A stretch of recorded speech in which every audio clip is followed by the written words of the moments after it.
Nothing Left, Jack Widow, Book 16. Written by Scott Blade. Narrated by Alan Philip Ormond. Copyright 2021 by Scott Blade. Production copyright by Scott Blade. Chapter 1. 2 cops, both dead. Murdered by 26 bullets between them. 26 shots fired. 26 shell casings ejected. 26 bullet holes suggest they were killed with extreme prejudice, without remorse, without hesitation, without fear of consequence, but also without experience, without planning, without expertise, because the whole scene was overdone, overreach, overstated, overkill. The shooter wanted to kill them, resurrect them, and kill them again. The corpses were slumped over the front seats of an unmarked white Ford police cruiser, like deflated tires. Blood dripped off the driver's side door panel. It dripped slowly off the steering wheel, like a loose bathroom faucet. The blood soaked everything. Broken glass littered the interior and the ground around the vehicle. Fluids leaked from the car's undercarriage and pooled in the dirt.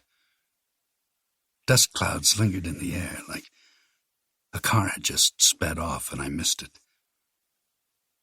Someone shot both cops in their heads, shoulders, necks, and chests, right through the driver's side window. Large sections of the windshield remained intact, but other sections were broken and gapped and scattered about where glass used to be. Jagged edges of broken glass on the ground reflected the moonlight, the clouds, and the stars. Bullet holes riddled the remaining glass, the hood, the metal, the dash, the seats, and the rear bench. There were probably spent bullets in the trunk. Countless veiny cracks splintered across the windshield, fracturing off in thousands of directions like an infestation of spider webs. The windshield slowly cracked in places. I heard it under the wind. It sounded like someone tiptoeing over broken glass. I stood in the middle of nowhere, about 60 yards off an old road in the distance behind me. It was a forgotten 2-lane highway, just a line on a map with no real interest to anybody but the people who passed through, like an abandoned tunnel or an ancient bridge. It wasn't used all that often anymore because newer interstates and roads emerged and took away the need for it. Besides the locals, which there weren't many of, this road was mostly used as the scenic route. Some travelers are into that sort of thing. No one stopped to see what was in the middle of it. They just passed through it as fast as they could and went onward to their final destinations. I was in the middle of New Mexico, on the Great Plains. Low hills rolled in all directions. Huge mountains loomed in the distance. Billowing Indian grass stretched out for miles. To the west, a huge herd of shadowy objects moved like slow-rolling boulders. It was a herd of grazing buffalo.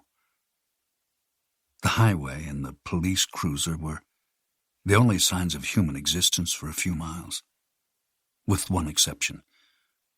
Hovering over me, and all around me, were huge wind turbines.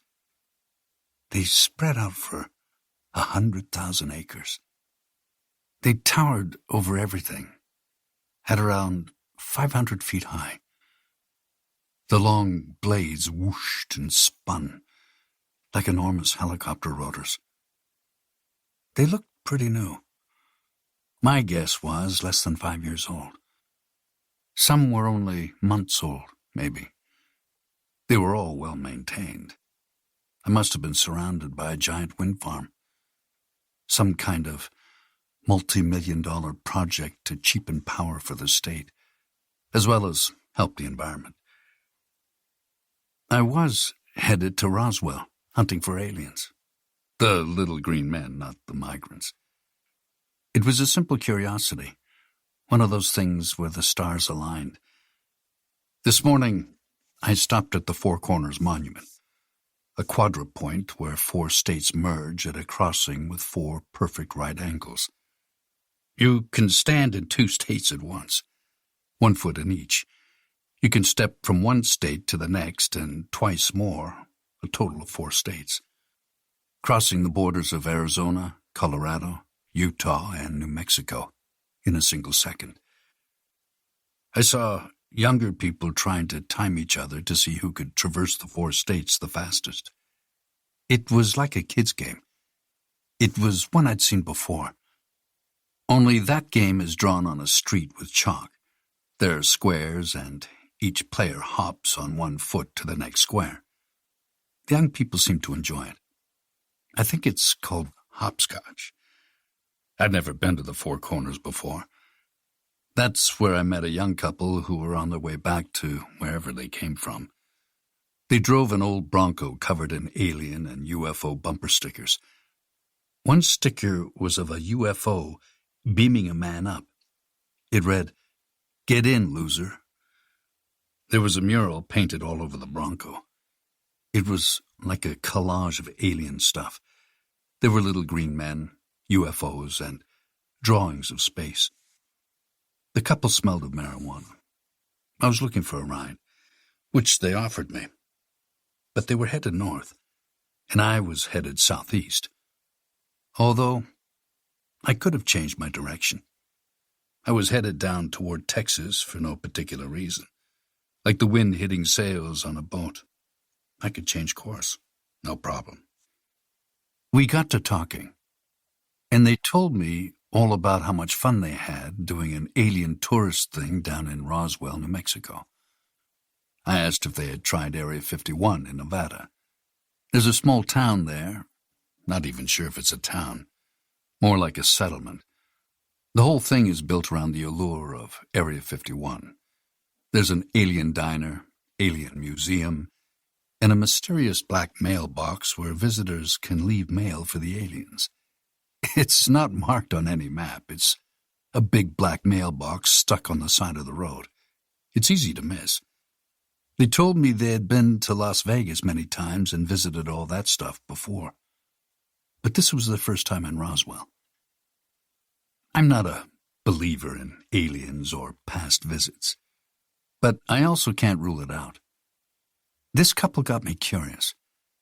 But the thing that pushed me to decide to stop here was what happened this past summer. The U.S. Navy released a report that admitted to more than a dozen cases of pilots coming across UAPs over the ocean. UAP stands for Unidentified Aerial Phenomena. The powers that be renamed the technical term from UFO to UAP. There are plenty of conspiracy theories about that, too. It's the official position of the Navy that these flying crafts, or whatever they are, can't be determined. But several retired pilots, men I never met but respected, have come forward and described things that sound an awful lot like aliens. This public admission has caused quite the fervor in the alien community, in an I told you so kind of way. But it's also affected regular people as well. The whole planet talked about it. So I decided why not follow in the footsteps of my new acquaintances and pass through Roswell. It was at a gas station close to the state border that I got a ride from the woman who later abandoned me. I passed through an abandoned town with empty rundown buildings and one major intersection with half a stoplight dangling from a cable. And that's how I ended up here. Roswell, New Mexico was more than 20 miles southwest, but less than 50 from where I ended up. The driver who abandoned me had overshot Roswell, so I had to backtrack, which was what I was doing now. I'd hitched a ride with the mission of discovering aliens. Instead, I found 2 dead cops. 2 hours ago, the driver who picked me up had dropped me off without explanation. Right at that moment, she was blasting Sheryl Crow on the stereo. Ironic. The driver's decision had been a last-minute sort of thing. Like she'd just changed her mind about me suddenly. It was bad luck for me because we were outside the realm of civilization, and it was after nightfall. In hindsight, she ditched me. Maybe she suddenly didn't like the look of me, or maybe it was something I said or didn't say. Either way, it's fine. That's part of the road, part of the rules of nomadic life. You take your chances. Like Sheryl Crow said, every day is a winding road. You got that right, Cheryl. So I walked a while and ended up here, lost. I saw the unmarked police cruiser's faded red brake lights in the distance. I stepped off the main road to check it out. I thought maybe there was someone here who could help me out. Maybe someone who could give me a ride to a service station. I expected to discover some campers or a couple of teenagers out here drinking and thinking they wouldn't be bothered. Instead, I stumbled upon 2 dead cops. But they wouldn't help me. They wouldn't help anyone, ever again. The wind blew around me, turning the massive turbine blades. They droned with each rotation. The grass whooshed and rustled. Darkness surrounded me. Nighttime prairie sounds thrummed across the landscape. It was quiet, but not silent. Crickets chirped all around me. Coyotes or wolves howled far off in the distance. A rattlesnake rattled somewhere between the howls and where I stood, somewhere off in the tall grass. Nightbirds fluttered their wings overhead. Their flight path was below the massive blades. I couldn't see them. Judging by the sounds, they were probably birds. But they could have been bats. I prayed they were owls. Above, the moon was full. Heavy clouds streamed across the sky, quickly, like time was fast-forwarding. There was still plenty of moonlight to see, clouds or no clouds. I could see the scene pretty well, even without a flashlight. The nearest city lights were faint on the horizon. But the darkness was soft enough, and the moonlight bright enough to make the visibility pretty good. I concentrated on the dead cops and examined the murder scene. Bullet holes honeycombed the cruiser's hood. Thin plumes of smoke wafted out of the bullet holes, like parts of the engine were smoking. Hopefully the thing wouldn't catch fire. The front tires were flat from bullet punctures. Water from the radiator leaked out onto the car and soaked into the soil. Gunfire smells lingered in the air. I smelled blood on the wind. The whole thing smelled like it went down not that long ago. Tire tracks were smeared back down the track. The killer peeled out before speeding away. He left behind all kinds of tire tracks, and probably rubber from the tires. There were clear skid marks all across the highway, which would be easier seen in daylight. The cruiser's headlamps were off, but the brake lights were lit up, tinging the hills behind the cruiser in a low red hue, like faded blood. The cruiser was in park, but the driver died with his foot on the brake pedal, and had stayed there after he was dead, thus the lingering brake lights. I was the only living person around in the nighttime gloom. I looked around in all directions and saw no one else. No signs of other humans. No traces of anyone else, except for the aggressive tire tracks the killer left behind, the looming city lights of the nearby town, and, of course, the giant rotating wind turbines. I leaned over the open driver's side window careful not to touch the corpse. The coffee napkin from my pocket made a great tool to cover my fingerprints. With the napkin covering my hand, I reached in through the window and shut off the ignition. Then I grabbed a knob and twisted it for the headlamps. They flickered on. Dust hazed through the beams. I leaned back out of the car and walked around the cruiser's nose, out several yards to the killer's tire tracks. I knelt and studied the tire tracks in the dirt. I was no expert on tires, but I knew the FBI could easily identify everything about them from these. I stood up and turned back to the police cruiser. I saw the dead cops as dark figures, staring back at me. They looked more like heaps of bones and skin than humans. I stayed where I was and scanned the ground between the killer's vehicle and the police cruiser. Instantly, I realized I had missed the shell casings on the ground, but I saw them now. Luckily, I hadn't stepped on them. Out in front of the cruiser's headlamps, there were numerous shell casings. They littered the ground. I counted them up, as I had the bullet holes.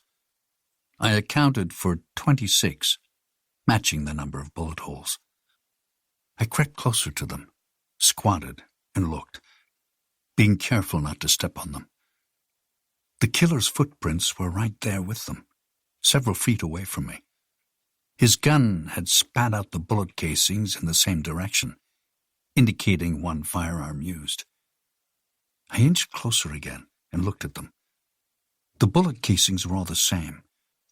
I recounted them and stared at each to be sure of the number and caliber. I got 26 again. Near the shooter's footprints, I found one empty magazine from a Glock. It was too dark to count the notches, which marked how many bullets each magazine held.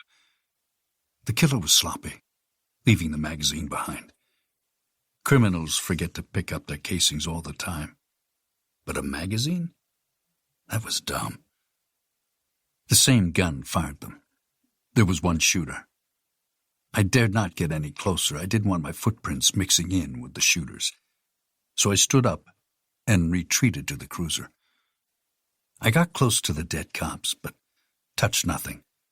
Like my fingerprints, I didn't want my DNA on any part of the crime scene. Using the napkin again, I reached in and shut off the headlamps. I didn't want anyone to mistake me for having any part of it. I studied the dead cops from an observer's distance. Their wounds appeared to be scattered kill shots. They weren't random, but they weren't professional either. It was just sloppy work, plain and simple. The shooter knew how to fire a gun, probably because he'd seen it on a bad primetime cop show, but he wasn't a trained professional. My guess was that he had fired a weapon before, but had zero training. This was no assassination for pay, no professional hit. It was just a run-of-the-mill criminal homicide, except the victims were cops. There are a few things that really piss me off. One is injustices, like when bad guys get away with bad things. The second is cop killers. The same goes for anyone who kills our military service members. Cop killers and enemy combatants who kill service members struck a vengeful nerve with me. The cruiser was unmarked, but I knew it was a police car because there was an array of antennas sticking up along the trunk lid, the kind police needed to stay in contact with dispatch, especially when driving out in the middle of nowhere. Both dead bodies had that cop look about them. They wore street clothes, but were definitely off-duty cops, or federal agents in plain clothes. They could have been on a stakeout, or having a clandestine meeting with an informant, or doing any of those things that cops do. I've spent the last several years hitchhiking from one state to the next, never stopping for long, and never getting too used to staying in one place. I started drifting after I left my undercover job in the NCIS, and I'm addicted. Not unlike a drug or alcohol addict. But my addiction isn't going to kill me, Probably. I'm addicted to two things, coffee and nomading. My addictions have no cure. Not that I'd want to cure them. I love them both. Why live paycheck to paycheck? Why stay in one place your whole life? Why work for someone else, paying taxes, paying rent, paying bills? Why settle for any of that? Why settle at all? I didn't get it. I love not knowing what's around the corner. You never know what the tide will bring. Sometimes that's a good thing, and sometimes it's a bad thing. On the road ahead of me, there could be anything. I could meet a beautiful woman. I could meet a stranger with a gun. I could run into danger. I could run into adventure. That's the magic, the spontaneity, the improvisation of life, the unknown. That's what I love. But right then, all of those things happened to me all at once, like some kind of twisted ambush. Right then, a pair of headlights appeared in the darkness. A car approached from down the two-lane highway. I froze where I was and watched it. It grew larger in a long moment as it headed in my direction. Was it the killer? Was he returning to the scene of the crime? At first it passed by. Then the brake lights came on, and the driver slammed to a stop. The tires skidded, and the brakes howled. Dust rose behind the tires. Once the headlights had passed, I got a better look at the vehicle. And it was bad news for me. Shit. The oncoming car was another police cruiser, but a regular one, not an unmarked one. I could tell because the light bar on top lit up and blue lights washed through the darkness over the terrain.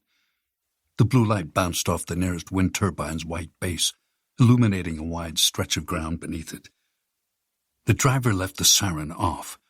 The car reversed and the engine whined until the cruiser made it back to the track I stood on. The car stopped, and the engine whine died away as the driver switched the car into drive and turned onto the dirt track. The cruiser sped up as fast as it was safe to. The headlights bounced up over dips in the track.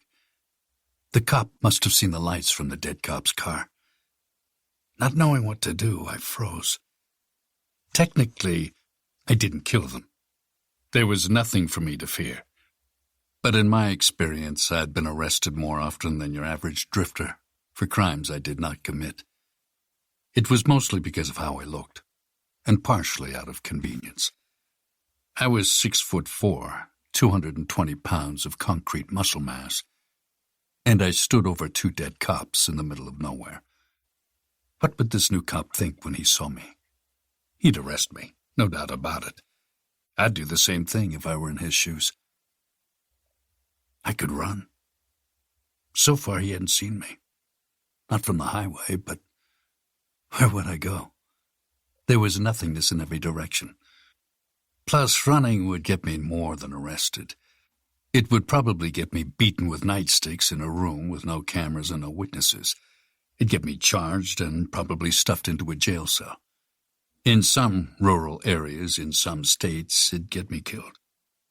Cops don't like cop killers, even though I had killed nobody. At least, not in New Mexico. Not yet. I stayed where I was. The newly arrived police cruiser continued up the track. As it got closer, I got a better look at it. The cruiser was old, but had once been a state-of-the-art machine. The driver must have spotted me and spotted the bullet holes in the police car in front of me. Maybe he saw the two dead bodies inside, because he buzzed the siren. Not turned it on, just blipped it, like a warning to me to stay put. The cruiser swayed and bounced as it sped toward me from out of the darkness. A coyote howled somewhere behind me. A giant wind turbine whooshed overhead. The police cruiser slammed to a stop again. The tires screeched, and the brakes squealed as the thing came skidding to a stop, 10 feet from where I stood. The rear of the car skidded clear across the dirt. Dust sprayed up into the air behind it. The wind gusted a huge dust cloud out past the cruiser. It engulfed both of us for a moment, before dissipating into the gloom.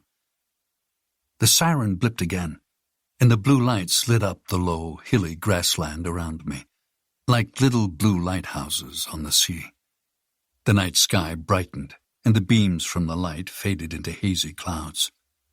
More dust rose up from the tire skid, but this time slow and somber. The headlamps washed over me and stayed there, but the light stopped at my neck, just below my chin. My head and face remained in the darkness above the beams. I stayed where I was. The cop inside threw the car's transmission into park. The driver's door burst open, and the cop jumped out and pulled a department-issued Glock on me. The cop had excellent moves. It all went down as I had predicted, except I was wrong about one important detail. The cop wasn't a he. He was a she. She steadied her arms over the top of her car door. The Glock held out and pointed directly at me. She locked her arms straight out and stood strong, textbook stance. She aimed her weapon at the dead center of my chest. There was no laser sight, but I felt it. This cop was well trained. I didn't know if it was bad luck on my part that she appeared out of nowhere, or if she'd pulled up to answer a distress call from the two dead cops. I hadn't thought to check the police radio or look to see if their hands were empty. It was plausible. Maybe one of them stayed alive long enough to radio for help. Maybe the radio was still in the palm of his hand. What I knew for sure was to this cop, I was a total stranger. She was a cop staring at a police cruiser with two dead cops in it, and me, a stranger, standing over them. Not a dream scenario. To her, I was just a giant hitchhiker with black clothes on. Factor in the black clothes, my large stature, and the middle-of-nowhere scene, and she probably looked at me and saw the thing from outer space from many 80s alien invasion horror movies. One of those movies where a giant alien who never dies hunts man for sport. The kind of giant alien that keeps returning from the dead after being shot with shotgun rounds, 9mm parabellums, or whatever else the local cops could throw at it. The policewoman aimed down the barrel of her Glock at me and shouted, "Hands up!" Without objection, I raised my hands high above my head and kept my fingers limp and still. As my arms went up, she followed them with her eyes slowly, like uniformed sailors watching a flag rising up a flagpole in front of them. It was a long route. Her eyes flickered back down to my face. I doubted she could see much detail because of the darkness. "Keep them up!" Her voice was calm, yet firm. It was a seasoned cop voice. She'd used it hundreds of times, maybe thousands. "Turn around. Face the other direction. Do it slow." I turned around, slow and calm. My head pivoted back to look over my shoulder as I turned, so I could maintain eye contact with her. Not that she could tell. "Face forward." I turned my head back toward the front and faced the direction of the silent cop car with the two dead cops inside. My eyes washed over their bodies again, closely. I got a better view of the damage. There were bullet holes all over the place. The front hood, the back seat, the rear windshield, and even through the headrests. The policewoman walked up behind me, slow and steady, with her boots scuffling in the dirt. She stopped directly behind me, but outside of my reach, which was a smart move on her part. She had sized me up like a veteran law enforcement officer would. She determined it best to stay clear of my long reach in case I spun around and snatched the Glock from her hands, which I could have done. "Place your hands behind your back. Do it slow." I did as she asked, knowing what she was going to do. I jetted my thumbs out. A half-second later, she grabbed my wrist and locked it into a handcuff. She followed with the other wrist and cuff. I heard the clicks from the handcuffs, The cold metal chilled my skin as it coiled over my wrists. I glanced back at her from over my shoulder. Not fast and not slow, just a steady glance. I kept my expression friendly. I'd been arrested many times before and by female officers before. I knew the drill. In my experience, officers in arresting situations are hopped up on adrenaline and training, which told them to be aggressive, to make their voices sound full of authority and strength. They were trained to sound like they meant business. When an officer tells you to freeze, what they are really saying is, freeze or I'll shoot you. And 99.9% of the time, they will shoot you. I did know this woman from Eve. So far, she seemed professional, level-headed, and competent. But I wasn't 100% sure she wasn't a bad apple. Lots of police departments have them. Bad apples would be just as quick to shoot you and sort it out later, instead of following procedure. Especially out in the middle of nowhere. No witnesses and 2 dead cops as probable cause. So I gave her no provocation to shoot me. I kept my voice friendly, but more toward the side of neutrality than familiarity. I said, "You're making a mistake. I didn't do this. I just found them." She said, "Right. Now turn around. Slow. Let me see your face." I turned around, dawdling, and gazed down at her. She squinted her eyes, but not in the way that said she couldn't see me. It was more like she couldn't believe her eyes, like something amazed her, like she recognized me. She took one hand off the Glock and covered her mouth with it. She stayed like that for a long second and held the gun one-handed, pointing at my center mass. Then she reached down and grabbed a small flashlight from her police belt, quickly, like she'd rehearsed it many, many times. She lifted it up and clicked the light on in one fluid motion. The beam was bright, white, like a surgeon's light. The beam spotlighted straight at my chest and then moved up to my face. She stopped it, held it on my face. The flashlight beamed a powerful light on me. It blinded me. I couldn't make out her features behind the beam. The police officer suddenly broke protocol and stepped forward, closer to me than she should have.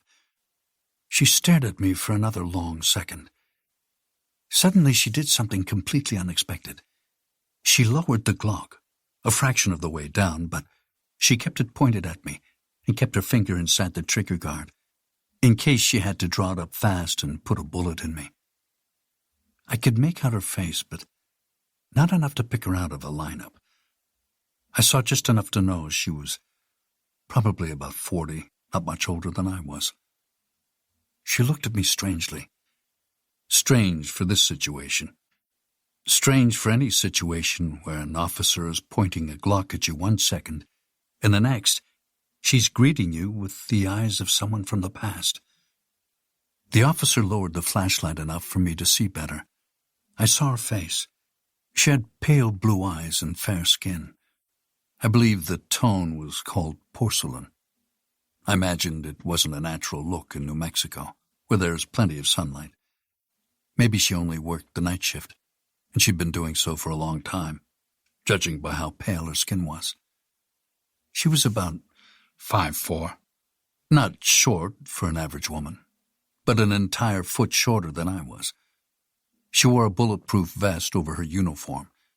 It looked bulky around her chest, like her breasts stretched the vest more than the design was meant for. Bulletproof vests are traditionally designed with men in mind. Men make up most of the vocational forces that utilize bulletproof vests. There are some companies out there with more form-fitting designs in their catalog. Apparently, whatever department she belonged to in New Mexico didn't offer those. Her uniform shirt had long sleeves. I could see a hint of a tattoo cropping out of her sleeve, over her wrist. It rode up the back of her gun hand. There was another tail of it poking out of the collar of her shirt. It came up her neck, about a third of the way. I imagined it was all one enormous piece. I had a lot of tattoos myself, so I knew two things about it. First, the procedure was long and painful, which told me she had patience and probably a high threshold for pain. And two, it was expensive. Big tattoos like that could cost thousands of dollars and take weeks or months to complete. All of this told me she was tough and patient. She probably had thick skin, with a radar for bullshit. Most female cops like her do. There's an extra layer of bullshit for women to go through in male-dominated industries. Law enforcement was no different. It's far from a perfect world. I glanced at her name patch. It was just a flick of the eyes. Her name patch was sewn above her right breast on the bulletproof vest. It read Voss. I took a second glance, with another flick of the eyes to see her badge. It glimmered faintly from the moonlight. It was a small gold star-shaped badge, engraved with symbols representing New Mexico law enforcement. And there was a badge number. The symbol was probably the crest for the local city she worked out of, and not the county, because the sign of her car read Angel Rock Police, and not Angel Rock Sheriff. She was part of a police force, and not a sheriff's office, which meant that she was on the force for a township or city, and not for a county, because sheriffs policed the counties of America, and police worked the municipalities. Her flashlight flicked back up to my face. The light was bright in my eyes. I recoiled from looking at her badge. She lowered the beam so it was no longer blinding me. I returned my eyes up to her face. Her expression had completely changed from one of strangeness to one of perplexity. But why? She looked at me like she'd seen a ghost, someone from years ago that she thought was dead by now. And then I knew why. Because she spoke. Widow? Jack Widow? Chapter 2. The cop named Voss stared at me like she'd seen a ghost, a reincarnation of a memory she wanted to forget. I saw it in her eyes. There was something there, a recognition. More than a hint, but less than familiarity. She knew me, obviously. She'd said my name. The Glock trembled in her hand. It was subtle, but it was there. An untrained person wouldn't notice it, but I did. She became distant for a moment. Her mind had gone somewhere else, to a far-off past. Her eyes glazed over like condensation on a mirror. There was pain there. It was in her eyes, like she knew me from an unwanted memory. It was something she ran from, something she fought hard to block out of her mind. I had no idea what it was. Whatever it was, it distracted her. Only for a moment. But it had been there, and I'd seen it. If I had been the killer, it would have been bad for her. Her life could have ended right there, because I could have head-butted her and knocked her out or killed her. But I didn't. She didn't strike me as a cop who'd make such a stupid mistake. I doubted she'd ever let a suspect overpower her or give them the chance, not even a slight one. But she had given me that one moment of opportunity. She recognized me from somewhere, and from the look in her eye, it wasn't a fond memory, which was unlucky for me because she had me at gunpoint. And I couldn't remember her, which was unusual for me because I had a pretty good memory. But right then, I was drawing a blank. I said, "That's my name. How do I know you?" She looked confused, a bit disappointed, and then visibly angry, like I should remember her. It was like she wanted to say, "You don't remember me? How dare you forget?"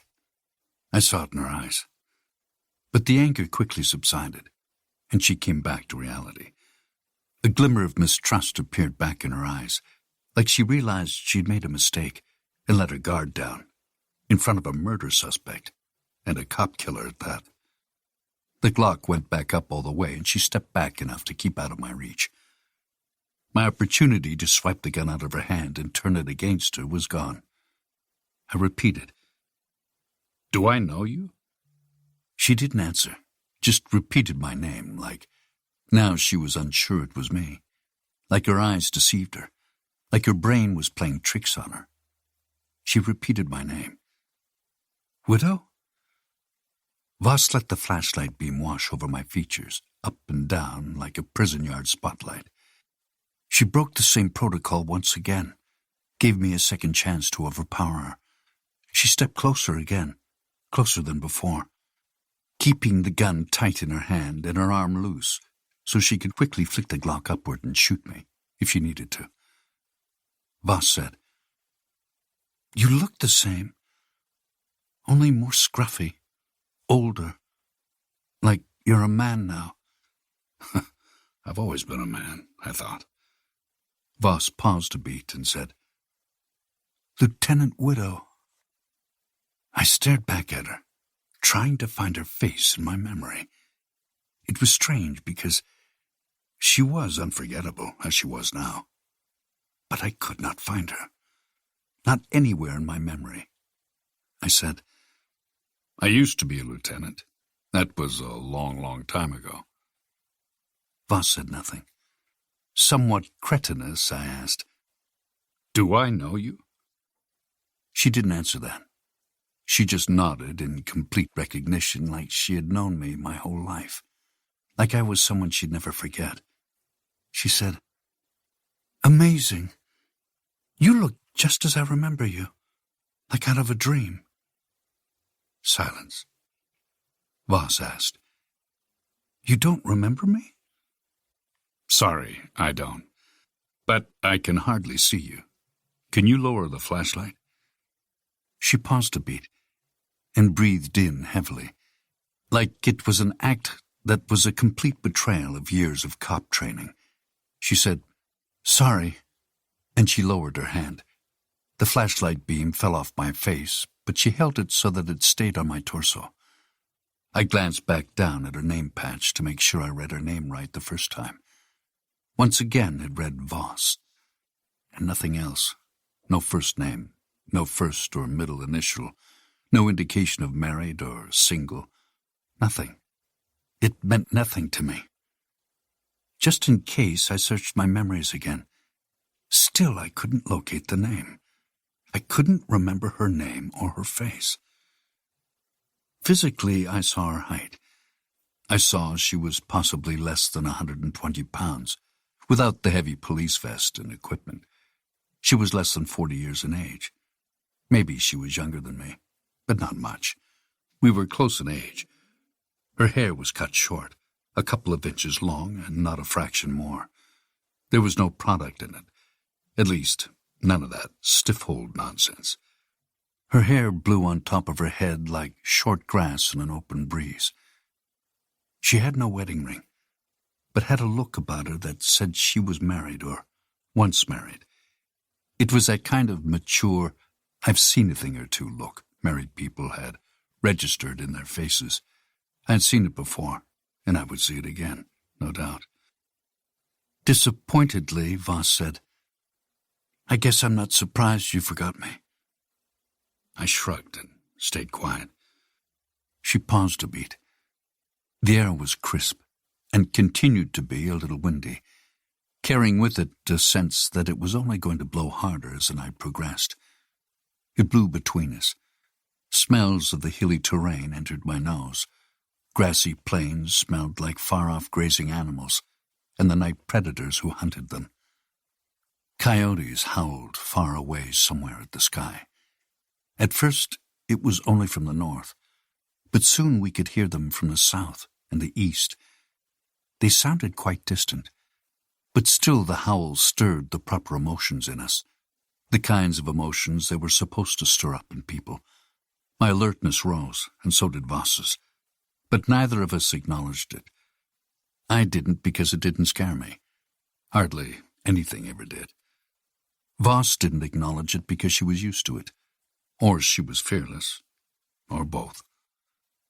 Nothing about her would have surprised me, because she carried herself as a woman who had been through it all, and seen it all, and had come out of it standing tall, a hardened cop. Voss broke the silence and said, "I'm a cop now, out of Angel Rock." "Angel Rock? Are we in that jurisdiction?" She nodded. "That's right, just to the east of here." "I passed through a ghost town to the west. What is that?" I peeked back over my shoulder to the west, pointing with my chin. On my way into the boundaries of Angel Rock after getting abandoned way out here, I had passed through the remnants of a ghost town. There were hollowed-out buildings, run-down houses, completely forgotten roads, and a town abandoned and eroded away by time. It looked like the town that time forgot.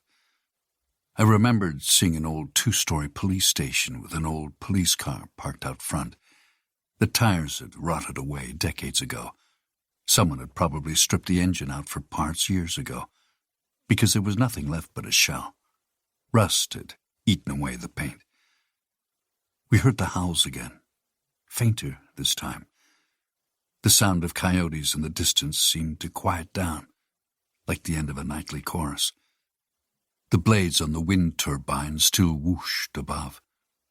Voss said, "It's a town called El Demonio. Well, what's left of it. There used to be a metal refinery there. The whole town was built up around it. When that shut down, the townsfolk abandoned everything. And now we got these wind farms." "El Demonio?" "Yeah, that's right." "Angel Rock and El Demonio? Angels and demons? Is that for real?" "It is, believe me. We've heard it all." Silence. Voss's facial expression turned slightly warm, slightly friendly. She asked, "You really don't remember me?" "I'm sorry I don't, but I wish I did. I was telling the truth. She was a good-looking woman. Tough, tattooed, smart, commanding. And she had a firearm. That was pretty much my kind of woman to a T. I'd have remembered her if we had met, no doubt about it. I took a chance and asked, "Since you know me, do you mind uncuffing me?" Her expression faded, like the cop side of her was giving her pause. She deliberated my request for a long moment. Finally, she looked at the lifeless police cruiser. She stared at the dark husks of 2 dead cops. Then she looked back at me. She asked, "Did you kill these guys?" "Of course not." "Did you have anything to do with it?" "No. I literally found them a few minutes ago. Then you pulled up. Other than that, I know nothing." "You're not hiding anything?" "No. I promise I just found them like this." Voss looked at me. Suspicion lingered in her eyes. She stared into my eyes like she was searching for the truth, which was something she had probably done 1,000 times before with various suspects throughout her years as a cop.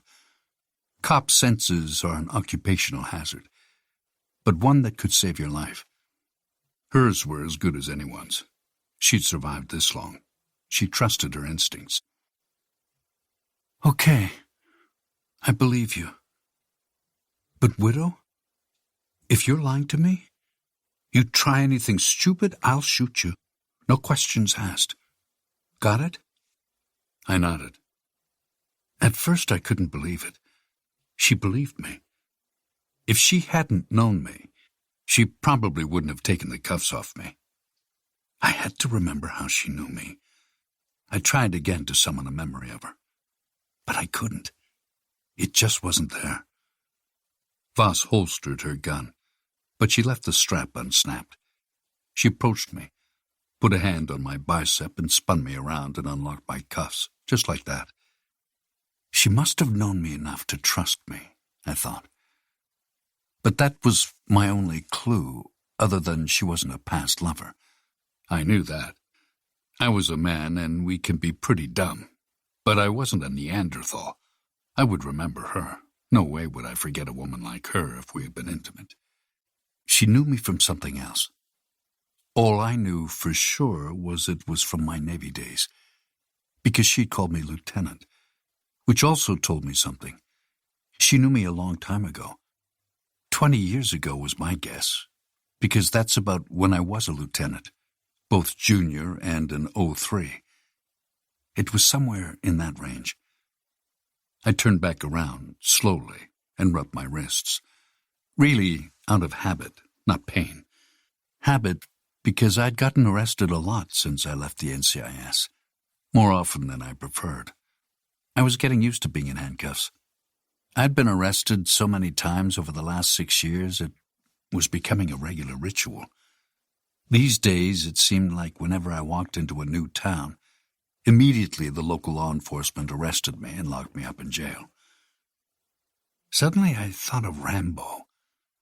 He was just a former soldier, turned drifter, who walked into a town in Oregon looking for a hot meal. And the first thing to happen to him is he got arrested for nothing.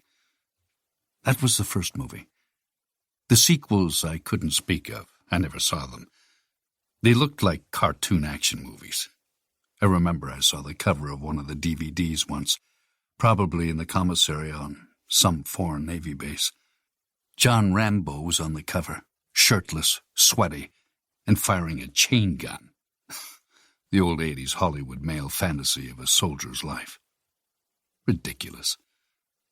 This was the first time that I had been freed directly after being placed in handcuffs. Maybe my luck was changing. Maybe not. Voss reached her hand out, offered it up for me to shake, reluctantly, and said, "Lieutenant Widow, it's nice to meet you again. Since you forgot me, I'm Lacey Voss." I took her hand in mine gently and shook it gently, and said, "Call me Widow. No one calls me by my military rank, not anymore. Besides, I've not been a lieutenant in over a decade." "Has it been that long?" "It has." She stared up at me and shook her head in disappointment. "Still have no clue who I am?" "I'm sorry. I don't remember you." "Forget it. It was a long time ago. I guess you're not in the Navy anymore. There's no water around here." "No. I've been out for several years." "So what do you do now? What are you doing way out here?" "I'm doing nothing. Just moving around." "What's that mean?" "I just live my life. I do nothing in particular." "So you're a homeless drifter?" "Home is where the heart is." "How did you get out here?" "My ride left me." "That's it? They left you out here?" "Yes. I'm here looking for alien stuff. I was on my way to Roswell when my ride ditched me on the side of the road."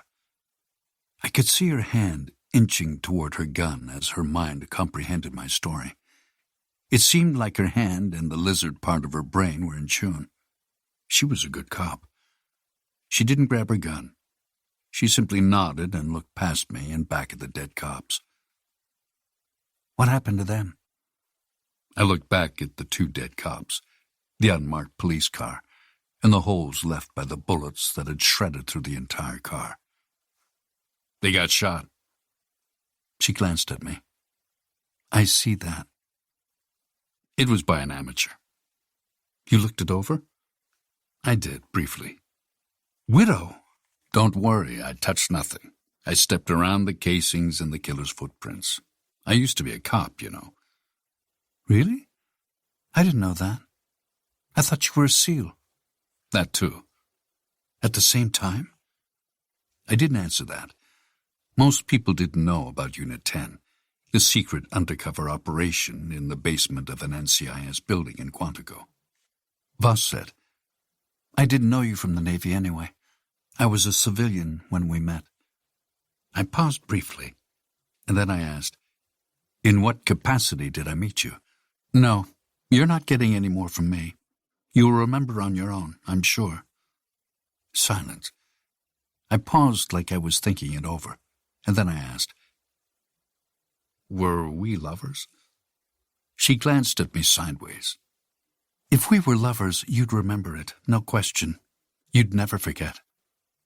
I had nothing to comment back to that. A look came over her face, like she was struggling with some kind of big decision, like she was conflicted on what to do next. Finally, she said, "I'd better call this in.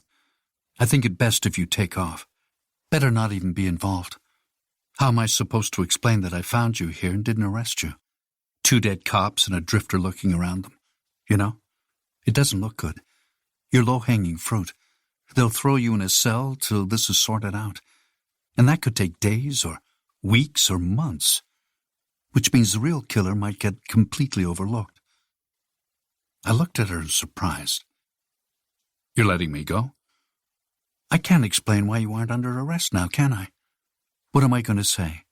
I knew you for one life-changing moment years ago, and now you can't remember me, but I completely trust you." I stayed quiet. "Widow, I find you over 2 dead cops. How am I not supposed to either shoot you or arrest you?" "You could say the truth. I told you I didn't do it, and you believed me because you know me. You know my character." "That won't fly. All that will do is cause confusion and convolute the scene. In a case like this, the first 24 hours are crucial. I need to be focused on this and not trying to convince my guys you're not involved." I shrugged. "Guess you're right." "I don't do this often. In fact, I've never done it before. You understand? But this is an unusual situation. I know you didn't kill these guys, but your being here is going to stall whatever investigation will take place. Cops hate cop killers, and they will see you and assume you had something to do with it. You understand?" I nodded. I got it the first time. She was right. I'm a nobody, with a crazy story about alien hunting and being abandoned on the side of the road. And I was here right when she pulled up to find 2 dead cops. Any other cop would lock me up and throw away the key before they even listened to my story. "I'm going to call this in. You go. Head toward Angel Rock. If you see another police cruiser headed this way, duck off the road and let it pass." "Really?" "These 2 are state cops. They're not locals. I got no idea if there's more of them headed this way. They might already know their guys are dead. They've got dispatch, radio checks, GPS tracking in the car, and more. State cops are gung-ho. They'll slap cuffs on you just for being here. And I'll never see you again. You're a drifter, out here in the middle of nowhere. That suspicion alone is all the evidence they need." I nodded. "I can help them. I may have seen nothing, but I can help them find who did this." "Save it. I can't explain why you're here to the state police. They'll never believe me. You'd better let me handle this." I shrugged. She was right. And I'm not a cop anymore. It's not my business. Boss said, "Meet me at the diner in town in the morning. We'll talk more." "Okay, which diner?" She smiled. "There's only one. It's a small town." I nodded, looked into her beautiful eyes, and looked away. I turned and walked east, down the old bygone road, toward Angel Rock. Chapter 3. I walked the center of the forgotten road, thinking, like average people did on their daily commutes. Only I was doing it at 10 o'clock at night. The open road is a place of reflection for me. I supposed everyone gets that feeling when on long, quiet drives or long walks. Husbands and wives drove long stretches of road to and from work daily, and let their minds wander aimlessly. Truck drivers crisscross the American interstate system in stages of half-alertness, half-daydreaming. The open road was a modern place for meditation. What else was there to do but think? Or not. Whatever the case may be. Some days I walked for hours without a single memorable thought or care or worry. Other days I had something on my mind. Like tonight. Tonight there was no quiet, reflective meditation. Not in my head. My mind thought about the crime scene. 2 dead state police officers. The lovely officer boss. The amateur shooter.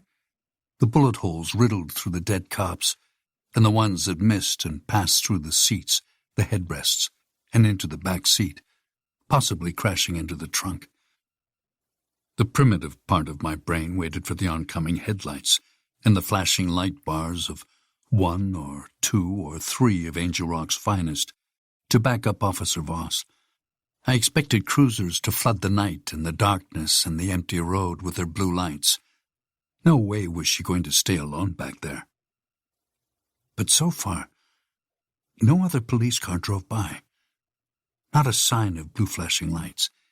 Not a noise or sound of a car engine or tires barreling toward me from the distance. The only prominent sounds I heard were the howling of an ever-changing wind across the grassy plains and rolling hills. I heard the night breeze as it picked up dust and particles and swept the land. I heard more howls of far-off coyotes. The howls died down to low echoes, like it was their dying breaths. Once it all died away, the road went silent. Except for the giant wind turbines. They were spread far apart from each other, and they were 500 feet in the sky. But the blades were so big, and the wind was strong enough, that I could hear the rotations, like riding in a Blackhawk. Otherwise, the night was quiet. I walked the quiet highway until it livened up, and I saw city lights growing closer. Eventually, the road led me right to the edge of a town. I stopped walking, right there with the town in my sights. I worried. My civilized brain suspected, asked questions. Why was there no backup coming to help Voss investigate and secure the area? Where the hell were they? Why did she let me go so easily? Did she really know me? I stared at Angel Rock's lights in front of me. No car lights. No police cruisers sped out of town and toward the crime scene to back up their fellow officer. I saw none of those things. Just Angel Rock's town lights. The town looked awake and active. I saw lights from various businesses all throughout the small municipality, scattered across the horizon like a far-off aircraft carrier floating on a dark ocean. The lights guided my way and beckoned me toward them. Voss had asked me to wait for her at the town diner. She had known me somehow. We could sit and have a conversation where she could clear it up for me. However, right then, I was concerned about the quiet, noiseless night that lay behind me, where I had left her. Why was it so silent? Perhaps the shooter had returned. Perhaps he had been hiding out on the plains. Perhaps he had lain low out there in the darkness where he watched and listened to our conversation. Maybe he knew that his perfect chance to kill another cop was coming. Maybe he waited and watched me leave. I wasn't a cop, not to him. I wasn't in uniform, and I hadn't been a cop in 6+ years. He let me go. I was not his target. Maybe he was setting up an ambush for as many cops as he could. Perhaps I was wrong about him. Perhaps he wasn't an amateur after all. Perhaps he was a crazed cop killer hell-bent on ambushing law enforcement. Perhaps he was on a nightly rampage. I turned and gazed back at the way I'd come. I'd left Voss far back there in the darkness. I'd walked about 3 miles. About 30 minutes had passed. A lot can happen in 30 minutes. A lot. I started to walk back to her at a faster pace than I had walked to town. I didn't run. I didn't want to get there and find that she needed help and I was out of breath.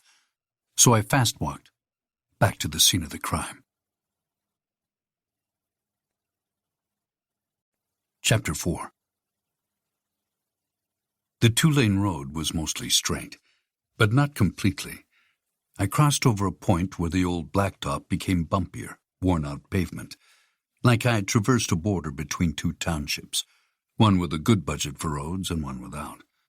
It was the towns of Angel Rock and El Demonio, one thriving, the other run down and abandoned.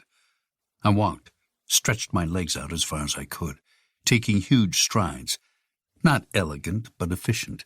I covered ground faster this way. Up ahead, I had expected to find Voss in some sort of trouble. Maybe the bad guy had returned to add her to his kill list. But when I arrived, she was alone. No backup. No sign of anyone else. She hadn't called for backup. She had called no one.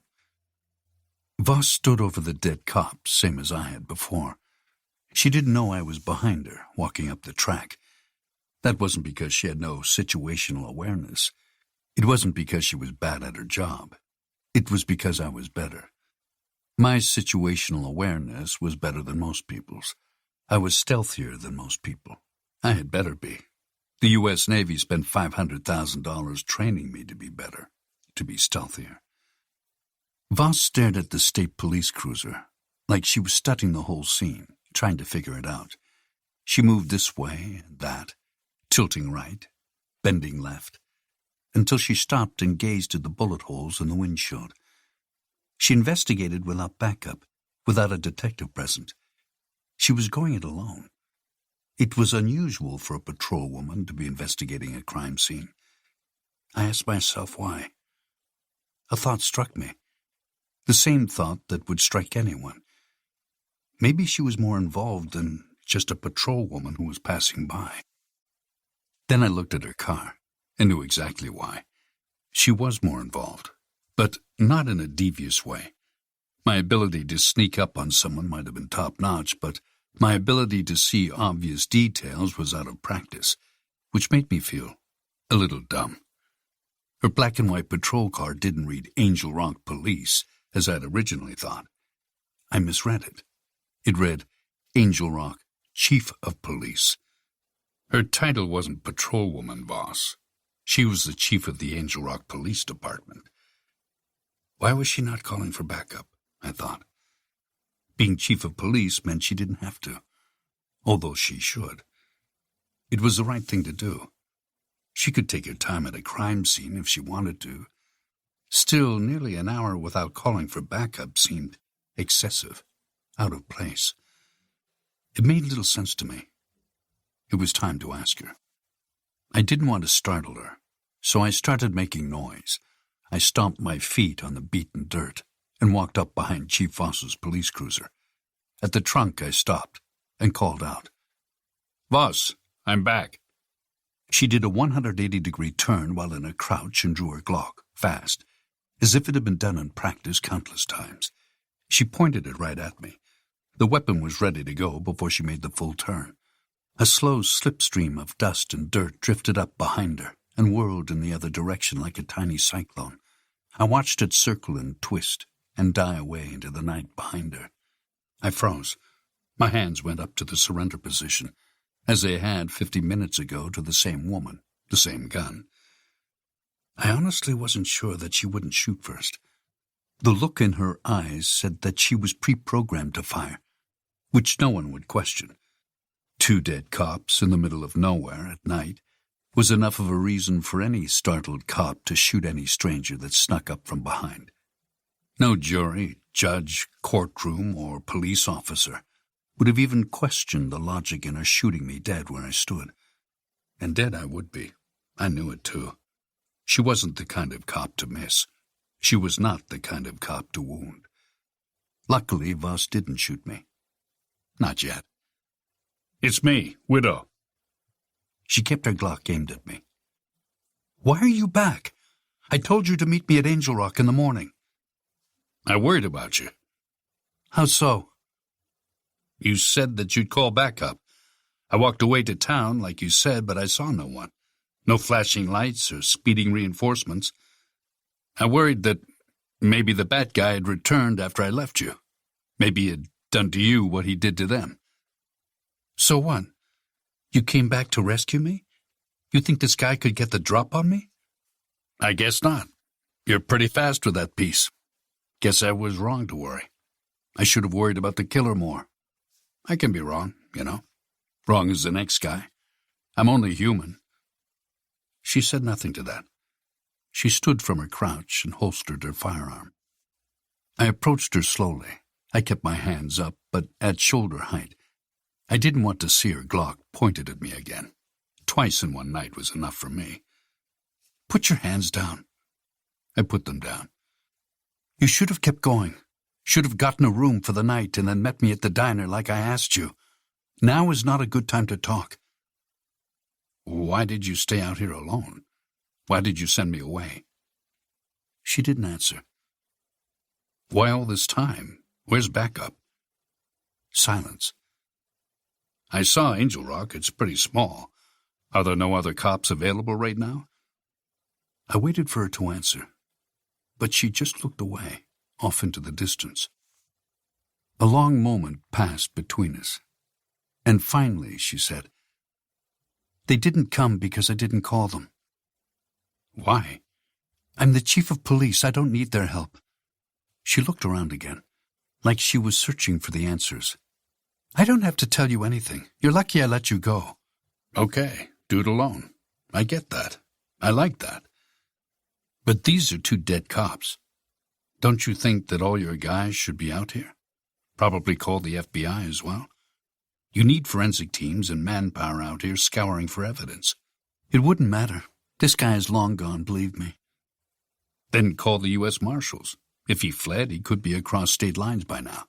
You're going to need to do a manhunt." "It wouldn't make any difference." I felt like she was hiding something. "How do you know that?" "No one kills 2 cops and hangs around." "You're wrong.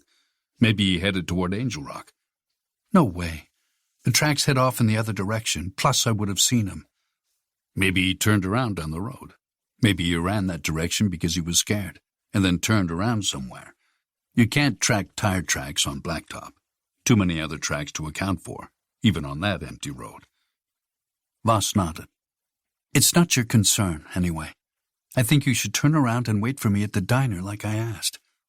"I can't do that. If you won't call for backup, then I can't leave you out here alone.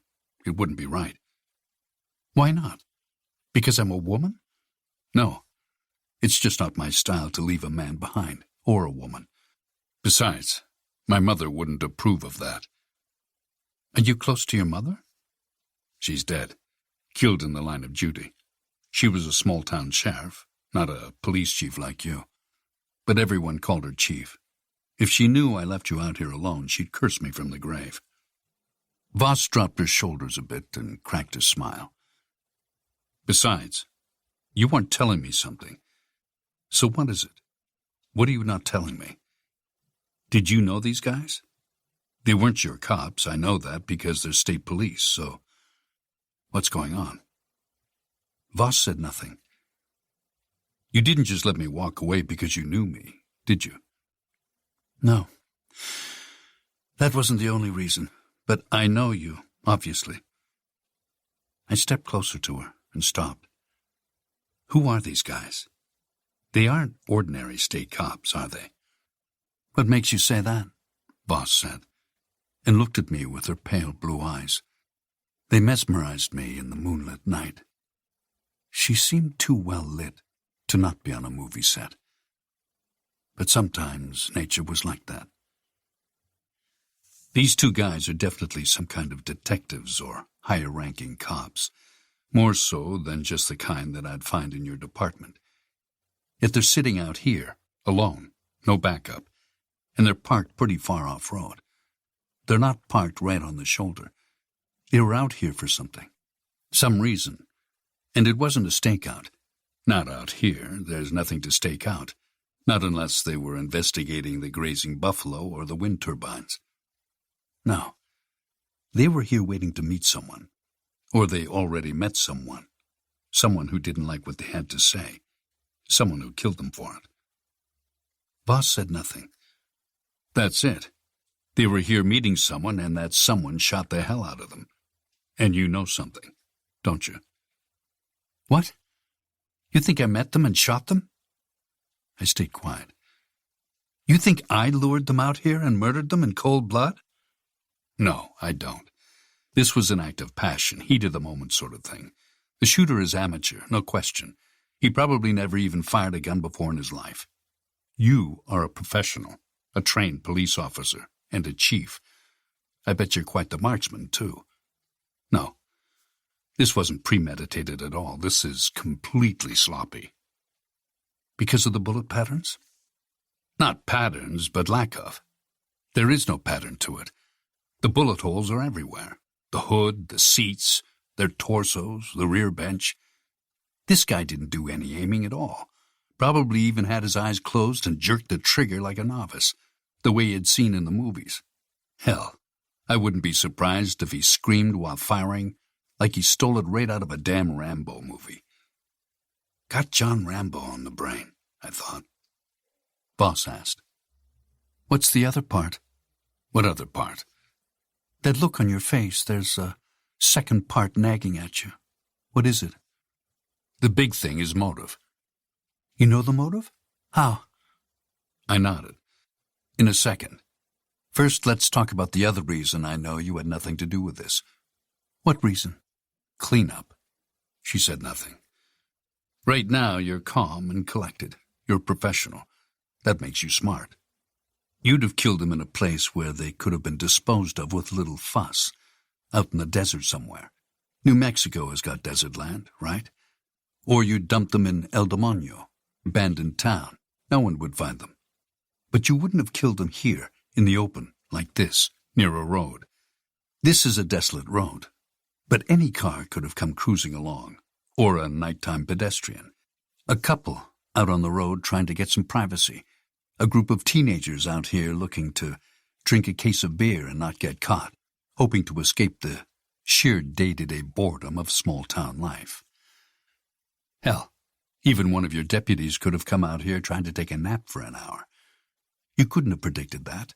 You could have guessed, sure, but not with 100% accuracy. You wouldn't have taken a chance. Boss nodded and said nothing. So, no, I don't believe you're the killer. You'd have picked a better spot. If you were going to do something like this in the first place, you wouldn't even have considered this place. It's too open, too uncertain, too great a risk. And they came out in a cop car. You know they have GPS. It's hard to hide a cop car. Plus, I'm here. If you had killed them, then I'd be dead and buried along with them, no question. Because you would have had to kill me too. Voss said nothing. Now, the shooter's motive. That's clear. Look at the circumstances. The shooting itself, the act. It looks like rage, right? She nodded. I shifted my weight and looked back down at the well-preserved foot tracks. It was done out of anger, heat of the moment. Perhaps these guys gave him some bad news. This is clearly a meeting place, a rendezvous, maybe even a drop-off point. My guess is that they were meeting with some lone individual, and they said or did something that didn't hold up to their end of the bargain. This set the shooter off, and he went into a rage. After they got back into their car, he started firing his gun at them, and they didn't expect it. And I don't think that he even expected it. I think that this guy's demeanor or background or whatever showed that he was such a pushover, a novice, that the two dead cops never would have expected that he was capable of such a thing. They never even stopped to think that this guy would turn on them. It wasn't even in the cards for them. This was the act of a desperate man, a guy pushed beyond his limit. Like the shooter reacted out of pure desperation? In the world of dogma, you become free the day you decide to go to hell. Voss twisted from the waist and stared up at me with a look that I haven't forgotten in a while. It was a look that said to me, "Freak?" People had inadvertently given me this look many, many times, and usually it was out of reflex more than anything. I never took it personally. What? It's from Aniake Tochukwu. Who?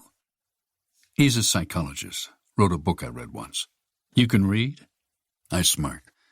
It doesn't matter. I just think it applies here. Why? Because our shooter acted out of desperation. That's clear. Therefore, he's a desperate man. Voss said nothing. These cops trusted the shooter's inexperience, or his weak demeanor, or his brittleness, or all of it. See, they thought he was delicate, a gentle guy, a meek guy. They didn't think he was the type of guy who stands up for himself, ever. He probably never had before. I'd guess that if you can identify these cops, then you can easily look through their computer search histories or cell phone histories and find that they probably had files on this guy. Maybe even psychological reports. They assumed he was predictable and a weakling, someone they could manipulate. I bet this wasn't the first time. Probably not even close. That is the other mistake they made. They got complacent, overly confident. They misjudged him. They overestimated their abilities and underestimated his capabilities. My guess is that they must have either had something on him, something that controlled him so he would do their every bidding, or they were completely stupid. But then again, it could have been a little of both. They're dead and he's not, so they were stupid to underestimate him. But I think they had something on him, and it was something strong enough that they figured no man would risk never getting it back. Probably some kind of evidence, maybe state's evidence. Whatever it was serious. So you think they were blackmailing this guy? Maybe. Or maybe he was an informant. But what's the difference? Isn't that what cops do to informants? They blackmail them with jail time for leads. For information, right? Voss stayed quiet. Whatever the real circumstances, they picked the wrong guy. That's for damn sure. You bully a man long enough and you're going to get punched in the nose. Voss gave me that sideways look again. Any guesses what their means of blackmail was, Sherlock? Lured pictures to hide from a rich man's wife, or a politician trying to keep something from going public. Maybe it was information that get him sent to prison, proof of a crime that he committed, or just old-fashioned embarrassment. Who knows? Cops are privy to a lot of sensitive information about the public. Voss looked back at the dead cops, at the unmarked cop car, and thought for a moment. I could see the wheels were turning in her mind. It was written on her face. She turned back to me and asked, "How do you know all of that?" "Just look around, isn't it obvious?" "Look here," I said, and led her away from where she had been searching. She followed me over to the front of her police car's halogen lights. I pointed at the ground, trying to keep my boots pulled back away from the tracks. "See the footprints?" She shone her flashlight's beam across the dirt and followed the tracks of two men that led from the unmarked Ford police car with the two dead cops in it, back to where we stood. She asked, "Is that the cops' footprints?" I nodded, pointed. "Now look here." Voss looked at where I pointed and said, "Only 3 sets of footprints. I can see that. There's also a set of tire tracks over there. But how do you know that there wasn't another guy in the shooter's car? Or 3? Or 4? Because look how they were standing." I pointed at the 3 sets of footprints to a spot where they converged together in a cluster. I said, "This is a meeting place. The cops were waiting for a third person, a third man, a single man, not 2 or 3 or 4. They wouldn't have met a guy who brought along a company, at least not without their guns drawn.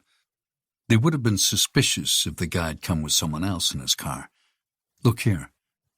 They waited in their car for the shooter to show up. Once they saw him pull up in his car, they got out to meet him. I looked down at the tracks, traced them backwards with my eyes. I imagined where the car must have been parked and where it had driven up from the road, and then I saw it turn off onto the beaten dirt.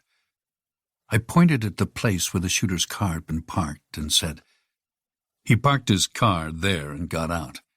He walked to meet them right here." The cops made him stand out in front of their headlights and wait right here in the middle, between both cars, right out in the open.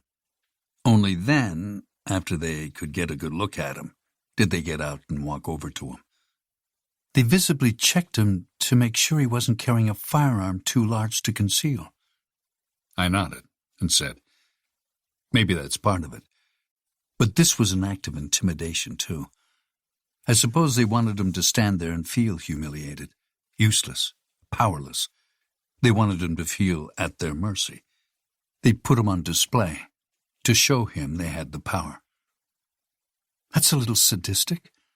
Not what we're trained to do. I nodded. Definitely. And that tells us something else. Like what? One more second. Let's follow their actions first, I said, and I led her around the scene. We stepped lightly, avoiding footprints and tire tracks. They stopped here and talked. No struggle. At least, no physical one. Maybe they exchanged harsh words, but these cops weren't afraid of him. Maybe they patted him down and found no weapons on him. They let their guard down. Then they gave him some kind of bad news, something that he was fearing, maybe his biggest fear. Whatever they told him was enough to set him off. I moved along the set of tracks and said, "The cops turned here and went back to their car. The shooter waited for them to get back in their car. He stayed where he was. He stood there for a long moment, deliberating what to do. He became enraged. He was probably stuck, frozen in place, because he didn't know what to do. The rage overtook him. Maybe he became temporarily insane. He didn't know how to react. The shooter became a hard-edged man. He went from a meek informant to a stone-cold killer." Voss asked, "Like Jekyll and Hyde?" A man with nothing to lose. The rules didn't apply to him anymore. He had nothing left. He snapped. She asked, "How on earth do you know that?" I moved over to the kill point and said, "This is where he stood when he opened fire on them." I mimicked the shooter. I held an imaginary gun out one-handed, like an amateur would. I mocked pulling the trigger, not squeezing it. Then I ejected a magazine and inserted a new one, and continued firing. I pointed at the empty magazine on the ground. Voss saw it and nodded. I moved my pointed finger away from the empty magazine and toward the shooter's tracks in the dirt, and said, "The killer's tracks go from where they met, back to his car. He didn't run. He walked casually. On the front seat of his car there must have been a gun waiting. Look here," I said, and pointed at the ground. "There are no tracks from him running back to the spot where he shot them. He sauntered to the car, grabbed a gun, and casually walked up to the front of their car like a man possessed. I bet they saw him and didn't even believe what they were seeing." Voss nodded, as if she understood. "So they pushed him too far." "Maybe they bullied him, rode him too hard, or whatever." "So he'd had enough, and he literally snapped?" They'd met with him before, maybe a few times. They trusted the fact that he was weak, probably believed that he'd never be so ballsy, never. And maybe 99 times out of 100 they'd be right. But this time they were wrong. They underestimated him. So he went back to his car, grabbed a gun, probably a Glock 23, and he shot them. "How do you know the gun? Did you find it?" "No, of course not. I would have told you that first off. I'm guessing make and model. There are 26 bullet holes and 26 casings on the ground." "Maybe he didn't fire all his bullets." "Rage like this?" "He did. He emptied the magazine, and he did it twice." "There's an empty magazine over there," I said, and pointed back at the empty magazine on the ground.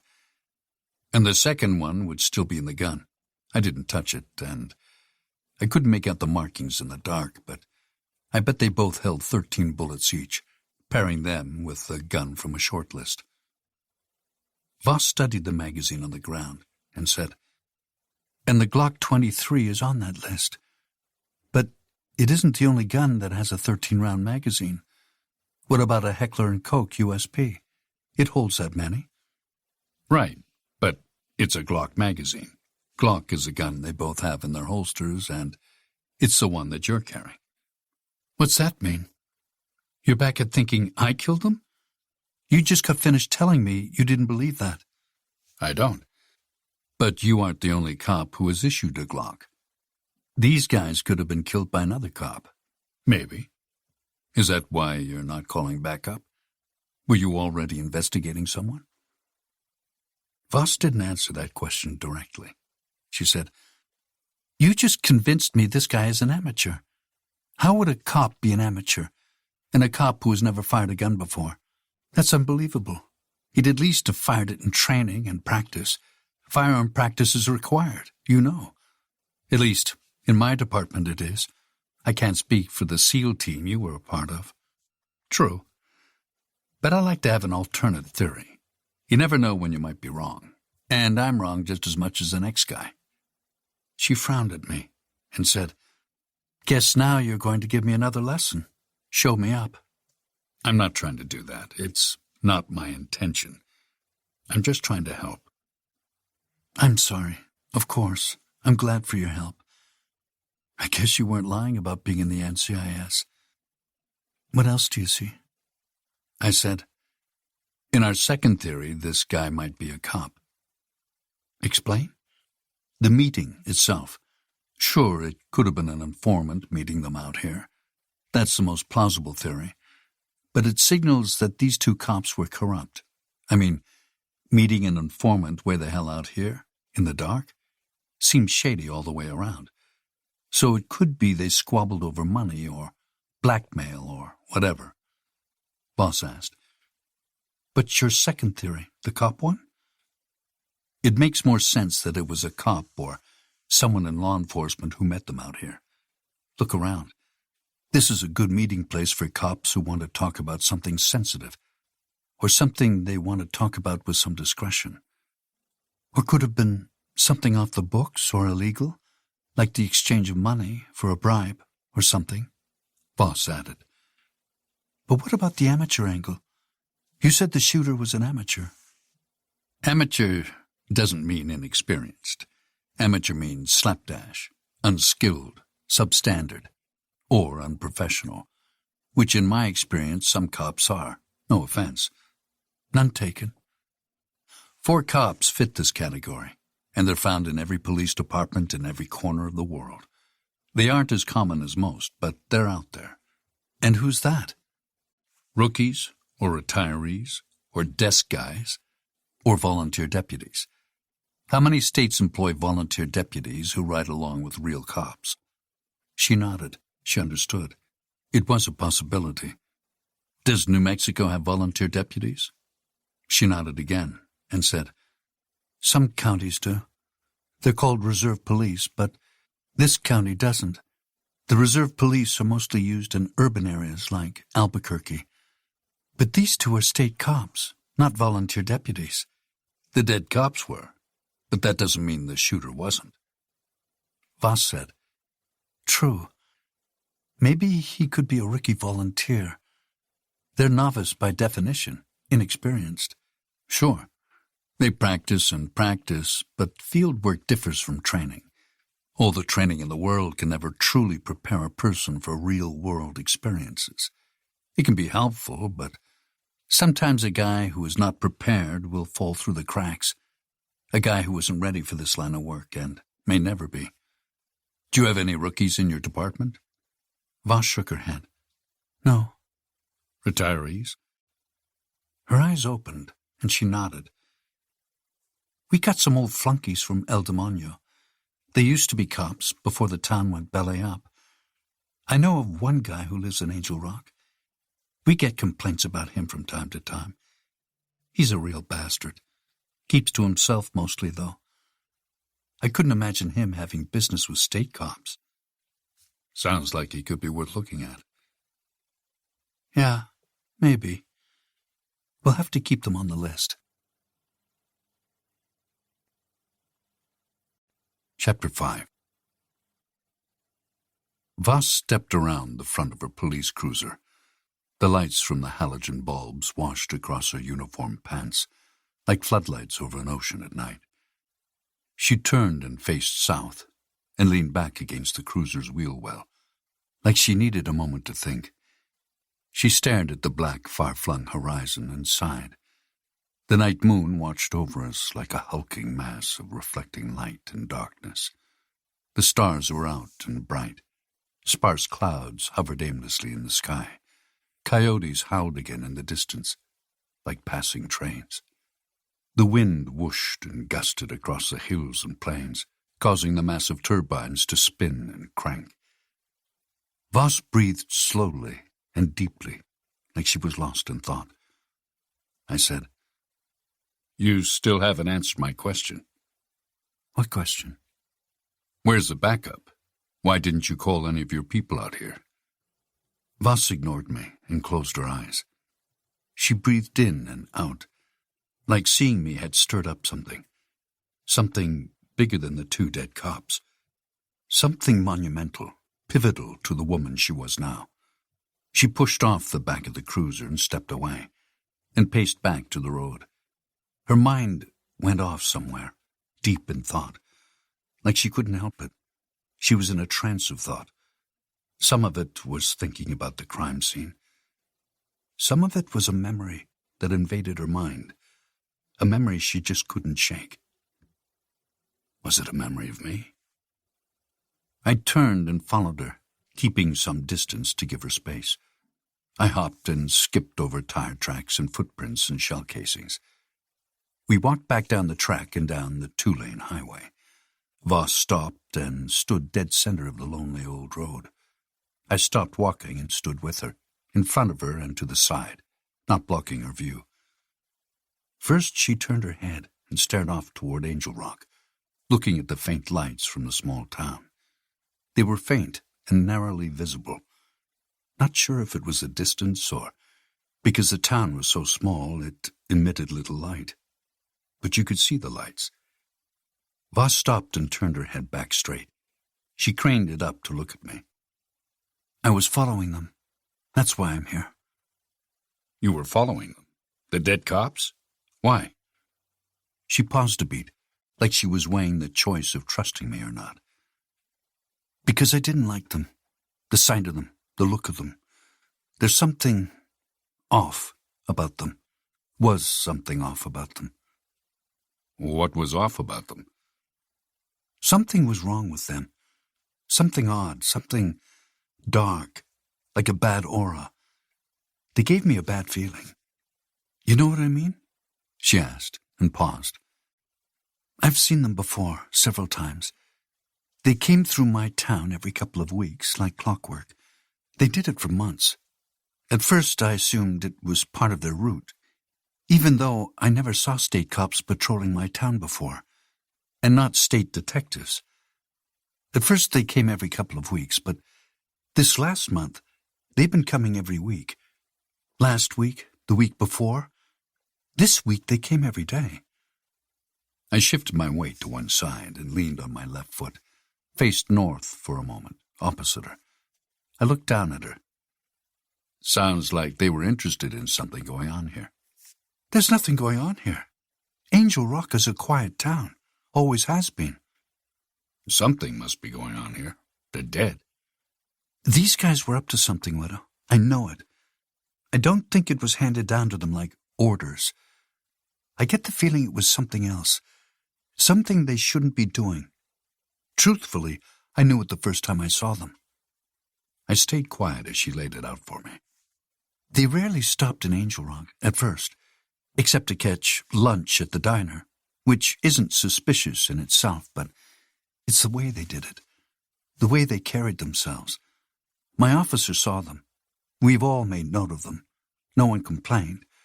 None of my citizens filed complaints. Not formal ones.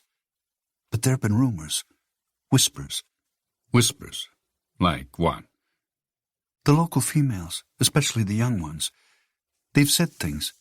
Not directly to me, not most of them, but I hear things.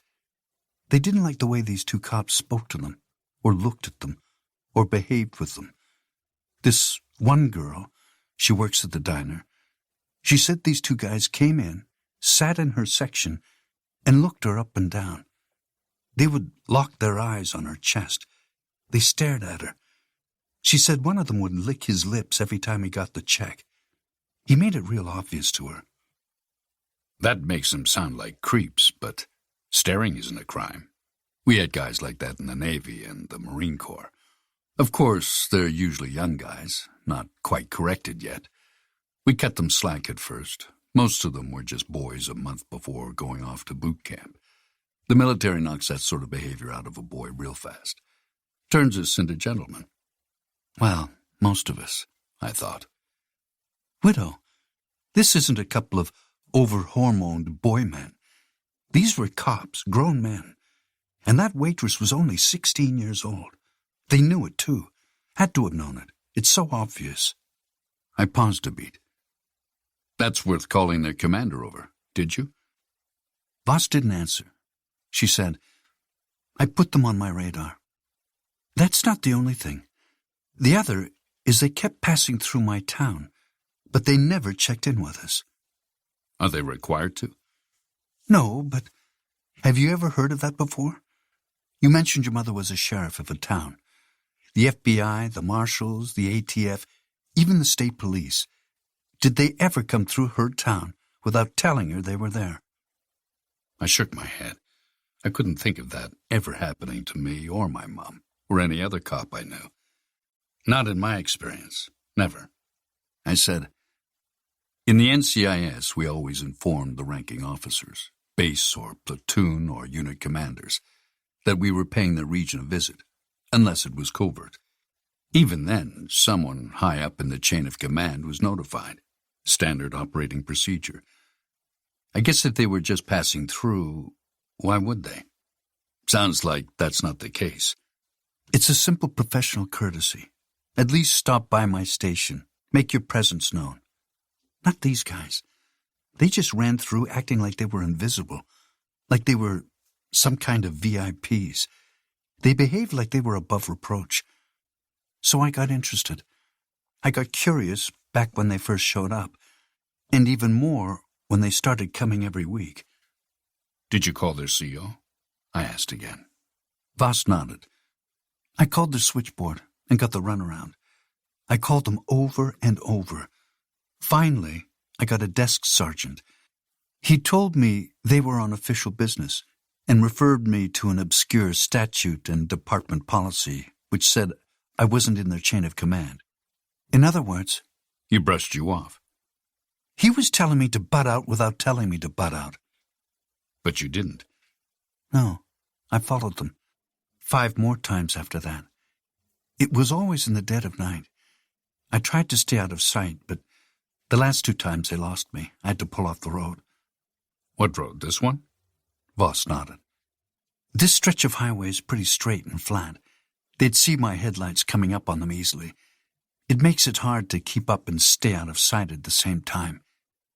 It made little sense, though. Why? Look around. There's nothing out here but wind turbines and grass. I stayed quiet. It's weird. I kept losing them in the same spot, like they knew I was following them. They kept shaking me loose at the old windmill. I looked at her, then above her head at another wind turbine. It was Brobdingnagian and forlorn, out farther than the closest one, like it was an outcast. I asked, Old windmill? Voss looked at me and glanced at the wind turbine I stared at. Not like those. It's an old relic windmill from like 200 years ago. It used to be a tourist attraction 30 years ago. There was a family that lived around it. Those houses are all gone now. A bad twister blew through here and wrecked it all. But the windmill still stands. They lost you there? Yes. But I'm not sure where they went. They would be on the road and then gone. Just like that. Did you ever see them meet with anyone? Could be a clue to the killer. No. So, what made you come flying out here with your lights flashing? This is the first time they came this way. Usually, they went to the windmill in the other direction, on the other side of Angel Rock. I was confused at first. I hoped maybe they were leaving. But they weren't. I kept a good distance away from them, more than usual. I thought maybe they made me. Maybe they were luring me out to the wrong direction to confront me with questions or belittle me or something. I backed off to keep from getting seen. I drove about 20 minutes until I couldn't see them anymore. So I stopped and got out. I stood on the hood of my car and scanned the landscape.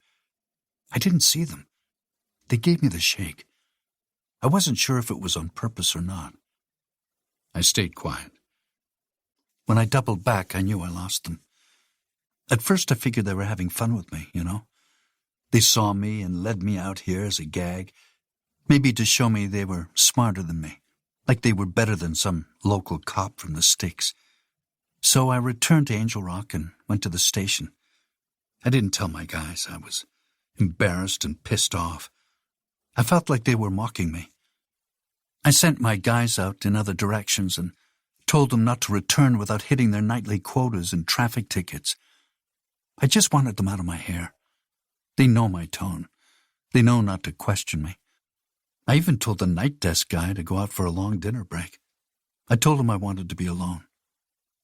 When was this? Voss looked at her watch. I noticed it. The watch looked familiar. More familiar than she did to me. And it was familiar because I'd seen a lot of SEALs wear it. It was a Casio G-Shock DW6600. It was a man's watch. It looked big on her wrist. She wore the band notched up as tight as it would go. She wore it upside down on her left wrist, so when she checked the time, she had to flip her wrist palm up to read the time. This version of the G-Shock was old. The watch first appeared in the SEALs team in 1994, before my time. I'd seen older guys wear this version, way back when I started. Nowadays, guys wore the newer versions or other comparable watches. Bosch said, "Close to 3 hours ago." "What drew you out here?" "I got a call at the station. Some motorist said he heard gunshots out this way. He said they were in quick succession. He thought they might have been from an assault rifle, which is illegal to fire within 20 miles of the city. So I called the desk guy back in and sped out here. I saw the lights from the road and found you, a guy I haven't seen in years." "Did you get the cops' names?" "Yes. After I lost them earlier tonight, I checked them out with their direct unit commander." "Unit?" "Yeah. They're part of a special task unit." "That's interesting. What kind of unit?" "I don't know.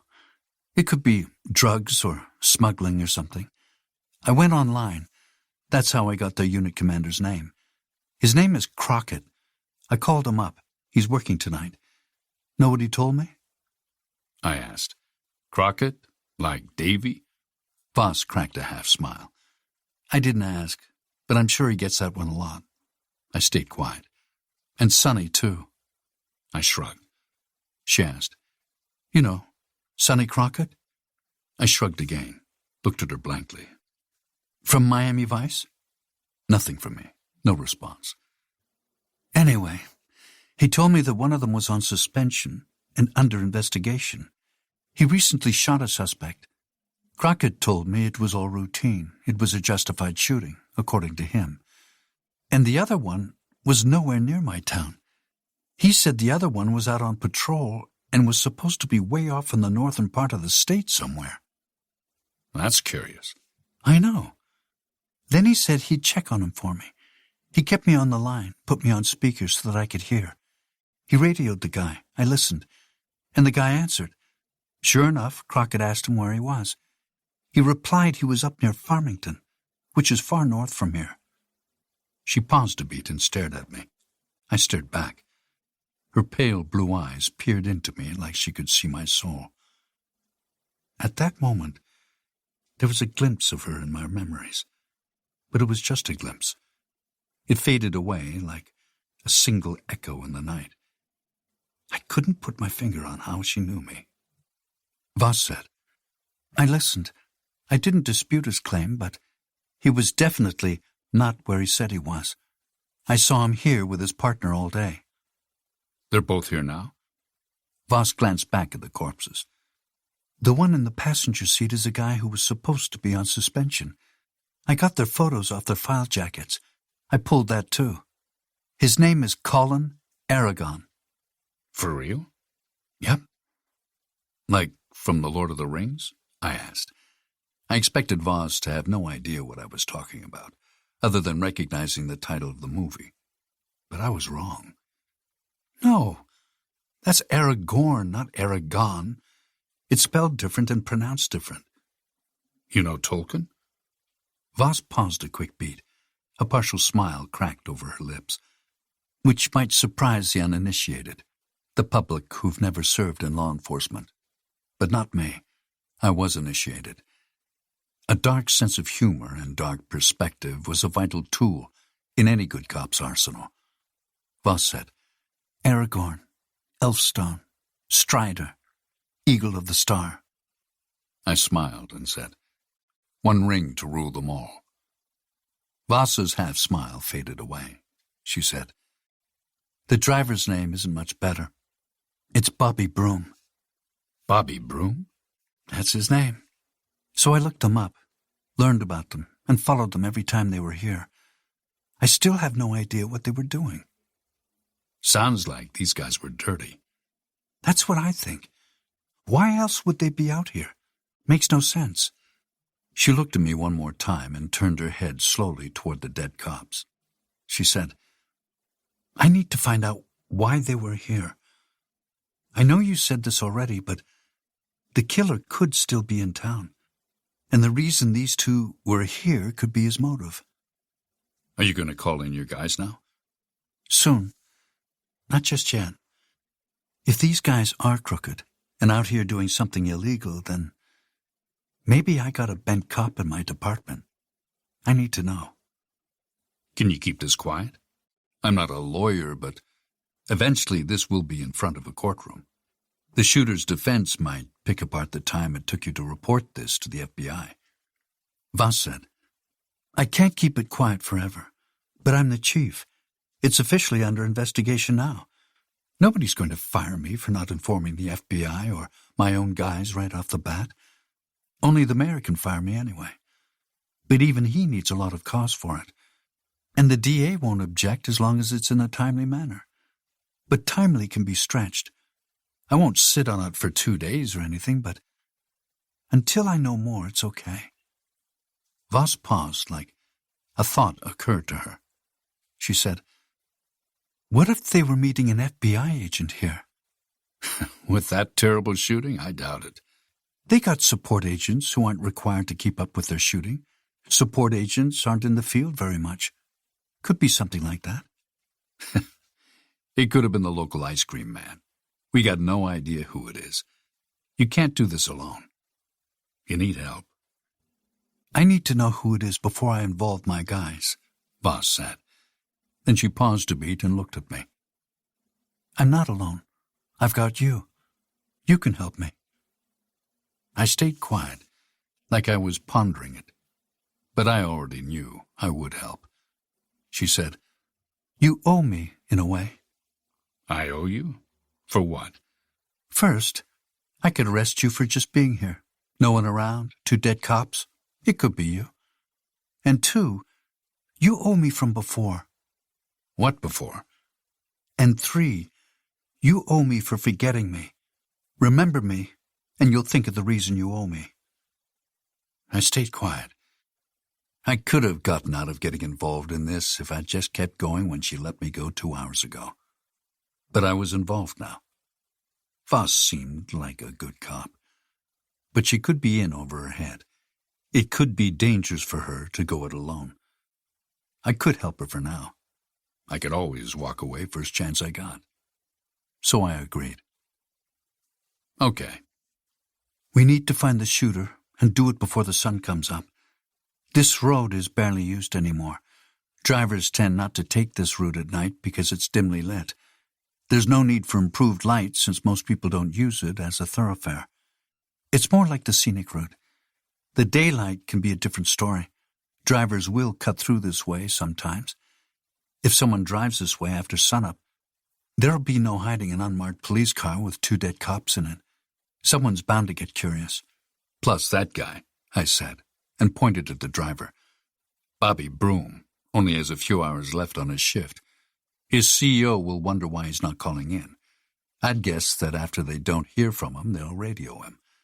They may have radio checks in place already. When he doesn't answer, they'll start finding other ways of locating him. Right. Like the GPS system. All of their cars have them. We won't be able to keep this investigation secret for long. Voss said. Plus, Crockett will realize that I called him at night for information on the 2 of them.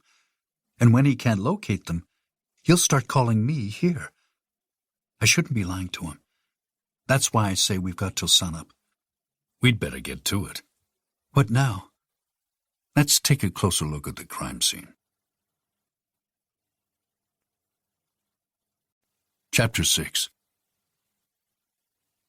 As the New Mexico night surrounded us, a cold front blew in from the east, and nature's musical notes rolled off of the low, rolling hills. Voss stood beside me. We scanned the crime scene together. From the road, our silhouettes must have looked like a normal woman being towered over by a giant monster, a horror movie creature standing with its victim, close together like they were friends. Voss looked at everything with me. There was impatience in her eyes, which was natural, I supposed, since we had been staring at the crime scene for over 30 minutes without speaking. I had already put the pieces together, but I didn't want to lay out what I saw too freely. She was a cop here. I didn't want to overstep my bounds. And she saw right through me. She said, "We've looked this over already. So now what?" I stayed quiet and circled the unmarked state police car. Kept looking. I remained careful not to touch anything. I watched every step I made, not wanting to disrupt any forensic evidence such as footprints or tire tracks, all like before. Together, we looked carefully around the car one last time. I counted the bullet holes again, double-checked my math. Then I pictured the bullet trajectory. Impatient, Voss said, "Tell me what you see." "The driver stood here," I said, pointing to a spot in front of the driver's side windshield. He stood 10 feet from the grill. He was right-handed. Judging by shoe size and depth of his footprint, I'd guess he was 5'10", maybe 5'11". "You can tell that by looking at a shoe print?" "Sure, it's easy.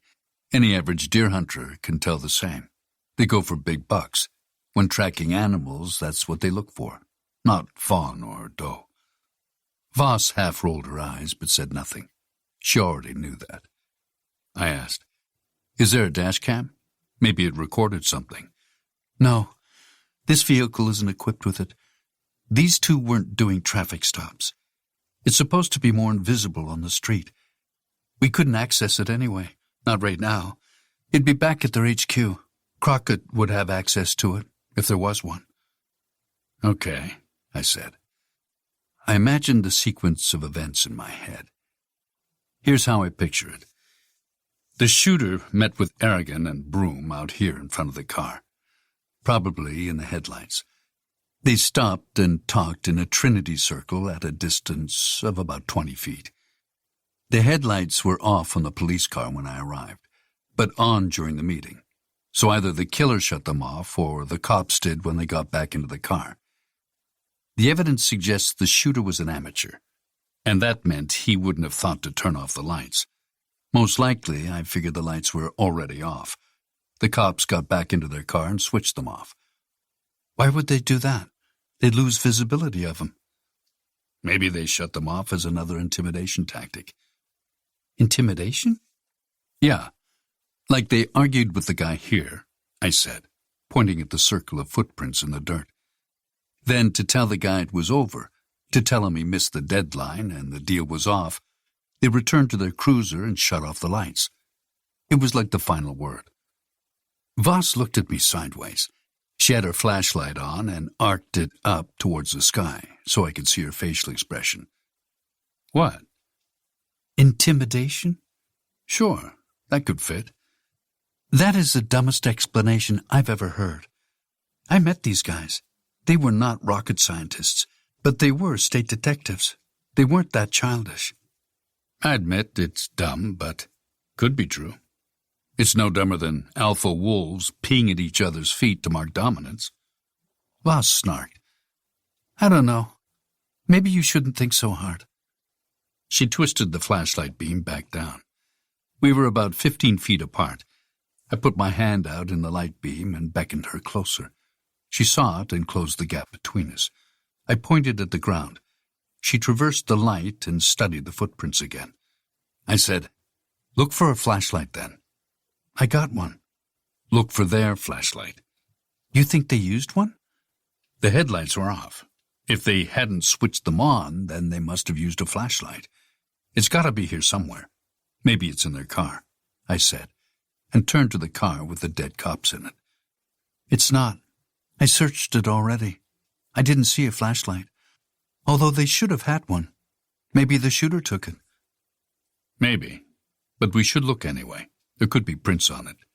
We'd have to send the flashlight out to a forensic lab. Can you do that? Sure, it's in Roswell. They won't be open until tomorrow, Voss said.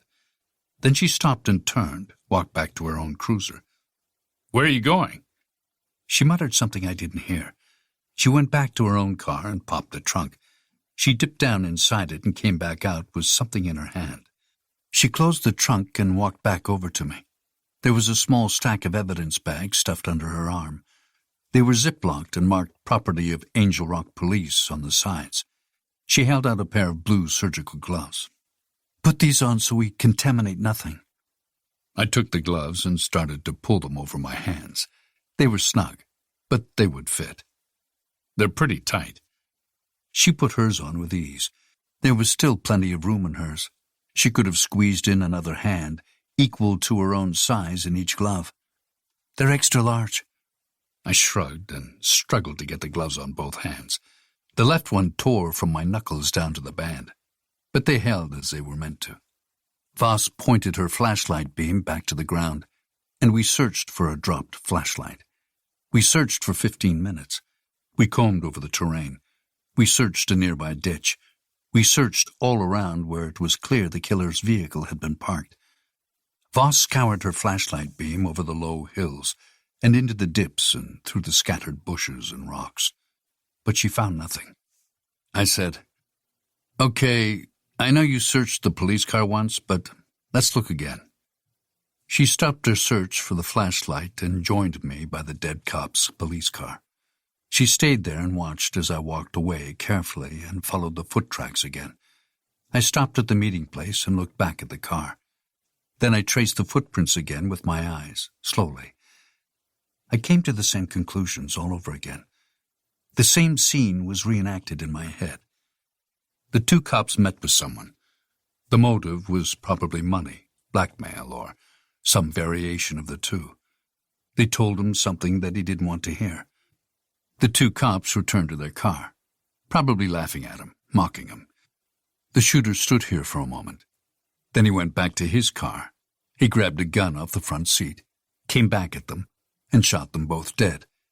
Then reloaded and emptied the second magazine into them. He walked the whole way. Probably held the weapon out in front of him at arm's length, like a hot potato he couldn't get rid of. Voss said, "See anything?" "Nope. Same as before. Maybe the motive is money." "Could be. It usually is." "It's got to be something of value."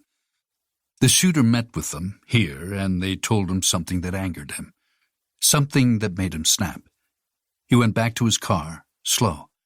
He ducked inside and grabbed his gun and the extra magazine, which was probably on the seat. He must have known that they wouldn't have checked him for weapons, and he was confident they wouldn't check his car. He got his gun, came at them, stopped there, fired until he was out of bullets, reloaded, and did it again. I pointed to the ground where his tracks had stopped, and back at the two dead cops. I held out my right hand, cupped it with my left, and made a gun gesture. My index finger pointed straight out, and I mimicked squeezing an invisible trigger. I pretended to fire 13 shots at the two dead cops. I looked down my index finger from my thumb like it was the stock sights on a Glock, and aimed and fired. Each time I jerked back in a quick and soft recoil like the Glock has. I could picture each bullet firing through the bullet holes in the car, windshield, and through the dead cops. But I was an experienced shooter. This guy wasn't. He probably fired with his eyes closed. Bullets sprayed everywhere. That's why he hit all over the car. He was lucky to even kill both cops. It's a case of numbers. He fired 13 shots, and many of them hit their targets. But most of them didn't. They were wild shots. Voss watched and stayed silent for a moment. She said, "This could have been some kind of payoff, maybe. where money exchanged hands, or was supposed to. Maybe he didn't bring it, and an argument broke out. Or maybe they didn't bring it, and that's what set him off, and he shot them. Voss asked, "We know they gave him some sort of bad news. But what? Did they tell them they didn't have his money? Or he told them he didn't have their money? Also, why not just shoot him? Were they giving him a second chance?" Maybe they just wanted to toy with him. We moved back to the dead cop's car. I examined it once more, double-checking the mental list of everything inside the car that I had already accounted for. There were 2 dead cops, 2 department-issued Glocks, holstered and unfired. There was one Remington Model 870 neatly perched. The stock end rested in a cradle. The barrel and the muzzle pointed upward at the cab ceiling. It was locked in place and untouched. In the back seat there was nothing but bullet holes in the upholstery, and a spray of cloth and stuffing from the seat strewn about. They had been blown out at the time of impact and had long since settled on the seat. I stared at the corpses, up and down. I reached out and popped the driver's side door open. Voss didn't object. The door swiveled open, and the broken glass from the windshield shifted and made low cracking and tinkling sounds. The door swung all the way open. I bent down and stared into the interior. I knelt on one knee, planting it on a hard patch of dirt, and I studied the inside closer. I looked back at Voss. "Can I bore your light?" She nodded and handed me her flashlight, but first, I took it and turned the light to the inside of the police car. I traced the beam across the faces of the dead cops, down their chests, and across their torsos. The light washed over them and across the bullet holes and over seeping bloodstains. Voss asked, "See anything interesting?" "They're dead, that's for sure." I kept looking. I scanned the carpets under the seats and the footwells. I scanned the pedals and the cup holders and the undercarriage of the dash. I found nothing of interest. I reached down and grabbed the lever to release the trunk. I jerked it in one quick motion and heard the lid snick, and the trunk opened up. I retreated away from the cabin of the cruiser, slumped my weight back down on my heel, and rested on my knee for a second. I looked back at Voss. "Let's have a look in the trunk." She nodded and waited for me to stand up, then followed me back to the rear of the car. I left the driver's side door open and walked past the back seat and around the bumper. I stepped over a dip by the back tire. The wind picked up and blew the cold night air down from the low mountains way off in the distance. I felt it brush over my head and across my face. I looked back at Voss and watched it ruffle her hair, and then let it settle back into its default position. Voss and I stopped in front of the trunk lid. I reached out and jerked the lid all the way open in one quick motion, like the contents might have been a trunk full of rattlesnakes. But there were no snakes. The contents were standard for a police car. There was a bullhorn, a first aid kit, 2 pairs of dirty mud boots, 3 road flares, 2 orange cones, 1 roll of yellow police tape, 2 raincoats, a spare tire, fully aired up, a black and yellow car jack, an unopened pack of Duracell DD tactical batteries, 2 grime-covered shovels, an open box of crime scene gloves, a box of evidence bags, and a bright yellow fire extinguisher fastened just above the right rear tire well. I shone the flashlight beam across the objects, but nothing of particular interest jumped out at me. They were pretty standard, a little dirty and used, but standard. I twisted downward and scanned the interior of the trunk. I looked closely at the edges and the lining, and then at the metal roof of the trunk. The black rubber lining around the lid had been compromised, but not in a subtle, time-altered erosion or crack kind of way. This was a disturbed way, as if something or someone had tried to claw out of the trunk from the inside. "Look at this," I said, and watched her flashlight beam over the inside of the trunk lid.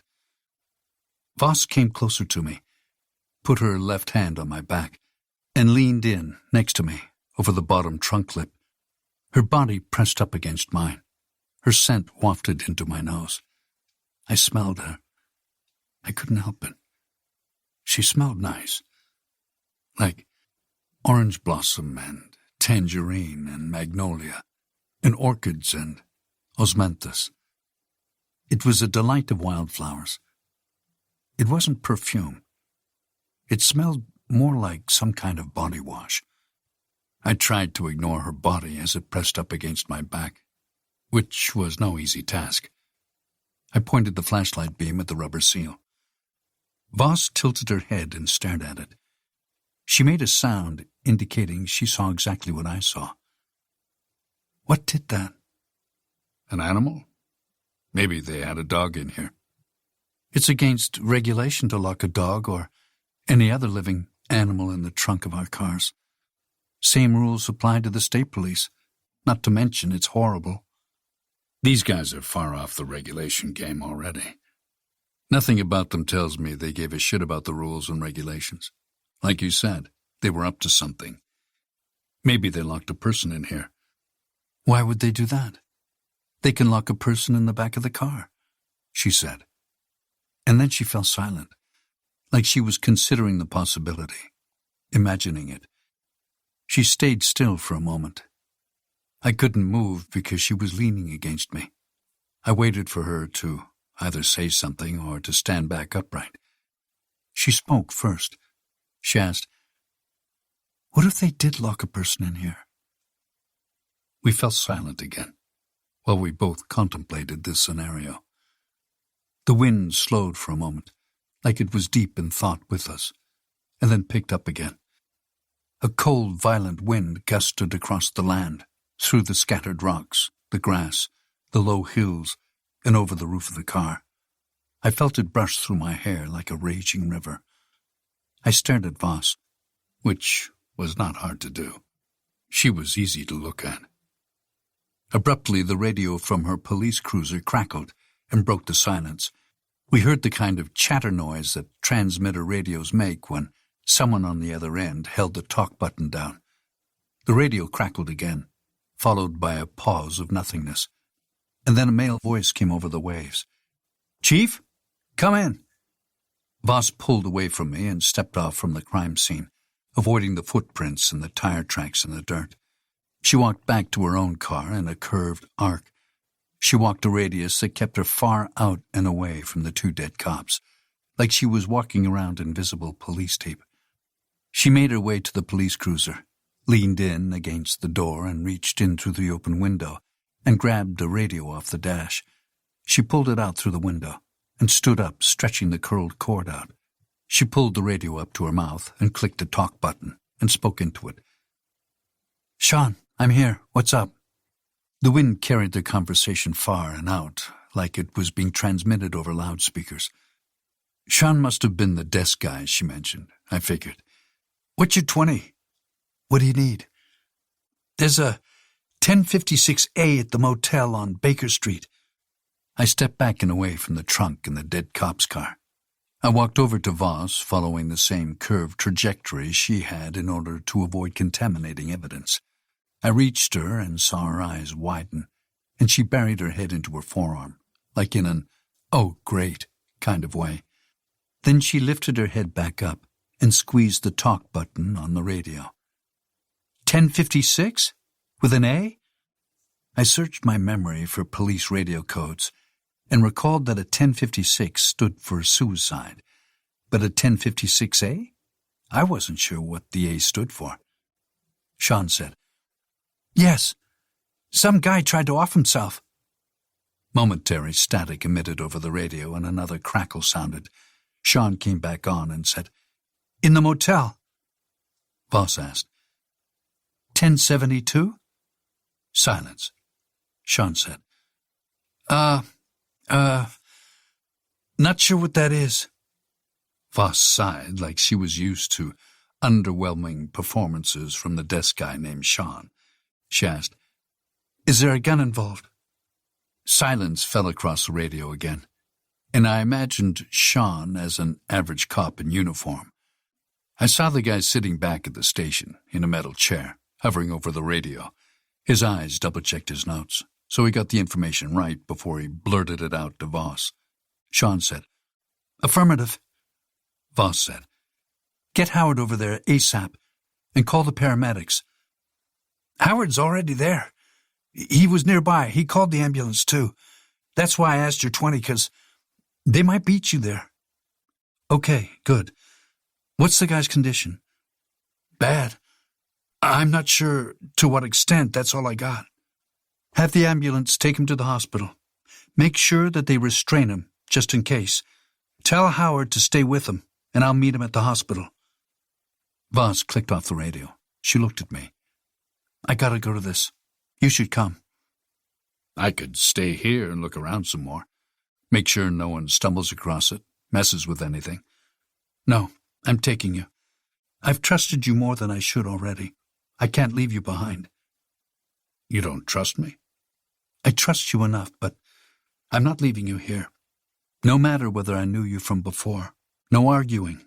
Get in the car. Let's go." I shrugged and stepped close to Voss and past her. I went around to the passenger side of her cruiser and stopped. I pulled the gloves off. Not sure what to do with them, I shoved them into my pocket. I opened the door and dumped myself down in the seat and shut the door behind me. The seat was tight. My knees were in the glove box. I reached down between my legs, felt for a seat bar, and racked the seat all the way back. Voss ripped off her gloves and shoved them into her pocket. She got in on the driver's side and stared at me as I fumbled with the seat belt before shutting her own door. The steering wheel was low and pulled close to her. The seat was racked all the way forward in a way that would have been completely impossible for me. But she had a small frame. It was perfect for her. She put the transmission lever in reverse, backed up, and turned, and slowly drove away. She didn't want to kick up rocks and dirt behind the car, blowing it all over the crime scene. She waited until we were out of the dirt and back onto the 2-lane highway.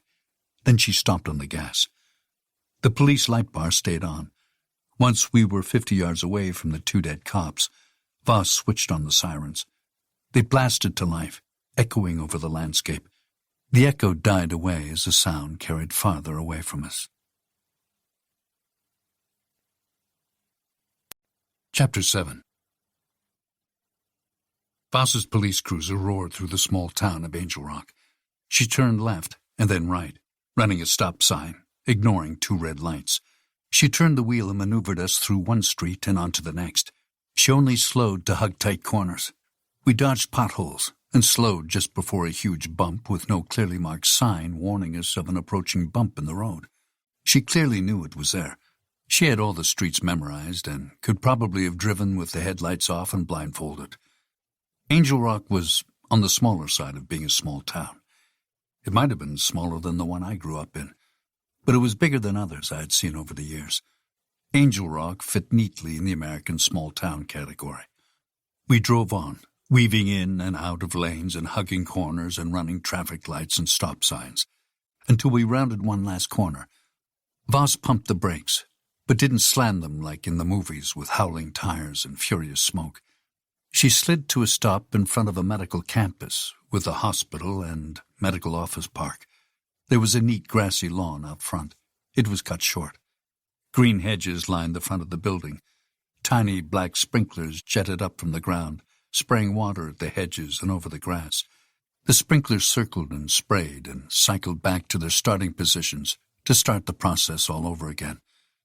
The largest building, made of dark tan concrete and brick, had the words Angel Rock and General Hospital, painted in red and white letters, stacked low on the bottom of the 3rd floor at the top of the building.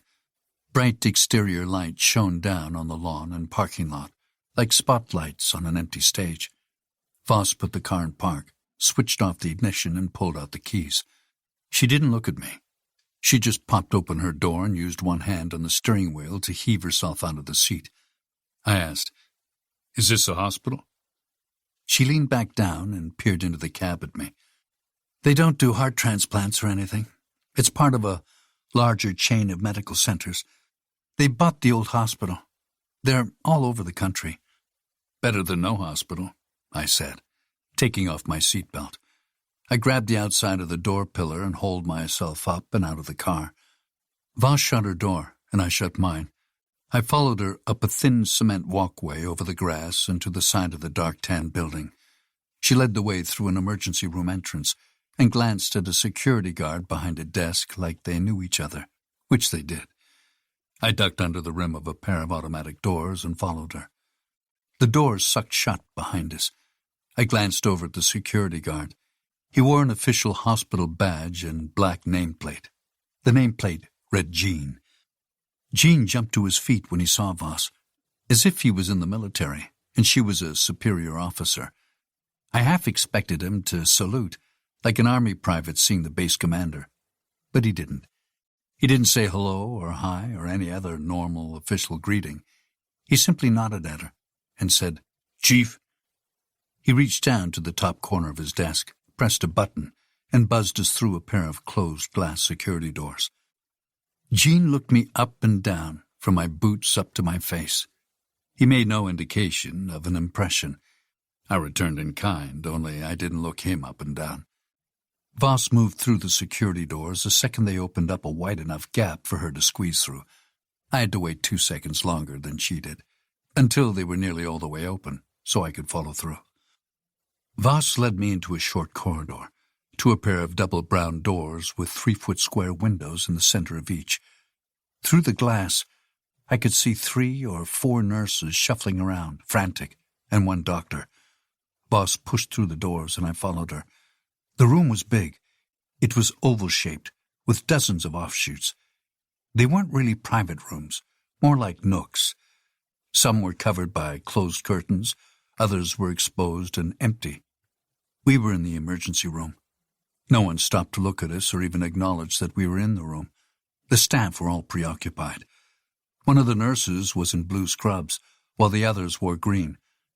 I wasn't sure if there was some kind of symbolic difference between the different colors, or if it just meant that the nurse in blue scrubs had laundry to do and the only pair she had left were the blue ones. They all seemed to be working on one patient in particular, because the doctor was standing over him and the nurses were scrambling to help. Voss and I stopped in the center of the room and listened. The nurse in blue said, "Bullet wound to the head." A nurse in green said, "I'm paging Dr. Garcia." The ER doctor said, "Nurse, don't page him. Run upstairs and get him, stat." Dr. Garcia must have been the only other doctor in the building who could help in this situation. He was probably making his rounds upstairs and having a quiet night that was about to be interrupted by the guy who had a bullet wound to his head. Voss turned and pushed me back, out of the way of the nurse in green, who was headed out of the double doors to search for Dr. Garcia. We stepped back against one wall and tried to stay out of the way of the commotion. Over at the other end of the big room, I saw our deputy, the guy named Howard. His eyes were on the ER doctor and the nurses as they worked to stabilize their gunshot patient. I suspected the patient was our attempted suicide, the 1056A. Blood soaked into Howard's uniform shirt. There was a lot of blood. It was spread across his chest and stomach and his right forearm, including his standard black watch with a black rubber band. A dark red stain of blood smeared across the faceplate, obscuring his ability to see the time. Voss nodded in his direction and grabbed my forearm. Her hand barely covered half of it. She jerked and pulled me behind her and led me over to her deputy. We stopped near him. There was shock on his face, like he never saw something as horrific as a gunshot wound to a man's head before. Without skipping a beat, with no introductions, I looked the deputy up and down fast. I pointed at his shirt and asked, "From the guy?" I asked it as if we were old friends and I was a member of the team. It happened naturally, organically. I wanted to avoid the long, drawn-out introductions and explanations about who I was and what my interest was and what my qualifications were and the like. I preferred to skip right to the part where I asked a question and got a direct answer, so I acted like an established member of the team. I was a man deputized by the police chief herself. It was a tactic used by federal agents every day, all over the country. An FBI agent from a local field office is assigned to a new case to investigate a homicide in a small town. with small-town cops with small-town minds, who don't like the federal government or federal government agents coming in and pissing all over their jurisdiction, showing them who's really in charge. This caused friction for the FBI agent. It meant wasted time and wasted energy and wasted words. It meant meeting deputies and shaking hands and going through the rudimentary hazing from the local boys. So what do the FBI agents do? They present themselves as members of the team right away. Make that known. Make it accepted beyond any doubt. Don't give the natives time to think, time to question, time for their insecurities to kick in. The FBI agent says, "Hey man, I'm one of you. I'm just a guy with a job to do. I didn't come here to interfere with your case. I didn't come here to walk all over your toes, to tell you how to do your job. I just came with better resources. So let's work together and burn up some of Uncle Sam's money to solve this crime. What do you say?" This tactic worked for the FBI, so why not for me? But I didn't have to employ it, apparently, because Officer Howard didn't need convincing that I was part of the team. One look from Voss, and he knew better than to ask questions. If I was with her, then I was spoken for and verified and vetted to the full extent of her power. And that was good enough for him. Officer Howard looked up at me. "What?" Voss said, "This is Widow. He's consulting with me on something else." The deputy looked me up and down, but said nothing. No comment, no opinion on his face at all. Voss didn't explain my presence any further than that. I said, "The blood on your clothes, is it from this guy?" Howard looked down at his shirt as if it were the first time he realized he was covered in blood. He nodded and looked back at Voss. She asked, "Who is he?" Howard said, "His license says his name is Ryan Sond." Voss asked, "How bad is it?" Howard said, "Bad. I don't really know. He bled a lot. But I don't think that his brain was hit. Looked like the guy didn't even stick the muzzle in the right spot." I asked, "What's the right spot?" Howard stared at me for a short second and held his breath, and then exhaled with a kind of question implied in the gesture, like, "Who are you again?" The question faded, and he half shrugged, rolling his shoulders up and dropping them in the same second. He said, "I mean, he didn't fire it into his temple or his mouth, like a man who really wanted to die would do." Voss asked, "So why'd he do it?" Howard shrugged. "Attention, I guess. I don't know." Voss asked, "Any witnesses?" "No." "Was there a note? Anything?" "No note. No witnesses." I said, "Describe it for us." Voss looked at me, and Howard didn't. He kept his focus on Voss, but acted like a question from me was a direct question from her, and he answered it. Howard said, "It looked like he fired it into the top of his head, possibly at the 11 o'clock position." Howard stopped there. He added nothing else. He trembled a bit, and I realized they saw little violent crime in a community this small. Maybe Howard had never even seen a guy shot before. Voss said, "Howard? What else?" Before Howard acknowledged Voss, I reached a hand out gently and grabbed her wrist. I squeezed it just to get her attention. She glanced at me. I said, "We should talk to the doctor." Voss seemed to pick up on what I was saying, and she nodded back. She looked back at Howard and asked, "Howard, where's the gun?" "Back at the motel. I left it. What was I supposed to do? The guy was bleeding everywhere. I couldn't just leave him there while I bagged and tagged the weapon." "It's okay. That was the right thing to do. Did you lock up the room?" "Yeah, I locked the door behind me. I gave Clark the key. He should be sitting in the parking lot with the key, waiting for you." Voss said, "Okay." I asked, "Who's Clark?" Voss said, "The motel's night clerk." I paused a beat and thought, Clark the clerk? I asked, "What about the doctor?" "Let's check," Voss said, and she looked at Howard, gave him an order.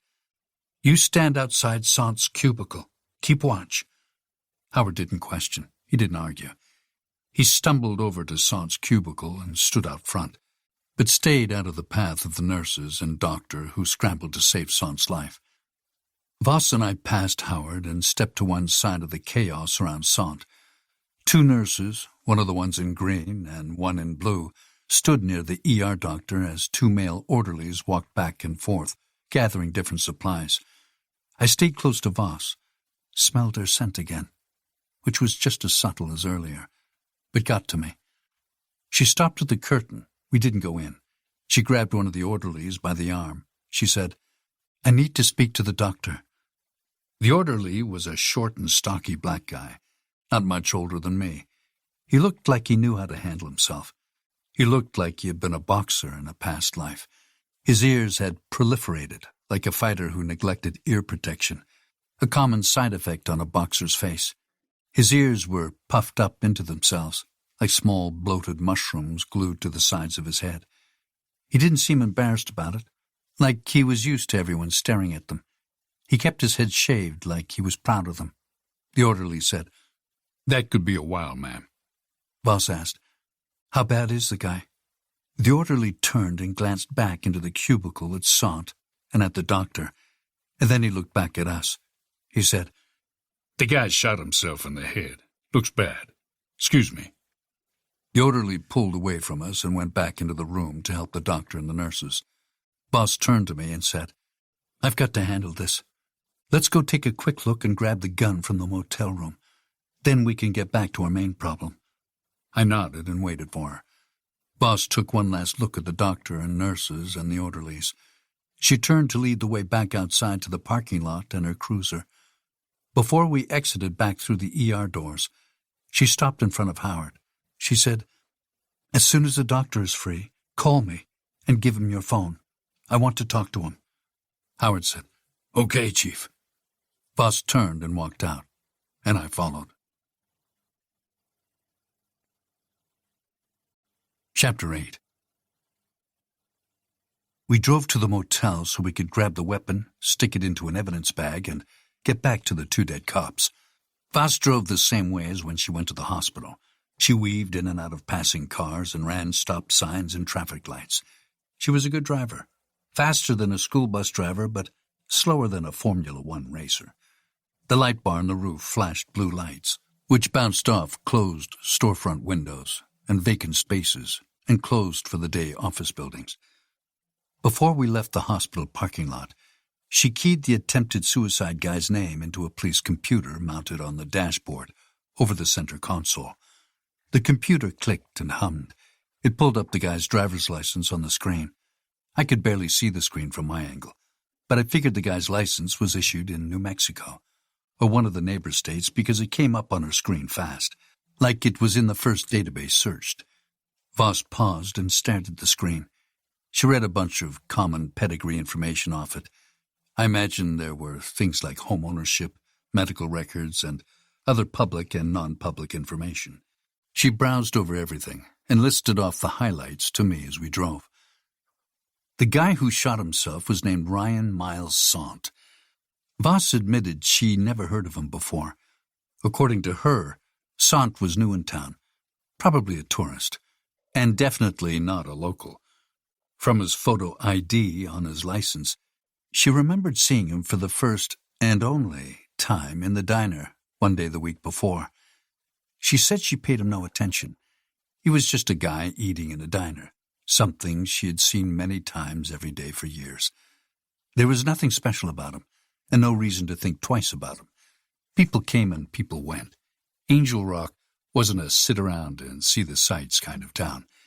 It was a slow-growing, slow-moving, quiet place. Although she admitted they got their fair share of alien UFO enthusiasts who came through with questions and conspiracies on their minds. But mostly alien tourists stuck to Roswell with questions about a UFO crash from over 60 years ago. Voss and I pulled up to the motel in her police cruiser. She stopped past the front office but didn't park. She glanced around and saw that the motel clerk was no longer sitting in the parking lot, like he was when Officer Howard left. We needed the key to open the guy's room. Voss was about to get out and head inside to the front desk, but the motel clerk, named Clark, peeked out a huge window and waved at us. Voss signaled for him to come outside. He stepped out of the front office and onto the gravel parking lot. Voss reversed the cruiser and stopped directly alongside Clark. He walked over and leaned down and looked in through my window. He didn't pay me much attention, just a quick glance at my eyes, and then straight at Voss. "Hi, Chief Voss." Voss looked across me at Clark. "Clark?" Clark asked. You're about that guy, right?" "Of course. What room is it?" Clark stepped back away from my window and made a big show about crossing around the hood of the police car around to Voss's side. He leaned down and peered in. He looked at her, looked across at me, and hesitated, looking fearful. He looked confused. At first, I thought it was just because he didn't know who I was. But then he fidgeted, like he was more nervous to see me. I realized he was confused, not because he didn't know me, but because I wasn't sitting in the back seat with handcuffs on. Voss saw Clark's fidgeting and nervousness, too.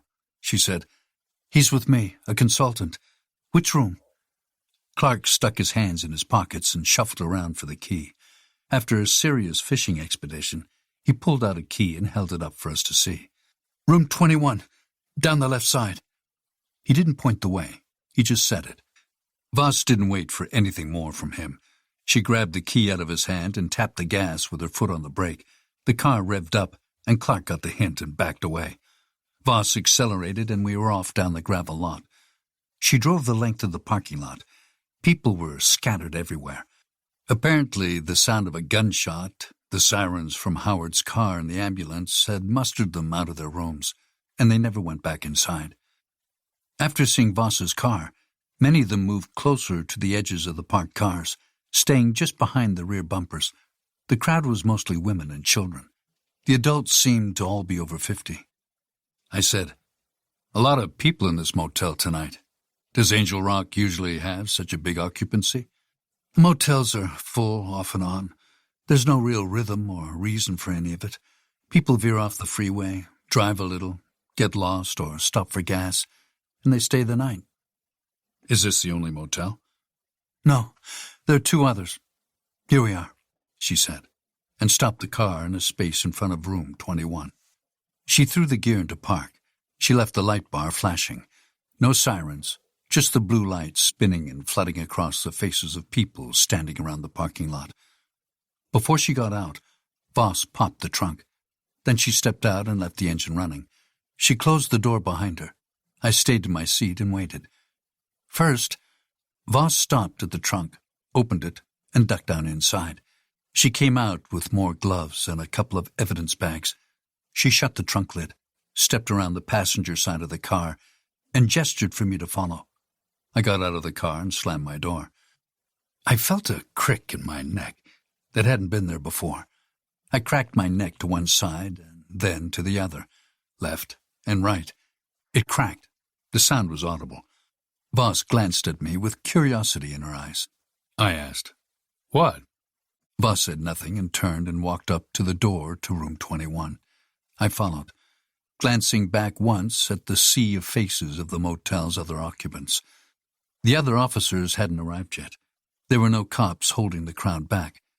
They were just standing around, being orderly on their own accord.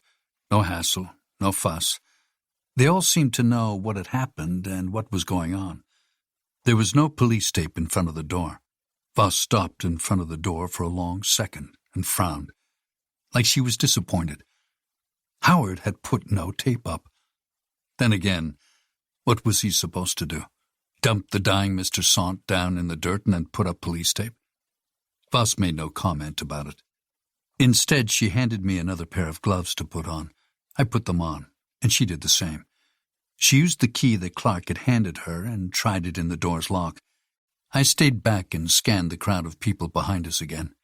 They remained a good distance back, keeping to themselves, but staying curious. No one came up to ask questions or volunteer information. It was all quiet. I said, "We should ask around and see if anyone knows the guy." "My officers will handle it when they get here," Voss said, and turned the key in the door. The lock clicked, and the door to room 21 swung open. The light was still on in the room. It shone in a dim, almost seedy sort of way, where everything wasn't lit up brightly, and all the bulbs in the room were a yellowish hue, as if the white had been blocked by months of dust covering the bulbs. The first thing to hit us was the smell. There was a hint of blood, but there was also something else. It smelled like musk, like someone had been living in the room for weeks. Room 21 was as typical as any plain motel room I'd ever seen before. The ceilings were low. Dull brown carpet covered the floor. There was a haphazardly made bed with 2 nightstands, one on each side. There was a round wooden table with a pair of hardwood chairs near a corner. There was a laptop on the table. It was open but password protected. The room's seedy lighting came from 2 table lamps posted on each side of the bed on the nightstands.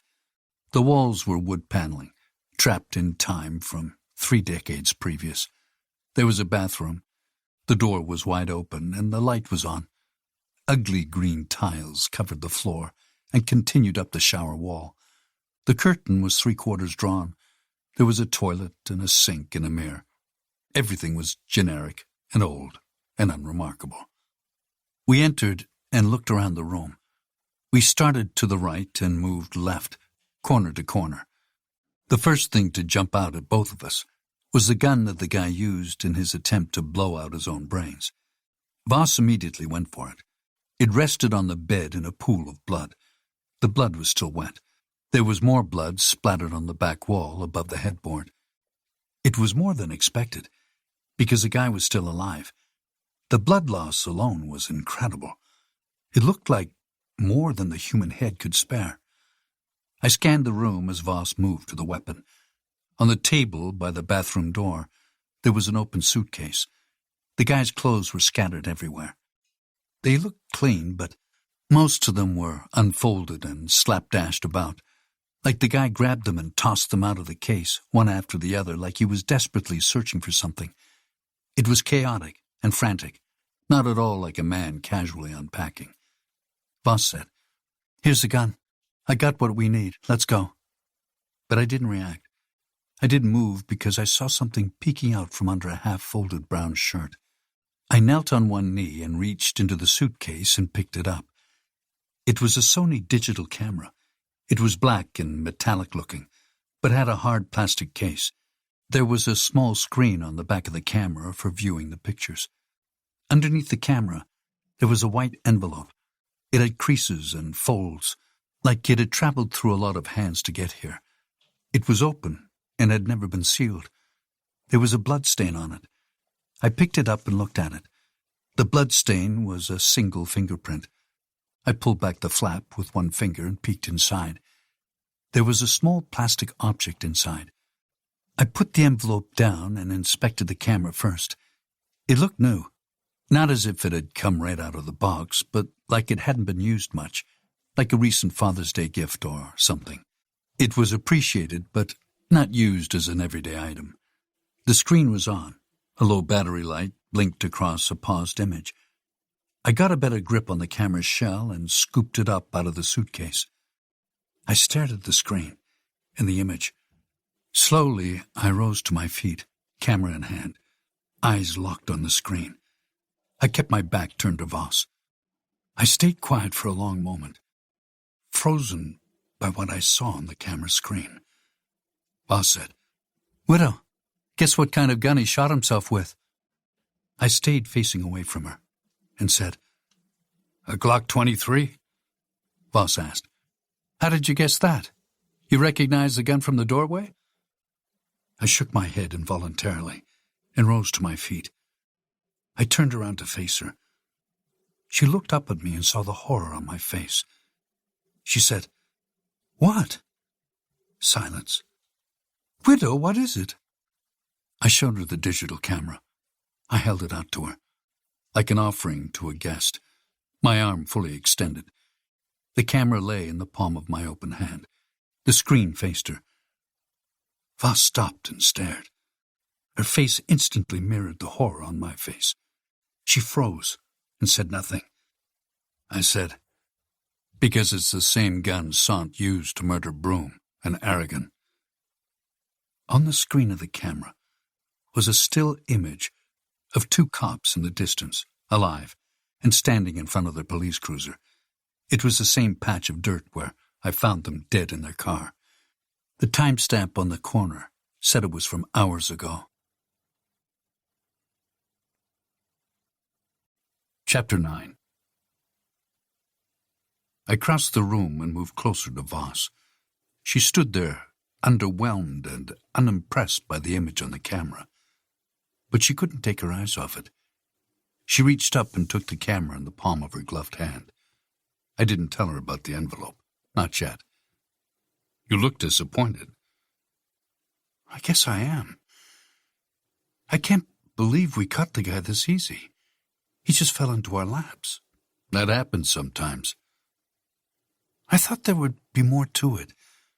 I was thinking two crooked cops. There's probably something deeper here. You found the killer. That's justice. Pretty simple. Alleged killer. And yeah, I know. I just thought they were up to something more. It was in my gut. There still might be more. We might just be looking at the surface. We still don't know motive. Voss stayed quiet. Better bag the Glock and tag it as a murder weapon now.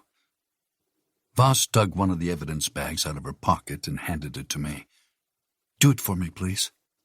I nodded and walked over to the weapon, shoved the envelope into my pocket. I opened the evidence bag and pincered the Glock by the grip with my index finger and thumb. I held it up into the dim light and studied it, like I was inspecting a live mouse I'd caught by the tail. Voss stared at the little screen on the back of the camera for a long moment. I slipped the gun into the bag and sealed it. Then I placed it on the bed. I moved and scanned the rest of the room for anything else of interest. I started at the bed, where Voss had found the Glock 23. I looked down at the floor beneath it and got down on one knee and checked under the bed. There was nothing. Voss set the camera down on the table near the open bathroom door. She returned to the bed and scooped up the bag gun and took it out of the room and walked back to her police cruiser. She left the door to the motel room open. I watched her through the open door. She used one hand to open the car door. She plunked herself down on the seat, leaving her legs outside the car.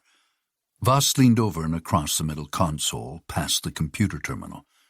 She snapped open the glove box and placed the bag Glock 23 inside. She sat back upright and picked up the radio and radioed the guy at the desk. She told him to get Howard and another deputy back to the motel and set up a perimeter. I watched her through the open door until I noticed something. Behind the door, on the floor, tucked up close underneath the dresser, I saw a pair of dark green boots. I walked over to them and lightly kicked them over. The left boot toppled over. I nudged it again and tilted my head and stared down at the bottom.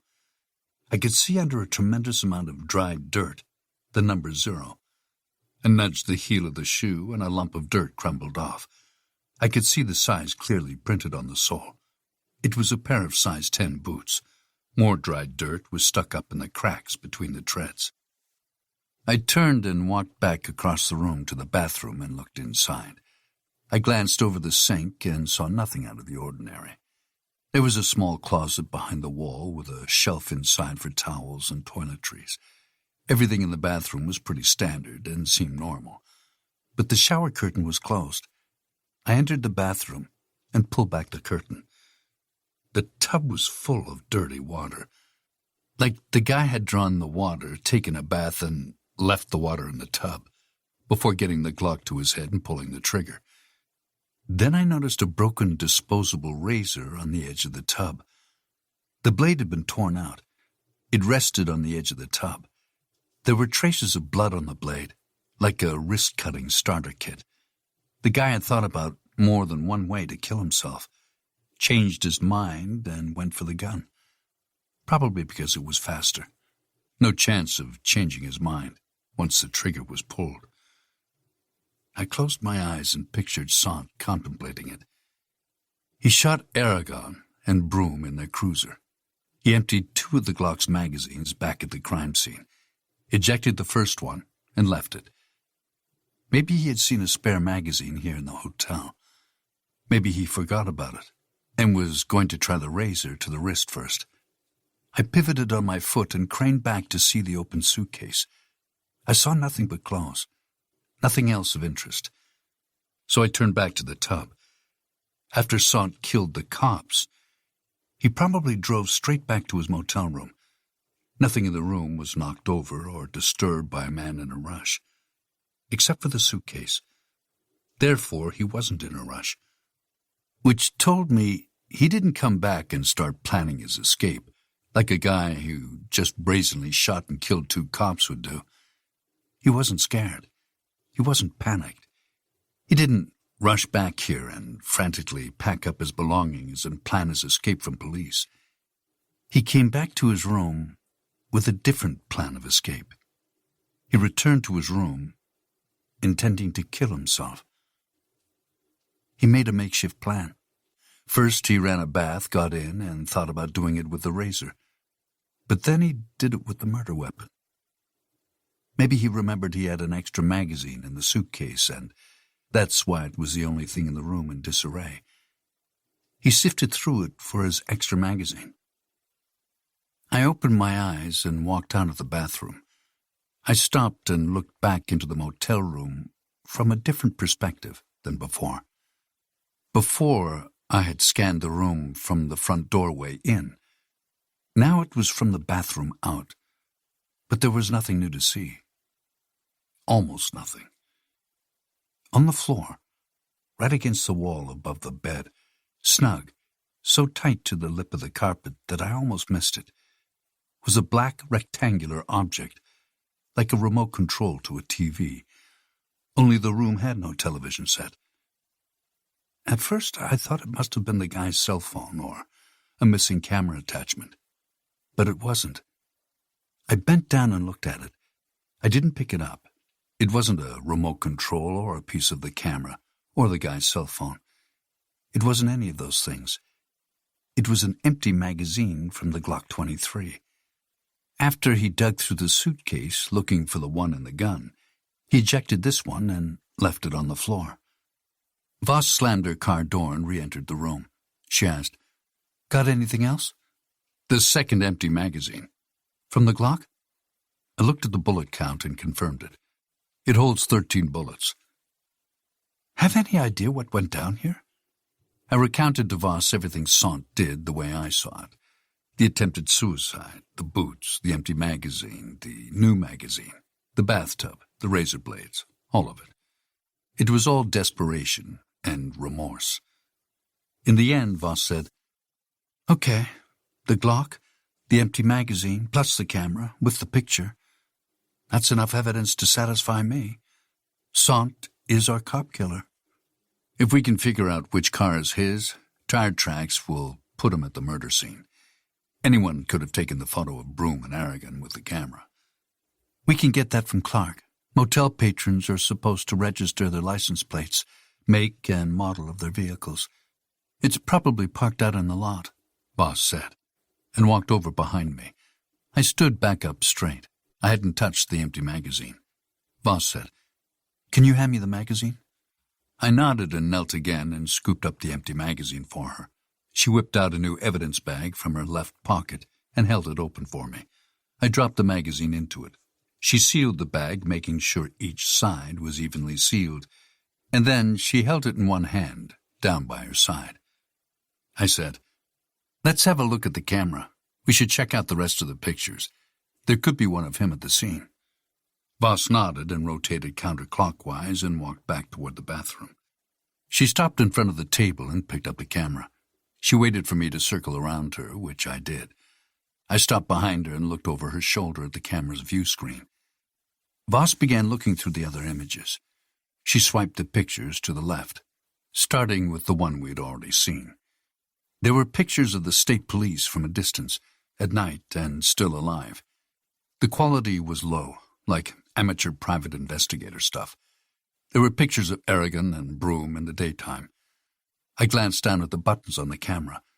There were no words, only icons, some of which I knew and a bunch I didn't. I knew the little lightning bolt button was to adjust the flash on the camera. I knew the little magnifying glass icon indicated a zoom in and out feature. Plus, it doubled as a zoom function on the lens. What I wasn't sure about was what the little book icon did. I'd hoped that it stood for the date and time. I said, "Hold on." Voss stopped sifting through the photos. Carefully, I reached around her. My hands came close to her forearms, almost brushing against her. I pressed the book icon button and put my hand back at my side. The camera's viewing screen flashed quickly, and a date and timestamp appeared over the image. "This picture's from 2 weeks ago." "Keep going. Let's see how far back it goes." She swiped again to the left. The next picture was of a green rucksack, and the next was a picture of it unzipped. My jaw fell open at what was inside the bag. I couldn't see Voss's face, not dead on, but I imagined her jaw fell open as well. Cash money filled the rucksack, a lot of it. There were $100 bills rubber-banded together in an undiscernible amount. It looked like thousands of dollars. I grabbed Voss's wrist gently, instinctually, and said, "Motive." "So this is about crooked cops?" "Not necessarily, but maybe." Voss stepped forward and turned to face me head-on. She handed me the camera like she was tired of looking through it.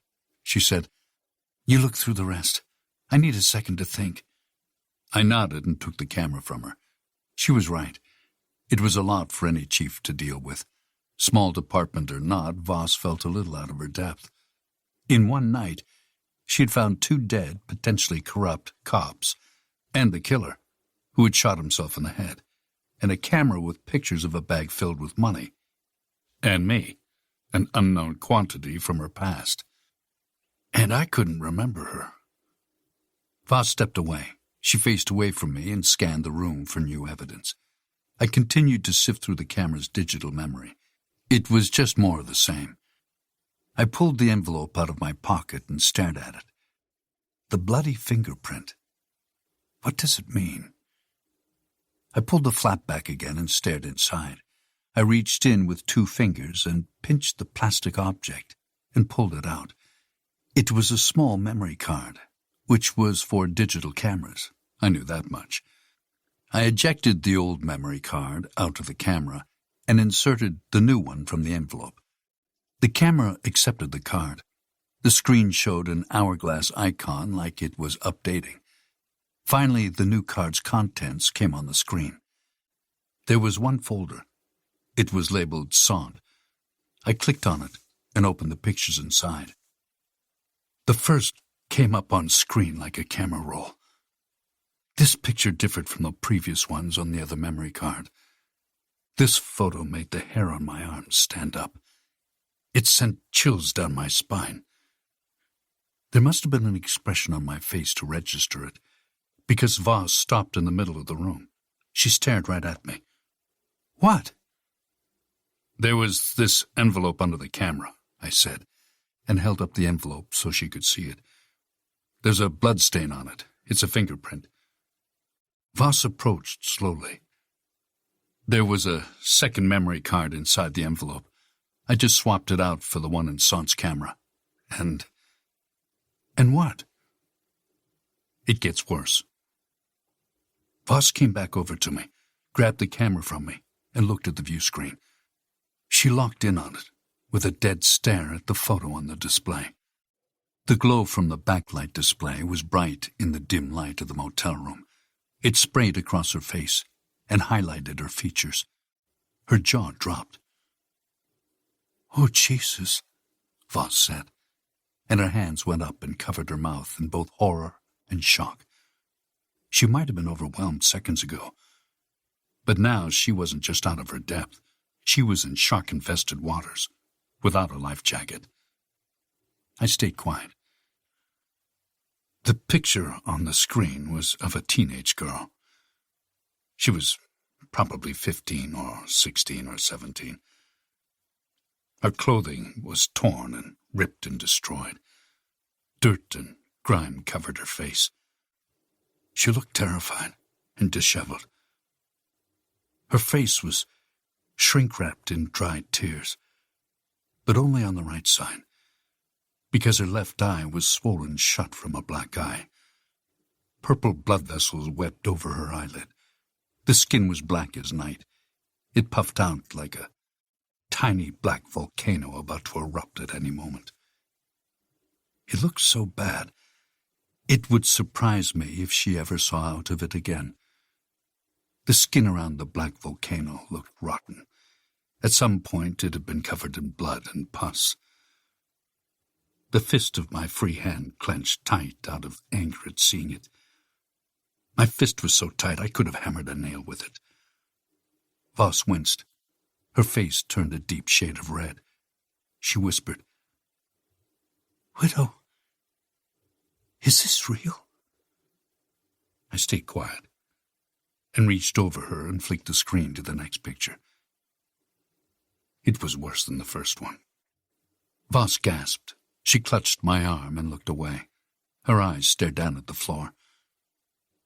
I stared at the new image and wished I had swiped no farther. I wished I hadn't turned around a couple of hours ago. I should have just kept on walking. I should have kept going straight through Angel Rock and onward to Roswell. Aliens would have been much better than what I got. The next picture was of a different teenage girl. She was completely nude, no torn clothes. She was similar in age to the previous one. Only she wasn't the previous one. This one was a brunette with a rounder face and a piercing above her right eye. What was once a pierce of silver eyebrow jewelry was now caked in dried blood. Makeup and dried mascara ran down her face days before the photo was taken. This girl didn't have a black eye like the previous one, but she was obviously dead. Voss gasped again. It was an angry, audible sound like a loud exhale of air. I stayed quiet and stared at the screen in rage and horror. The next picture showed the dead girl's whole body. She was handcuffed to a bed in what looked like a basement. It was dark and dank. The floors and walls were part concrete and part dirt. There were pipes on the wall and ceiling.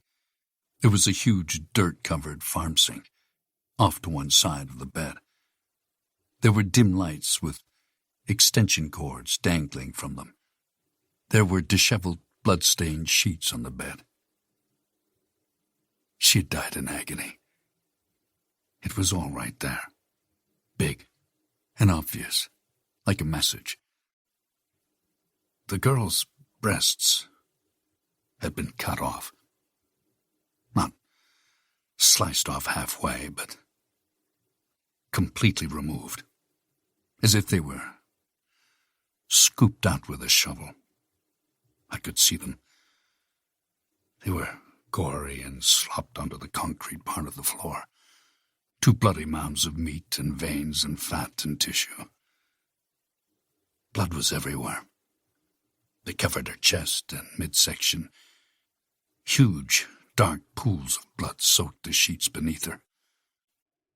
Her throat had been cut, sliced from ear to ear. Voss breathed heavily like she was angry, angrier than me. I looked at the picture a little longer. It turned my stomach. But there was one more detail. A figure stood between the dead teenager and the camera. His back was turned, half his body off camera. He reached out a gloved hand and held her head by a tuft of hair. He held her face forward for the camera to get a clear picture of her. If an image was worth 1,000 words, this one was not. It was not worth 1,000 words. It wasn't worth 500 words. It wasn't worth 100 words. It wasn't even worth 10 words. It was only worth 3, and Voss said them. Someone's going to pay. Chapter 10. We stood there in silence for a long moment. Voss broke the silence first. She asked, "What is this?"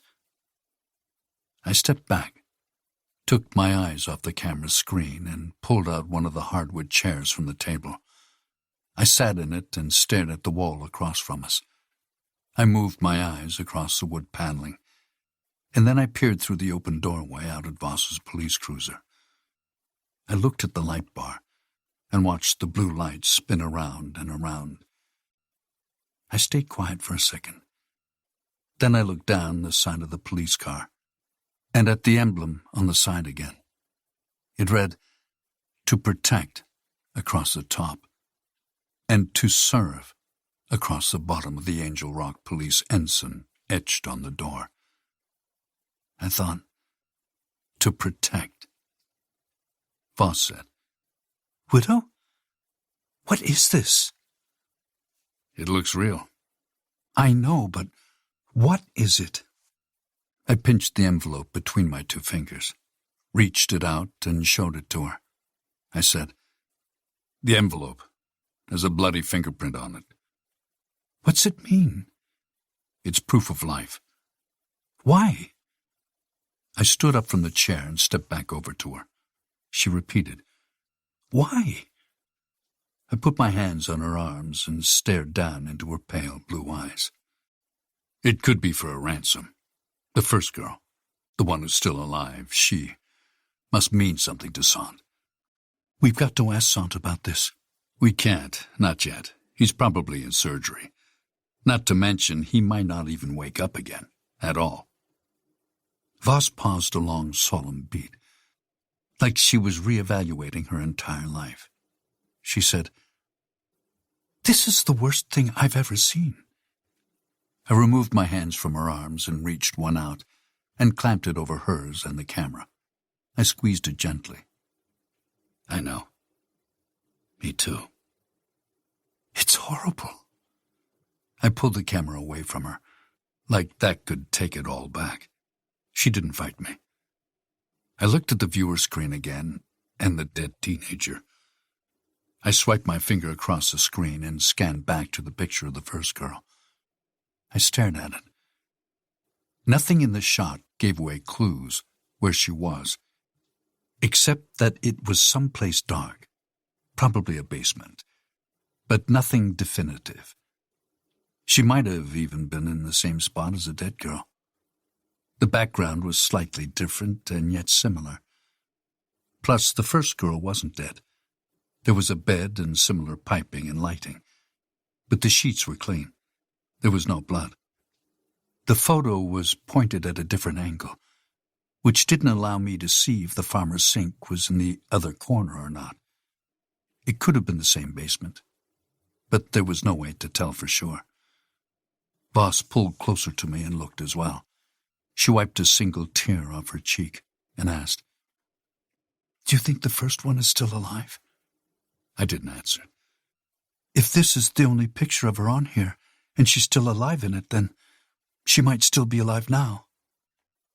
"That's the assumption we should work on. Until we know otherwise, this girl is alive." "Okay. So, how do we find her?" "I think she's near Angel Rock, somewhere. They'd want her to be nearby. She's the motive." "Sant killed Aragon and Broom over this girl. So they did tell him she was dead?" They could have lied to him. Maybe he didn't have the full ransom. Maybe they wanted to motivate him, or hurt him, make him suffer a bit. She could be alive. In fact, I bet she is alive. "How do you know?" Because why tell him she's dead and then let him walk away? They'd kill him too, sure as anything. No sense letting him live unless it was a trick. Voss nodded along but said nothing. "What do we know about Sant?" "He tried to kill himself." "What else?" Voss stared down at the floor, as if she were counting the threads in the carpet. She said, "The obvious questions are, why did he try to kill himself? And why is the girl the motive?" "We saw the money. We have the fingerprint and the memory card with the photos. They must be proofs of life. The obvious answer is it was ransom money because they have this girl. At the crime scene, they told him she was dead. Maybe. Voss nodded and looked back at the camera. She looked at the viewer and saw the living girl's face again. She asked, "Who is she?" "If you look closer into Sant's background, I bet you'll find he has a teenage daughter or niece or something like that." "The daughter angle makes sense." "I think so, too." Voss said, "If his daughter is missing, there might be a report or an Amber Alert." "That's if it was reported to begin with." "I just can't believe that 2 state detectives would do something so horrible. Even if Aragon and Broom were assholes, still kidnapping for ransom." "I know. It is evil. But it adds up. The murder scene, the meet-up, the way he snapped, that Aragon and Broom underestimated Sant. They probably staked him out for months and thought he was a good candidate." "What if they'd done this before?" "We know they have. The dead girl's probably real, probably from the same evil racket. They've probably been doing this for years. If we research, we probably could uncover a host of dead or missing children and their fathers." Voss's face changed back to the hardened cop. "We should confirm the girl is Sant's teenage daughter." "I agree. Can you find out?" Voss nodded. "You really think she's still alive?" "We should alert the FBI. Kidnapping is their thing." "That could endanger her." "How so?" "Not saying we can't trust the FBI, but if we tell them, someone else who might be involved in their department might get wind of it. Aragon and Broom are cops. If they're committing these horrible crimes, there could be a third man." "We should tread carefully." Chapter 11. Voss and I returned to her police car after she bagged the laptop, which we couldn't access without Sant's password, the empty magazine, a shell casing we found on the floor from Sant's suicide bullet, Sant's boots, the blood-stained envelope, the extra memory card, and the camera, which had a dying battery. I squeezed the clothing spillage from Sant's suitcase together, enclosed it, and carried it out first. Then I went back in for a power cord I presumed was for the camera. It had a tiny flat end, which looked like it could fit into the camera someplace. I wasn't sure if it was the right cord or not, but I'd seen no other loose power cords in the room. And as far as we could tell, there was no cell phone. Sant's cell phone was maybe in his vehicle, but more likely in a pocket of his jacket or his pants, which were at the hospital. Voss also took the motel room key off one of the nightstands. The key was clearly marked by a round metal badge that had the motel's name and room number written on it in small letters and numbers. Next to the motel room key, underneath a lamp, she also found a set of vehicle keys. At her police car, Voss popped the trunk and tossed in the bagged evidence. I watched as she shifted them around to make sure that they were stationary and not in danger of being tossed about in the car while we drove. She kept the key set out and in her palm. She slammed the trunk shut without giving me time to toss the power cord in. I stuffed the cord into one of my pockets. Voss took her gloves off and stuffed them into her pants pocket. I did the same. She jingled the set of keys in her hand. "Sant's keys," she asked. "Can you drive Sant's truck?" "Sure, but I don't have a license." "If you don't tell, I won't," she said, and tossed me the keys underhanded. I caught them and held them with my pinky finger going through the key ring. It was a tight fit. The keys were attached to a fob with buttons on it. "Which truck is his?" "It's a Silverado," Voss said, and pointed at a maroon-colored Chevy Silverado with New Mexico plates. "How do you know?" "Click the alarm button." I looked at the fob. There were 2 buttons, one marked with an icon of a lock and one with a red button. I pressed the red button, and a vehicle in the lot screeched and the lights flashed. I looked up. I looked down at the key and reversed it. On the back there was a Chevy emblem. I pressed the red button again, and the alarm stopped. Then I pressed the lock button, and the truck's dome lights lit up slowly and laggardly. The door locks clicked, and they unlocked, and the fog lights on the front of the truck lit up the pavement in front of the tires. I looked around the parking lot. There were 2 other Chevys in the lot, a Malibu and a blue Camaro. I asked, "How did you know his was a Silverado? Why not the other 2 Chevys?" Voss smiled and said, "I'm smarter than you think." "Was it because the key has no open trunk button, and the Silverado was the only Chevy without a trunk?" She moved around to the driver's door of the police cruiser. "Damn! I didn't think of that. I knew it was his because of the color. It's maroon." "So?" "When a man picks a maroon truck, it means nothing on its own. But did you see his clothes? Did you check out his socks next to his boots?" I shook my head. "Sant is colorblind. His clothes didn't match. His jacket and his shirt were both gray." "How do you know? They look like they match to me. They're both gray, ugly, but gray." "Colorblind people often wear gray because they don't know it's gray. They think it's different colors." "Okay." "His socks are 2 different shades of white, and from 2 completely different pairs of cotton socks. It's probable that he's colorblind. My dad was like that. He always picked out maroon or dark red or gray-colored vehicles. He thought they were blue. My first car was gray. He thought it was black. I never had the heart to tell him." I nodded again, but I wasn't sure if I bought the colorblind thing or not. She mentioned her dad. I thought back, tried to think if a colorblind guy with a beautiful daughter meant anything to me. It didn't. I still wasn't sure how she knew me. "Follow me. We're going to the station." "Lead the way." She got into her cruiser and shut the door. I got into the cab of the truck and felt around under the front seat for the bar to set it back, but I couldn't find it. Then I switched my hunt to the door, with no luck. I looked over at the console in the middle and found it, nice and neat, next to the seat adjustment controls for the passenger seat. The interior of the truck had a lot of aftermarket stuff. Maybe that's why the seat adjustment was there. It had to be moved to accommodate something else that was added. I wasn't sure. I was no mechanic. I hit the little lever all the way back and my seat started moving, slowly, automatically. It stopped when it went as far back as it would go. I released the lever and sat upright. It was comfortable. I had plenty of leg room and enough room between my lap and the steering wheel. I reached out and grabbed the door handle and pulled it shut. I jammed the key into the ignition and turned on the engine. I gave it some gas. The engine roared to life. The radio blasted a country music station. The music boomed over the truck's speakers. I didn't recognize the song, but it was a male's voice, and it was on a chorus. I listened to the words. The song was about his wife leaving him, which seemed to be just about every country song that's ever been played anywhere. Today's country music was a lot about sorrow and lost loves, like the new blues. I looked for a knob to turn it off, but there wasn't one. Instead, there was a touch screen that lit up the center of the dash. I looked at it.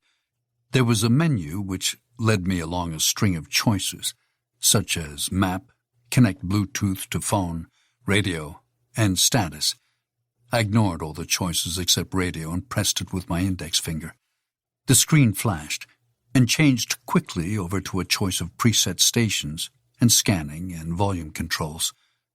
I didn't see an off button, so I pressed the volume control and held my finger there until the volume was all the way down, and the country singer's whiny chords faded into silence.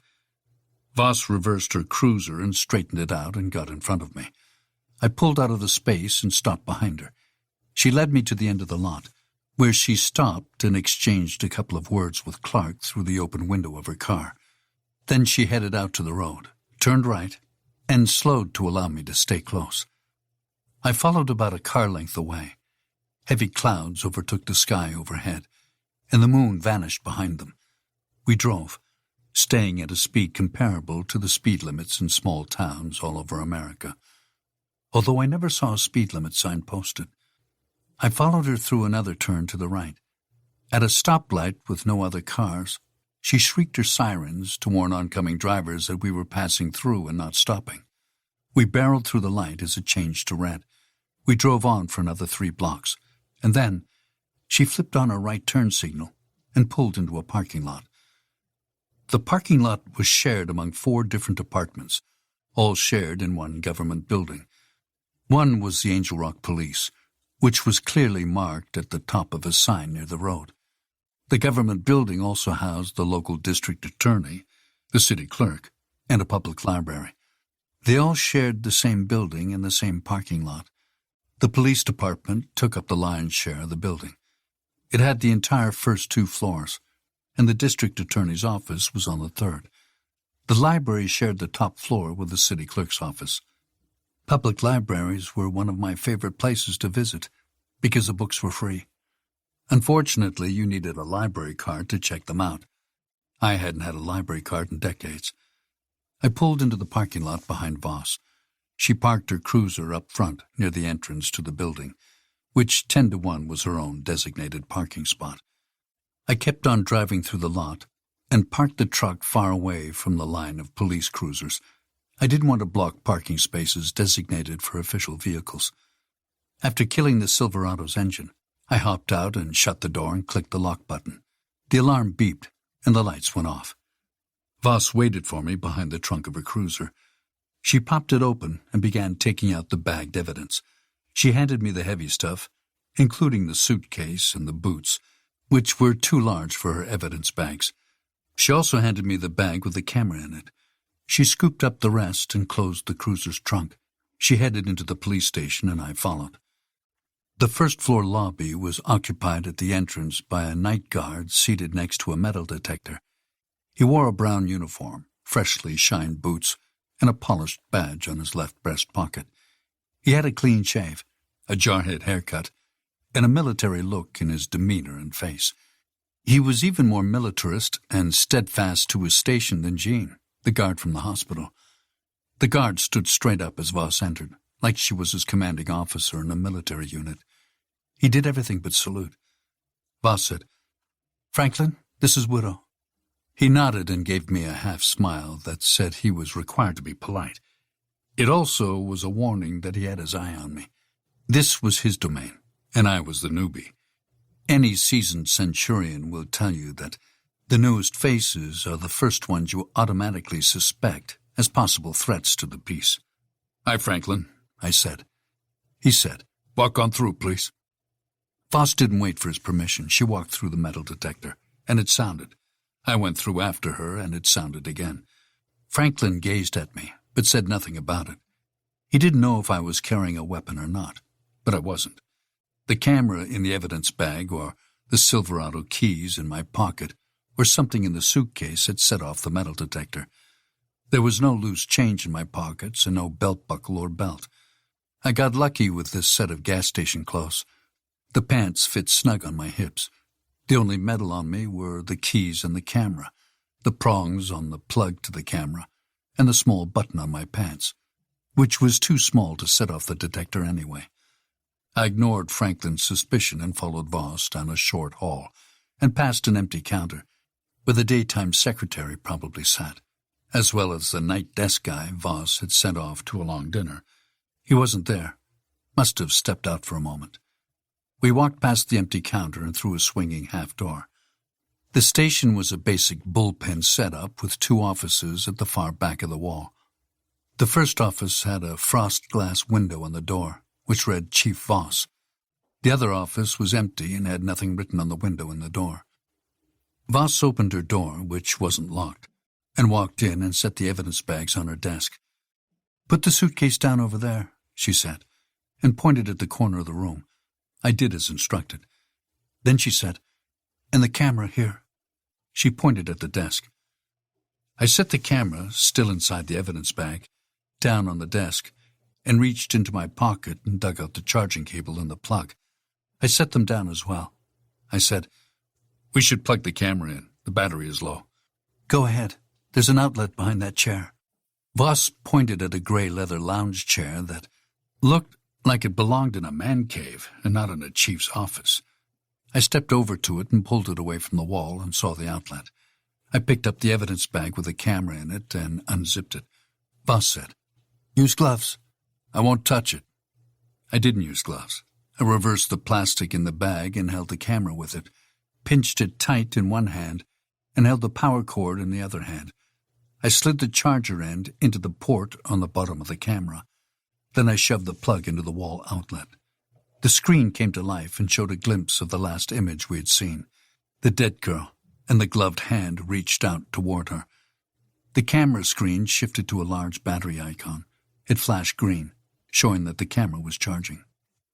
I turned and dumped myself down in the lounge chair and left the camera half in the bag and lying on the chair's arm. Voss took a deep breath, sighed. I gotta call the FBI. We can't sit on this anymore. I agree. If we don't call them now, they might find out. And that's bad for you. Bad for the case. Bad for the girl. The FBI will know what to do and how to get her back. Hopefully. If we can get her back. I nodded. Voss sat straight in a black swivel desk chair with no arms and a low back and small wheels on the bottom. The office wasn't big, but it wasn't small. It was the same chief's office that was in thousands of police stations in thousands of small towns with budget constraints across the country. This one was better than many. Voss was lucky to have an office, I supposed, but not lucky enough to have a window with a view, or a window at all. Instead, there was a wall with exposed brick. It was old and painted white. Not sure if it was a design choice or if they built the floor over something else, like an old industrial factory. There was a lot of fine detail. Each individual crack and line was etched out to showcase the architecture. On the other wall, the one that separated the two offices, there were multiple hanging photographs and framed achievements. All Voss's, I suspected. I got up out of the lounge chair, turned my back, and stepped over to the wall. I looked at the rows of Voss's achievements. It looked to be something that took over a decade to accomplish. She had done some impressive things. The first thing I saw was a bachelor's degree in criminology from the University of Arizona. Next to that, she had a letter from a Wilson Marks Ph.D., with his personal signature. Under his signature was his printed name, and underneath that was his job title, Chair of the Criminal Justice Department of UA. The letter congratulated Voss for the promotion to Chief of Police. Next to the framed letter was an award with the state seal smack dab at the bottom right-hand corner of the page. The award was some kind of certificate of appreciation, given to Voss by the Office of the Governor of New Mexico. It said so right on the award. The governor's name was a name I didn't recognize. The date on the certificate was from 4 years earlier, which probably meant the current governor of New Mexico wasn't the same guy who signed and awarded the certificate. Voss called to me. I'm going to call the FBI first.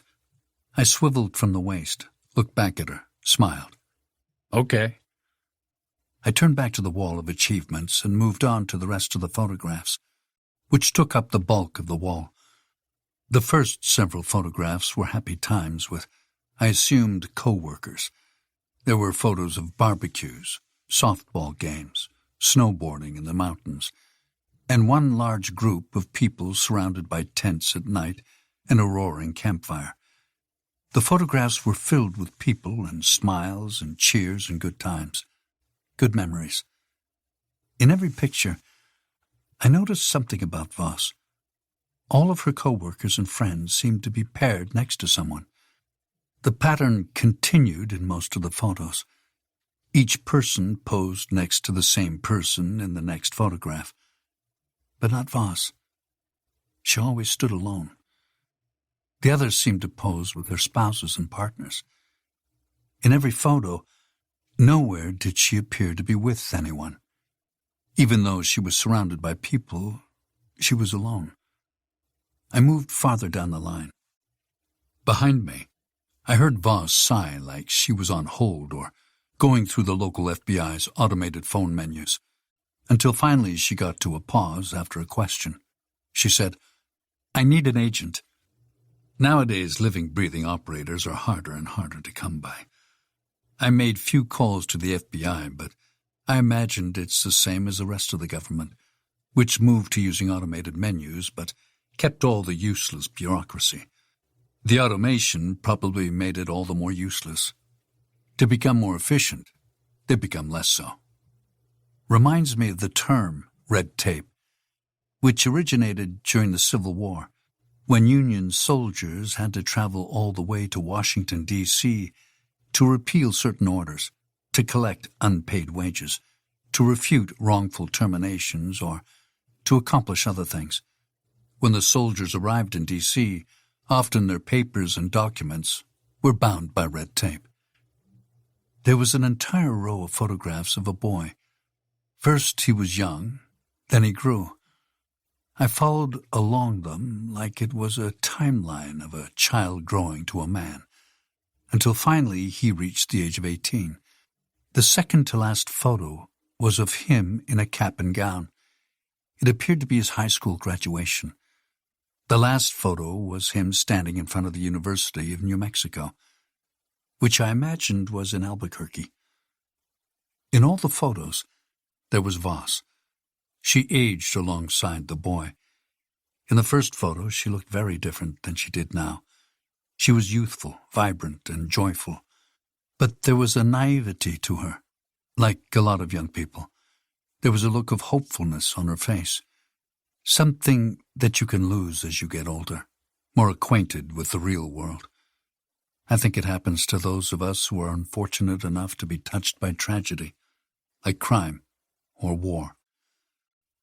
As the photos of the boy and Voss progressed, I watched her change physically, too. They both grew. Over the years, the boy turned to a young man. But his mum became harder. In the beginning, she was soft. It was in her eyes. It was in her body, her demeanor. By the end, she was muscular, tougher, more like a hardened cop, and not like a new mother. More than a hardened cop, she became a hardened woman. I saw the progression of her tattoos. She began with none. Not by the end. In the end, like me, in the last photo she had sleeve tattoos covering her arms. Something else in the photographs. There was no father, no husband, no partner. But Voss wore a wedding ring in some of the earlier ones. I went back to them and checked. There was a ring. I turned around and looked back at her desk. She talked on the phone to the FBI. I glanced at her hand. No wedding ring now. I inspected the rest of the photos on another row, and in the next several pictures, she appeared younger. They were from farther in the past. I was examining her life in reverse. There were more good times, more accomplishments, more police stuff. There were some photos of her winning different physical competitions. She looked to me to be what they call CrossFit. Others were long biking races. Others were those mud obstacle courses with names like Spartan Race or Dirt Warriors. Off to the right, beyond the rest of the photographs and accolades and memories, there was a single frame hanging on the wall. There was a glass case. Inside there was a folded flag. There was no inscription on the case, no indication of who the flag was supposed to represent, no indication that the flag was even for Voss. I didn't see any signs that she had been in the military. Sometimes veterans will keep a flag from a foreign base as a keepsake. Sometimes they'll get one and give it away to someone special as a gift. I wasn't sure about this one. A folded flag on display doesn't mean military. Not necessarily. Police departments give out flags. So do the Boy Scouts. Suddenly I realized it might be for her husband. Maybe he'd been a cop before her. Perhaps he was killed in the line of duty, and the department gave her the flag. Maybe she didn't put up a plaque or inscription with his name on it because she didn't need it. Maybe she didn't want it. Maybe she wanted to know what the flag meant and keep it to herself. Or perhaps the inscription plaque was being replaced. There were dozens of explanations for a missing inscription. Voss went quiet behind me. I turned back to look at her. She was waiting on hold. I walked back closer to her and stopped a few feet from her desk. I stared at her and asked, "How do you know me?" Voss stared at me for a second. Her eyes shifted up to the left like she was searching for the proper response. She moved the phone away from her mouth. "I won't tell you. Not yet. I want you to remember. You're a good guy, Widow. It'll come to you. I have faith."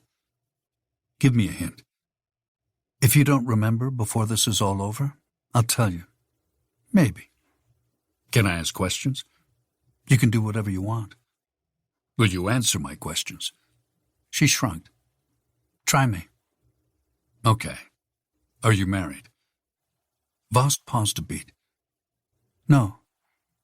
"I saw you have a son." "Yes, Simon. He's a good kid." "He's in school now?" "Yes. He's going to be a lawyer, unless he changes his major again." "I didn't see a husband. Were you married?" Voss paused a solemn beat. "I was. Once upon a time." "Is that how I know you?" Voss went quiet. She didn't answer because, right then, someone came on the other end of the line, and the conversation resumed. Chapter 12. Voss put the phone receiver back in her mouth and talked with someone on the other end of the line. I stayed quiet, but I thought about her. I tried to remember where she knew me from. There were no photos of her ex-husband on the wall. Or were there? And I just didn't know which man he could be. Maybe he was in them as part of the group, but not next to her as a partner. Either way, it was useless. I didn't recognize anyone from any photos. I guess that wasn't how I knew her.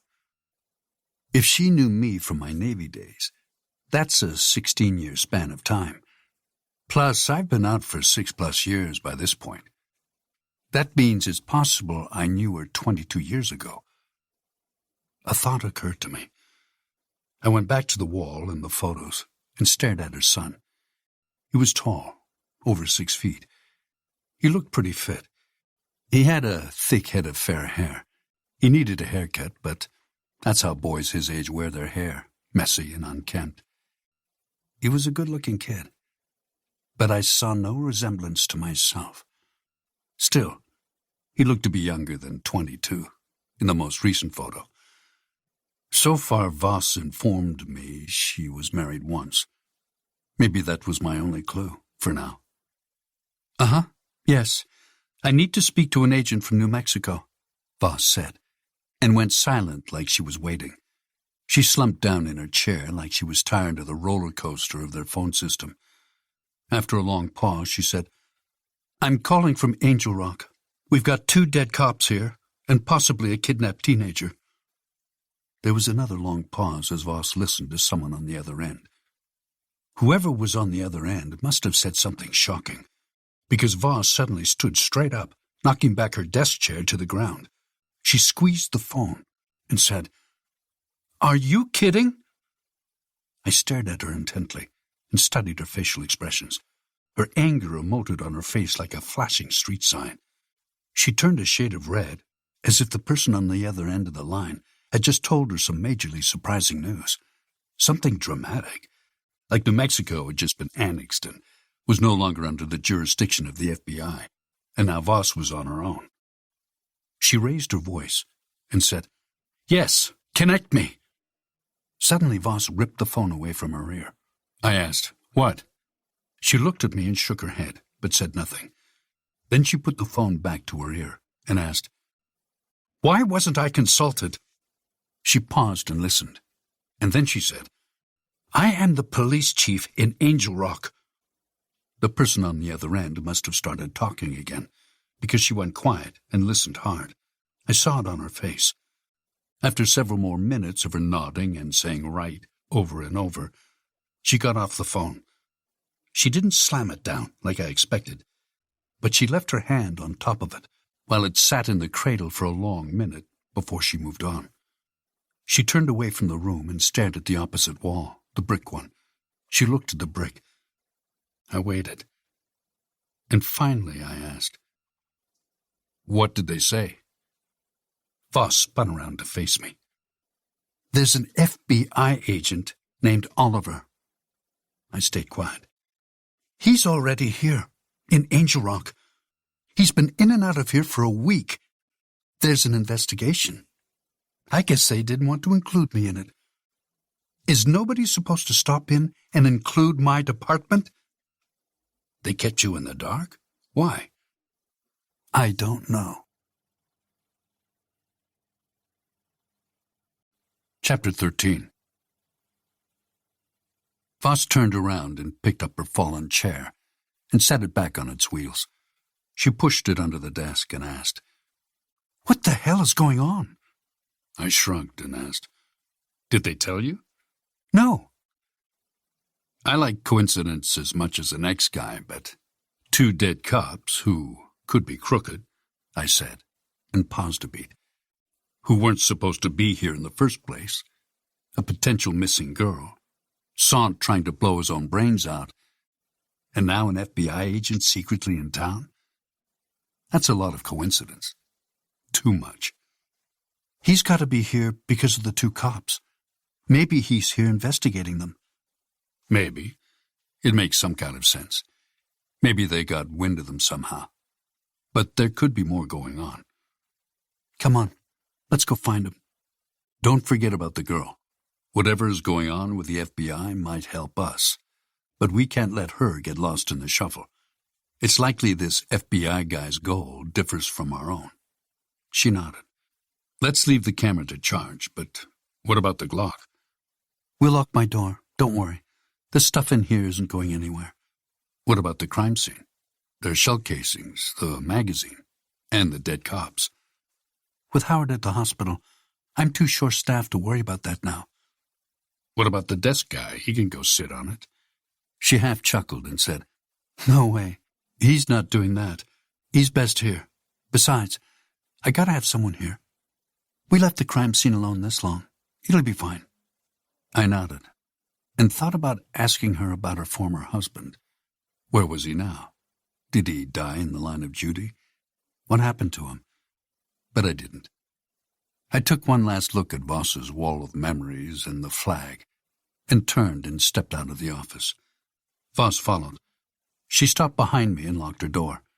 We walked through the deserted bullpen, past the empty counter, and back to the entrance. We passed Franklin, who stood up again and acted like he was going to salute Voss, but he only nodded and did the same to me. Voss took the lead and led us out of the building and to the parking lot. She stopped near a handicap ramp. I asked, "Want me to take the truck?" She glanced at Sant's Chevy and then at me. She asked, "Why?" 2 vehicles are better than 1. Yeah. Actually, maybe you shouldn't even come. I don't know this FBI guy. I've never met him before, so there's no personal or professional relationship built up. It'll look bad having you there. What am I supposed to tell him? "Hi, this is a guy I met years ago who doesn't remember me. Oh, and by the way, he was standing over 2 dead cops. Oh, and he is now helping me with the investigation."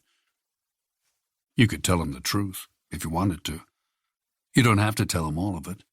Just tell him I used to be an NCIS agent, and I'm helping with the investigation. You could say we're old friends and I was in town, visiting you.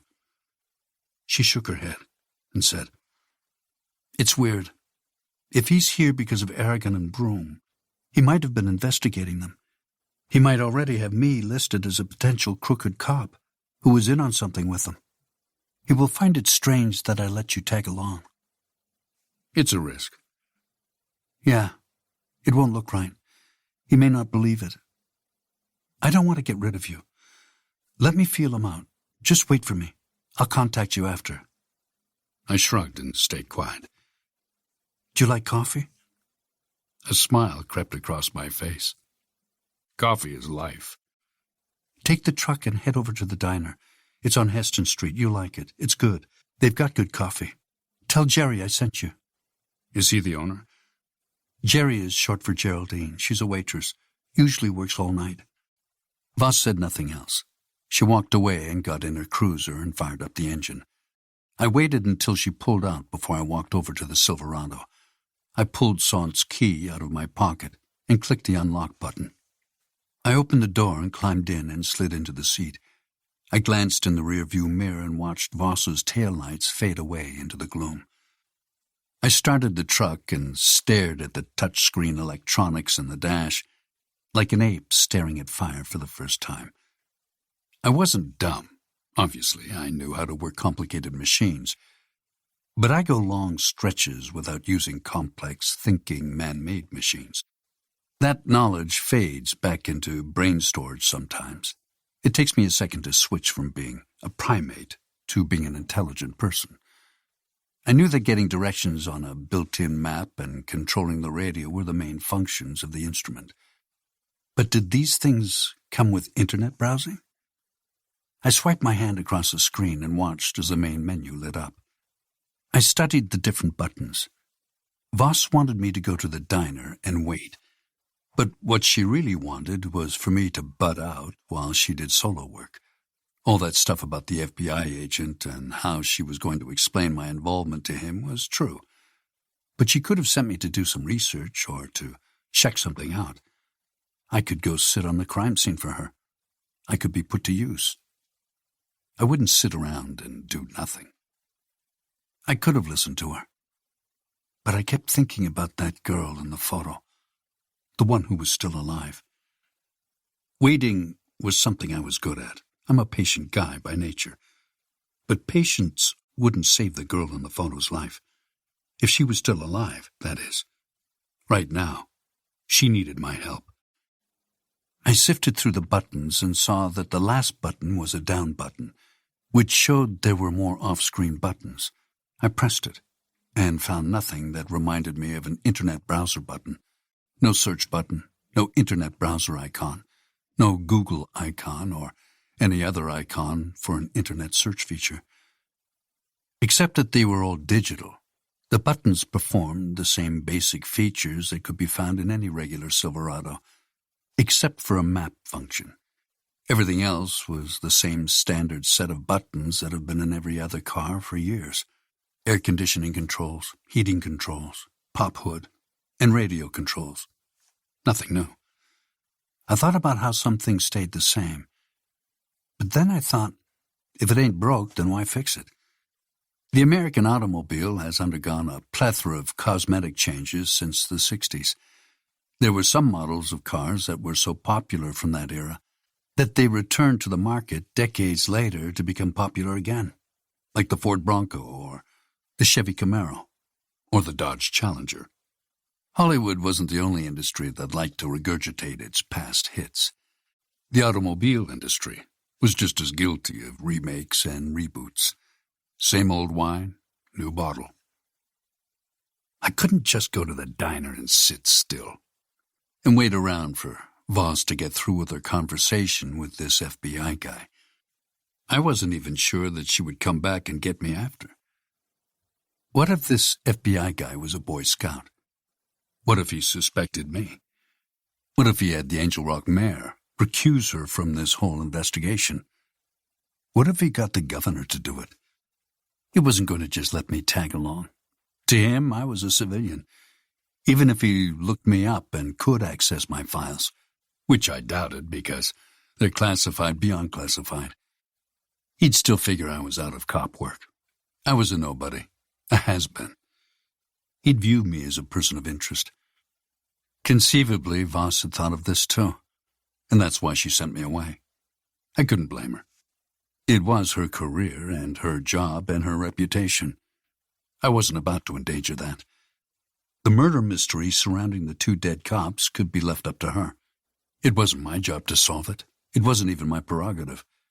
If they were as guilty as they seemed, then they got what they deserved, as far as I was concerned. But the girl in the photo might be alive and might run out of time. I needed to find out what her connection to Sant was. Since he was incapacitated, the only thing I could think to do was search online. However, I didn't have internet or an access to a device to search on. Still, I wasn't dead in the water. I just needed to come up with a plan. I needed to do a little research. I could help without being around Voss. "Don't run to your death" is one of many SEAL mottos. Before I know what else I'm getting myself into, I better do some recon. And what goes hand in hand with research? Coffee. Chapter 14. People always say stuff like, everything in moderation, or too much of anything is bad. That's not true about one thing. One thing is good in excess and is never enough. Coffee is that thing. Coffee is key to everything. I drink a lot of coffee. I sat in a corner booth in the diner Voss sent me to. A menu was face down in front of me. I was near a window. I wanted to see people approaching and passing by in case Voss came this way. The diner was a newly renovated place. The building was old, with brown brick and a single large street light rooted out at the edge of the parking lot. The light was shared between the main street and most of the diner's front parking lot. The diner was slapped in the middle of a parking lot, surrounded by a Midwestern-style shopping plaza, like a strip mall. There were all kinds of stores and small businesses in each of the spots. The strip mall's owners were doing okay, because everything looked rented. The waitress named Jerry was a white woman in her mid-40s. She was the youngest employee in the diner. There were two other waitresses working the same shift. They were older black ladies with big smiles and warm demeanors. Both had long manicured fingernails. They stood side by side behind the counter and talked and giggled like a couple of old gossiping birds. Jerry greeted me with a smile when I walked in. She waited for me to sit in her section, which wasn't on purpose, but a happy accident, because I was going to ask for her service anyway, for two reasons. I needed a favor, and Voss suggested her. I figured dropping Voss's name would get Jerry to help me out. Jerry walked out from behind the counter and stopped at the corner's edge and grabbed silverware out of a gray plastic container. I heard it clanging together as she pulled out a fork, a knife, and a spoon. She clumped them together in one hand and grabbed a menu out of another cubby attached to the wall next to the counter. She walked toward me, menu in one hand and silverware in another. Halfway to me, she noticed I already had a menu, and she dropped the one she'd grabbed on an empty table. Jerry stopped in front of me and said, "Hi, hon. Do you need more time to look at the menu?" She leaned across the tabletop, grabbed a napkin hanging out of a napkin holder, and jerked it out. She laid it out on the surface of the table like a picnic blanket. Then she positioned the silverware out on top, neatly in front of me. "Hi, Jerry. Voss sent me." "Oh, good. Will she be joining you?" "Maybe, but maybe not." "Want to order something?" "Coffee." "Any food?" "Not now, just coffee. And I need a favor. It's a big one." "What's that?" "I need to borrow your cell phone. I promise to give it right back." She said nothing. I said, "I'll tip extra for it, of course." "Did you lose yours, sweetie?" "I don't have one." She paused and thought it over. People were funny about their cell phones, which I completely understood. Cell phones were full of all kinds of personal information, including passwords and contacts and emails and debit and credit card numbers. Nowadays, a person's cell phone was like a diary, bank account, and private photo album all wrapped up in one.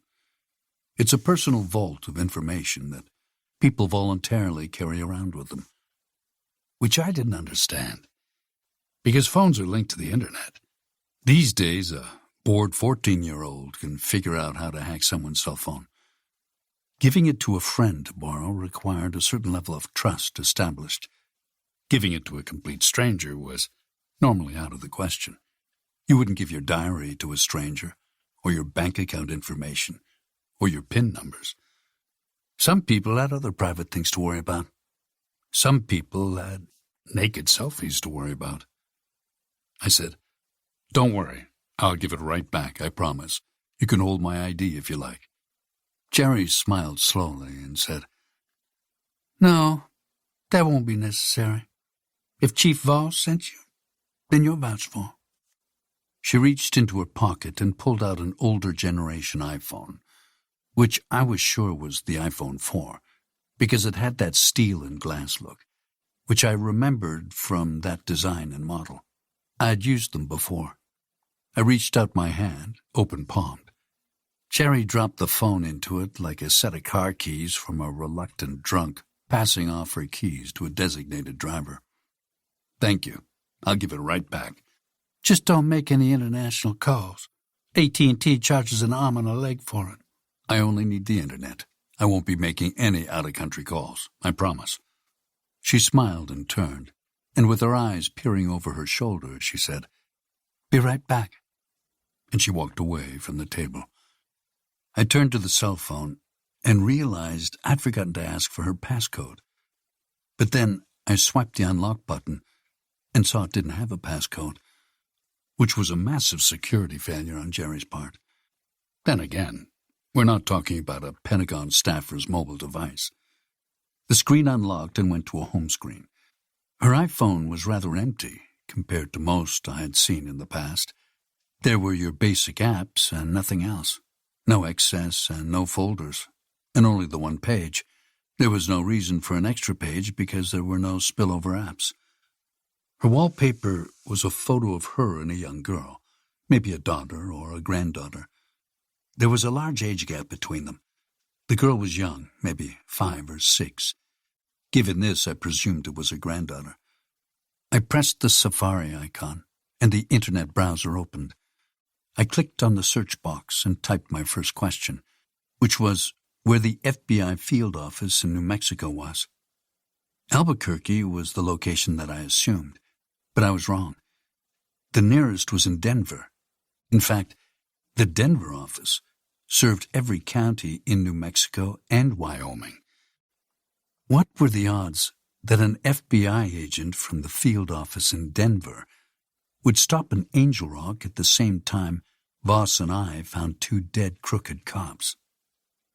The obvious answer was not good odds at all. The logical conclusion was that FBI agent Oliver was here for a reason, and that reason was related to the 2 dead cops. Had to be. I clicked on the screen's back button and returned to the Google search page and typed in my next question, which was about Sant. I typed in Ryan Miles Sant, and I got one exact hit and a bunch of generic ones. The first one was a Facebook page, but it wasn't for Sant. It was for a business called Skylark Company. I clicked the link and followed it to a Facebook page. It looked like some kind of computer business or online business or software company. The page had about 2,000 likes and dozens of photos. I clicked on the photos and saw several pictures of Sant smiling and hugging different people. The guys seemed cheery and friendly and well-liked. There were several more pictures of Sant shaking hands with other business-looking associates. There were photos of company picnics and relay races and family days and baseball games. The company employees appeared to be a happy bunch, like one big corporate family. I ignored the rest of the photos and returned to the main page. I clicked on the About page and read up on Skylark. Skylark was a business owned by Ryan Miles Sant and founded back in 1995. It started as a software development company and prospered through the internet bubble, and then had some rough patches in the 2000s, but remained open and stable. I couldn't find any information on what exactly they had designed, but it must have been something lucrative, because Skylark had around 100 employees. The main headquarters was a building they moved into back in '95, and where they remain today. It was in a city called Pablo, New Mexico. It was about 200 miles southwest of Angel Rock. It wasn't as big as Albuquerque, but was an actual dot on a map, whereas Angel Rock was not. I looked down the page and found a link to Skylark's main page. I clicked on it and waited for it to load. Just then, Jerry returned with a white mug on a white saucer, which was a little fancy for me. I didn't complain because the coffee was hot and black. She set the saucer and coffee down on the table. The black liquid inside rippled around by the effect, but not a drop spilled out. A true professional. Jerry asked, "Do you still need my phone, huh?" I smiled. "Just a little longer, ma'am. I'm just looking up something. I appreciate it." "Is it like for a school project? No offense, but you look a little old for school." "No, nothing like that. I'm helping Voss with a case." "Okay. Take your time. Just call me if it rings. I'll come back in a bit and get it." I nodded. She remained where she was, and then she asked, "How about some food, huh?" "Not for me, ma'am." But then, as if on cue, a delicious smell wafted at me from the kitchen, and my stomach growled. The smell was faint at first, but then luring, too luring to disregard. I realized I had eaten little since earlier in the day, and I was starving. The smell of fresh French fries and greasy burgers on the grill in the back overwhelmed me. So I said, "On second thought, let me get something." "Oh, great," Jerry said. She paused and dug a blue ink pen and yellow receipt pad out of her apron, and she asked, "What are you having?" "You got a cheeseburger plate?" "The best around." "You got a side of fries?" "This close to Texas? You better believe it." "Sounds good." She wrote my order down along with the prices for each item. She asked, "What kind of cheese?" "Cheddar." "Want all the fixings?" "Yes, ma'am."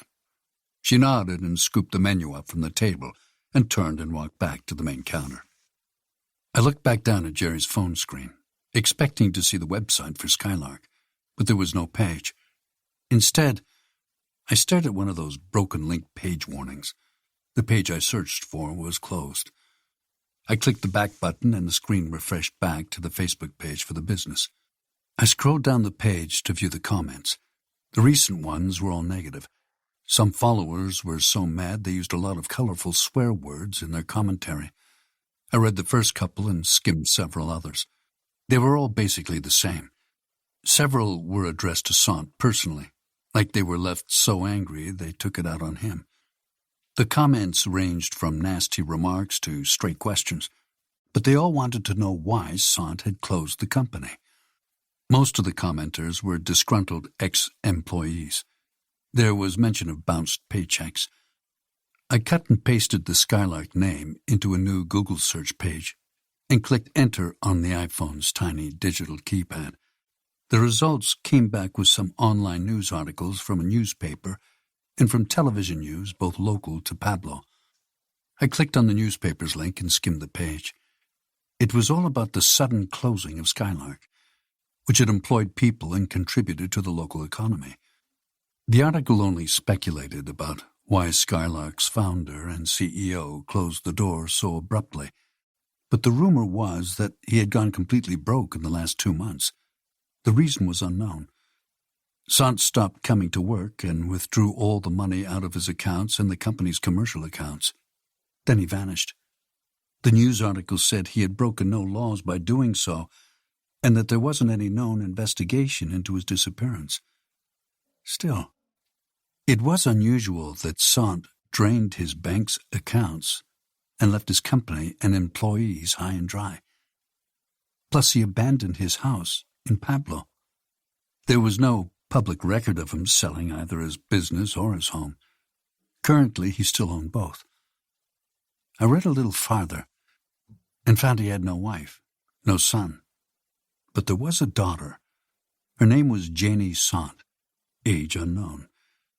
However, she must have been in high school because the article said the local school had no record of Sant pulling her out of school. His daughter, I thought. I went back to Skylark's Facebook page and looked at the company pictures again. I scanned the family events, including the picnic and relay races, like I had done with Voss's memory wall in her office. I didn't have to look too hard or too far to find a photo of Sant and his daughter Janie. There she was, Janie Sant, smiling, happy, and alive. She was the same girl from the photo on the memory card, in the envelope with the bloody fingerprint, the living one. She was the girl from the photo who looked terrified for her life. She was Sant's teenage daughter, Janie. Chapter 15. Questions. My mind raced with them. They swarmed my brain like puzzle pieces. Was Janie abducted? Did the two cops do it? Were they holding her for ransom? Is that why Sant murdered them? Did they tell him something he didn't want to hear? Had they already killed her? The puzzle pieces were all mixed up in a chaotic pile in my head, but they were there. Together they would form a picture, an answer. But what? Jerry returned with my cheeseburger and fries, which smelled just as good as they did when they were cooking back in the kitchen.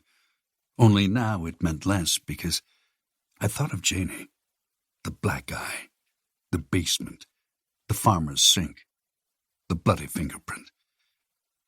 Don't run to your death. Eat first. A personal motto with a twist on a sealed one. Jerry set the plate down in front of me. Steam rose from the fries. She said, "Don't you like the coffee?" She asked because I hadn't taken a sip yet, which was out of character for me. I'm sure it's good. Everything looks good, but I'm going to need to ask for the check. I have to eat and run. Okay, hon, Jerry said, then turned and stepped away to add up the total charges. She returned to the counter, fished out her pen and pad again, and started calculating my order. I stared at her phone and wondered if I should call Voss straight away with the information I found. I didn't have her cell number, but I could call the switchboard and wait until I was patched through to her. But then I thought about the two dead cops and the FBI agent who had been here. The probability that he was here and it wasn't related to Aragon and Broom seemed highly unlikely. It gave me pause. Could we trust this Oliver? I wasn't sure, so I kept it to myself for now. I didn't want to call Voss in front of him and give anything away, not till I could verify Oliver was one of the good guys.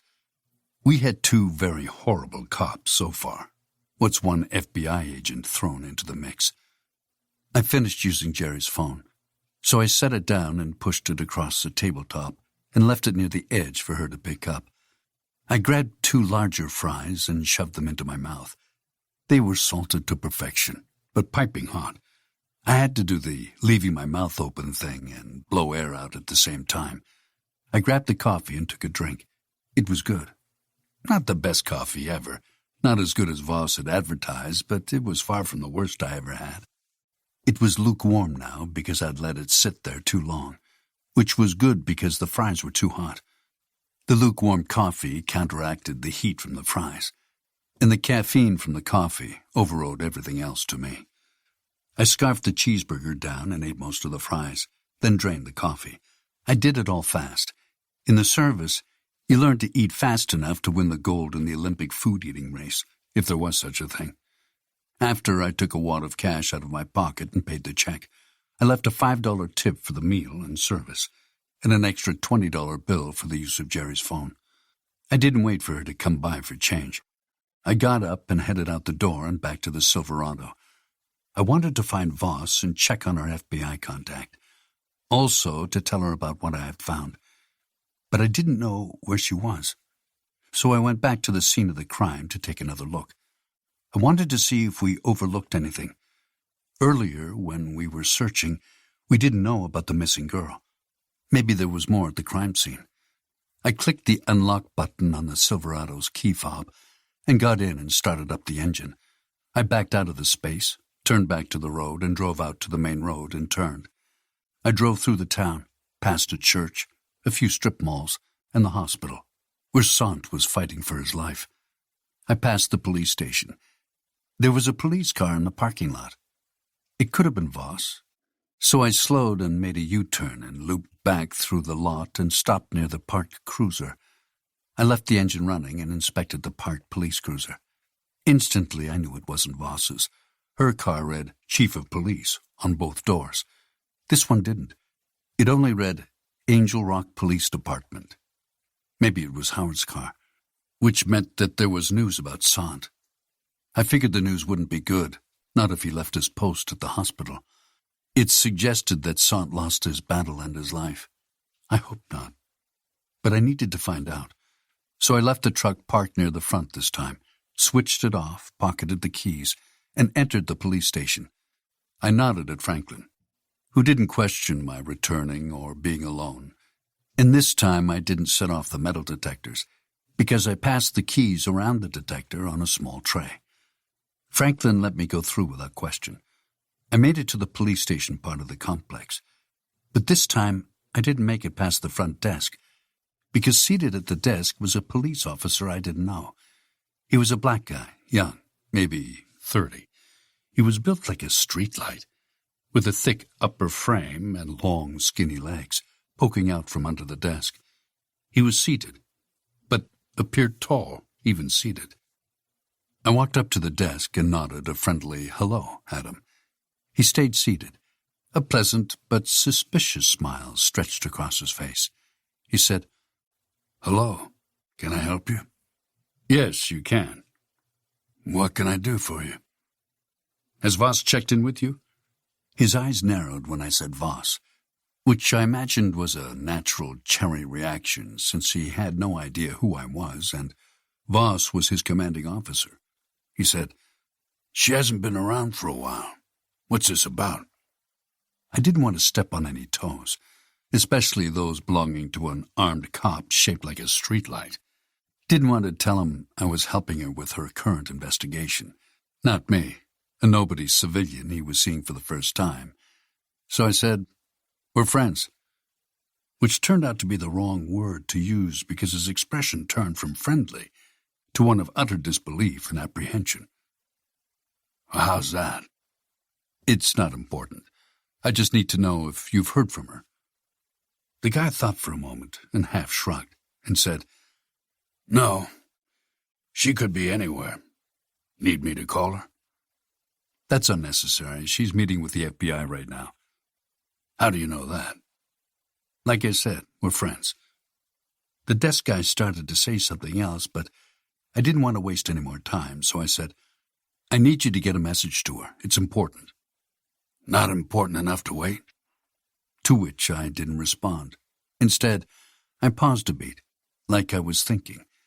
I couldn't bring up the dead cops in the desert because I didn't know what he knew or how he'd react if I told him I knew. But I needed to relay the message to her. I figured the best course of action was to just leave a vague message and not explain it. I said, "Tell her that Widow was here." He listened. "Tell her that the girl's name is Janie Sant. Tell her she's Sant's daughter.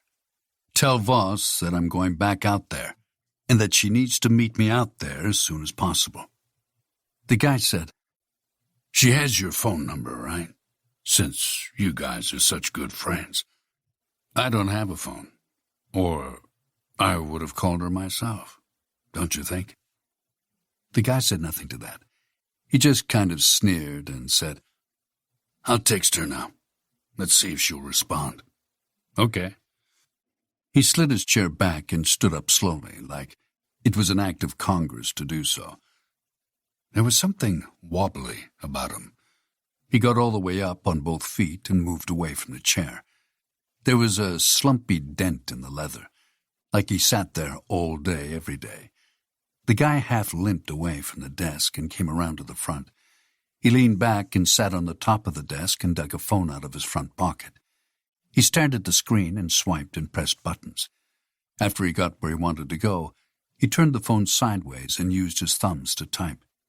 He was pretty fast with it.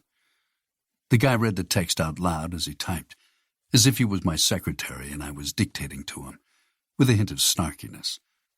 I understood why this guy was a desk guy and not out in the field. He made Officer Howard look like a rock star cop. He said, "Chief, guy here says he knows you. Widow." He stopped and stared at the screen. I didn't know if he was waiting for a reply or not. Nothing came, and he started typing again. But then he paused and read to himself. Then he read to me. He said, "I'll be damned. You're right. She says she's with the FBI now. Tell her the rest.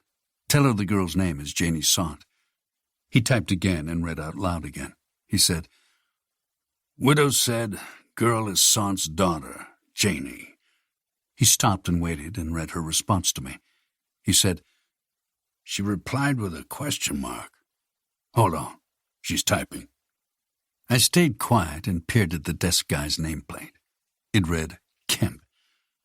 Officer Kemp said, She says okay in big capital letters, which means she's impressed with this information. I know. She texts me most of the time. Tell her to meet me out there. Tell her ASAP, I repeated. The guy took to typing it out on his phone and dictating it all to me again. He said, Widow says to meet him out there ASAP. He paused and waited for a second. Then his eyes shot open in disbelief, like he had read the text wrong. He looked up at me and said, She says to give you a radio. I stayed quiet for a long moment, like I was waiting for the radio. But really, I was thinking about something else. I said, Ask her if I can have a gun. Maybe you could deputize me, temporarily. Kemp looked at me and his face resonated a resounding no way. But he shrugged and typed my request. He said, Widow wants gun. No response. So we waited. We waited over a minute, which was a little uncomfortable because Kemp had no idea who I was. He was operating on blind trust. And so was Voss, really. But he didn't need to know that. She's typing, Kemp said. I inched closer to him and glanced down at the screen and read it to myself. It was upside down, but her response was unmistakable. Voss typed, N-O. I glanced down at the screen and read it. She hadn't capitalized the negative response or used an exclamation mark at the end. It was an unsure negative. In the end, I accepted it. I understood she hadn't wanted to give me a weapon. A weapon would have indicated that she was accepting full responsibility for my actions. And even though she trusted me, she didn't trust me that much. Not yet. Kemp said, No. I stayed quiet, and we stood there in silence for a moment. Kemp said, She hasn't said anything else. Want me to ask her anything? No, I said. I didn't want to involve him any more than I already had. Voss could tell him and her other guys if she chose to.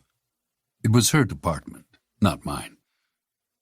All right, Kemp said, and slipped his phone back into his pocket. He slid off the desk and stood up straight. He was tall, nearly as tall as me. He turned and limped back toward the bullpen. The limp made me wonder if that's why he was the desk guy. He had a bad limp in his right knee. He stopped, glanced back at me, and said, Well, come on. I followed him and asked, None of my business, but out of curiosity, why the limp? It's usually not this bad. I was shot in the line of duty. It was years ago. I'm used to it now. The limp is worse on some days than others. I get arthritis from it. I stayed quiet. It really acts up when we get weather. Skies look pretty clear out there tonight. Kemp kept walking. He led me past empty desks and past Voss's office, back to a gray door in the far back of the floor. He slipped a key out of the same pocket with the phone in it, and into the doorknob and unlocked it. He pulled the door open. It slid open with no creaks or other sounds. Kemp leaned into the darkness and reached into the room and fumbled on the wall until he found a light switch. He flipped it.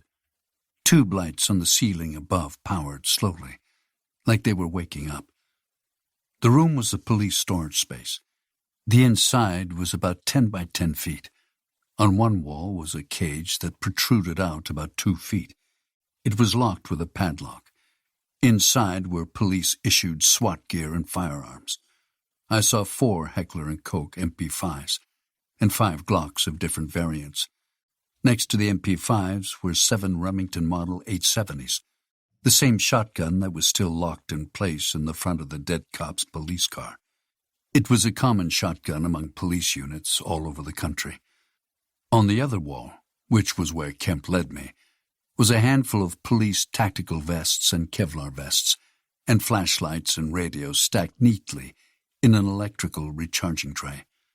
Kemp reached over and snatched one of the radios out of the recharger and twisted the knob at the top until it switched on. Static kicked up over the air, and we listened. He put his ear close and switched channels until he came across a channel he was looking for. "This one works good. Full battery," he said, and handed it to me. He added, "Keep it on this channel. It's the channel we use for unofficial department chatter. That's where she'll try to contact you. The next channel to the right is the department's standard channel in case you need it." I nodded and thanked him. Kemp said, "I'm not sure what's going on, but if Voss is giving you a radio, then it must be important. I'm no idiot. I'm thinking whatever it is, it must be the reason she sent me out on a long dinner break."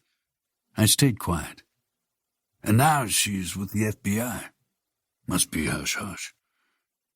You some kind of government consultant or secret agent or something?" "I'm just a guy." Kemp nodded and said nothing. He handed the radio to me. We both turned and walked out. I went first. Kemp stopped and switched off the light and closed and locked the door. I didn't wait for him. I walked back through the bullpen and glanced over at her office on my way out. I saw the pictures on the wall through the window, the framed letters, the accolades, and the folded flag. "How do you know me?" I thought again. I left the police station, passed Franklin, nodded goodbye, and got into the Silverado and headed out of the parking lot. Chapter 16. The Silverado drove fine. It was a good truck, older model, but there was a lot of money spent in it, and probably under the hood, too. I took it out of town and down the long, empty stretch of highway until I reached the crime scene. I slowed the truck and pulled up close to the highway shoulder, looking for Voss's cruiser's tire tracks, which I found. I followed the tracks off the highway and down the track to the dead cops in the cruiser. I came as close as I dared and parked. It was pretty much exactly over the top where Voss had parked earlier. I left the headlights on to provide light. No reason to shut the engine off. The gas tank was good, and it wasn't my dime anyway. I clicked a lever on the steering wheel, and the high beams shone across everything. I grabbed the radio out of the cup holder, jumped out of the truck, and shut the driver's door and walked out in front of the light beams. I should have requested a flashlight, but I didn't. I clipped the radio onto my front pocket and surveyed the headlights' reach. They illuminated the dead cops, their car, the tracks in front of the car, and little else, but that was all I would need to see. I walked over to the dead cops and surveyed everything again. Nothing changed from earlier. I saw nothing new. I closed my eyes and listened. Sometimes it was good to look at things with fresh eyes. I imagined the whole scene again. Sant, the cops, the meeting place, the circle, the bad news. Aragon and Broom demand more money. Sant had already paid them, probably several large sums. They still demanded more. He told them it was impossible, so they told him Jenny was dead. Then they returned to their car, probably relishing their lie. Sant stood up there, frozen for a moment. He was scared, infuriated, and then filled with a blinding rage. So he retreated to the Silverado, thinking it was over. He grabbed the Glock and the extra magazine and hopped out of his truck. He fast-walked back to Aragon and Broom. I pictured them watching him and laughing. He raised his gun, probably shut his eyes, and pulled, not squeezed, the trigger. Bullets sprayed erratically, but he was close enough to them that even a child could hit plenty with 26 shots. I opened my eyes. I felt like I had a good image of the shooting. It didn't help me find Janie. It didn't tell me if she was alive or dead, but it gave me a good sense of what happened. Suddenly my radio crackled, and I heard Voss's voice, staticky, call me over the airwaves. She asked, "Widow?" I snatched the radio off my pocket and pressed the talk button. I said, "It's me. Go ahead." "Are you out on the plains?" "Yeah. Are you alone?" "No, I'm with Oliver. You were right. Janie is 15 years old. She's Sant's daughter. Mother is dead. There's no stepmom or wife." "I know. I looked him up on the internet." "Then you know about Skylark? His business?" "First, Janie vanished. Teachers, the school, her friends, no one knows where she is." "Right. Do you know what happened?" "Ryan Sant withdrew large amounts of cash out of his personal accounts. After he ran through that, he took it out of his business accounts, retained earnings, tax accounts, payrolls, everything. Over the course of the last 2 months, his business went broke and closed its doors. His employees, friends, and family have no idea where he went or why." "That's right. It's strange." "It gets worse." "Tell me." "Are you alone?" "It's okay. Go ahead." Ergen and Broom abducted Janie Sant, held her for ransom, sent Sant the photo of the dead girl. They told him that if he didn't want the same to happen to his daughter, then he'd better come to Angel Rock with a full bag of cash, which he did. And then it wasn't enough, so he had to get more and more. I'm sure if you check with his accountant or lawyer, you'll find he took everything out in clumps because they kept changing the amount. They wanted more and more. That's what we're thinking as well. They kidnapped her." "They kidnapped her, beat her, abused her, sent him pictures of her and met him way out here. They wanted money. Simple, at least on the surface."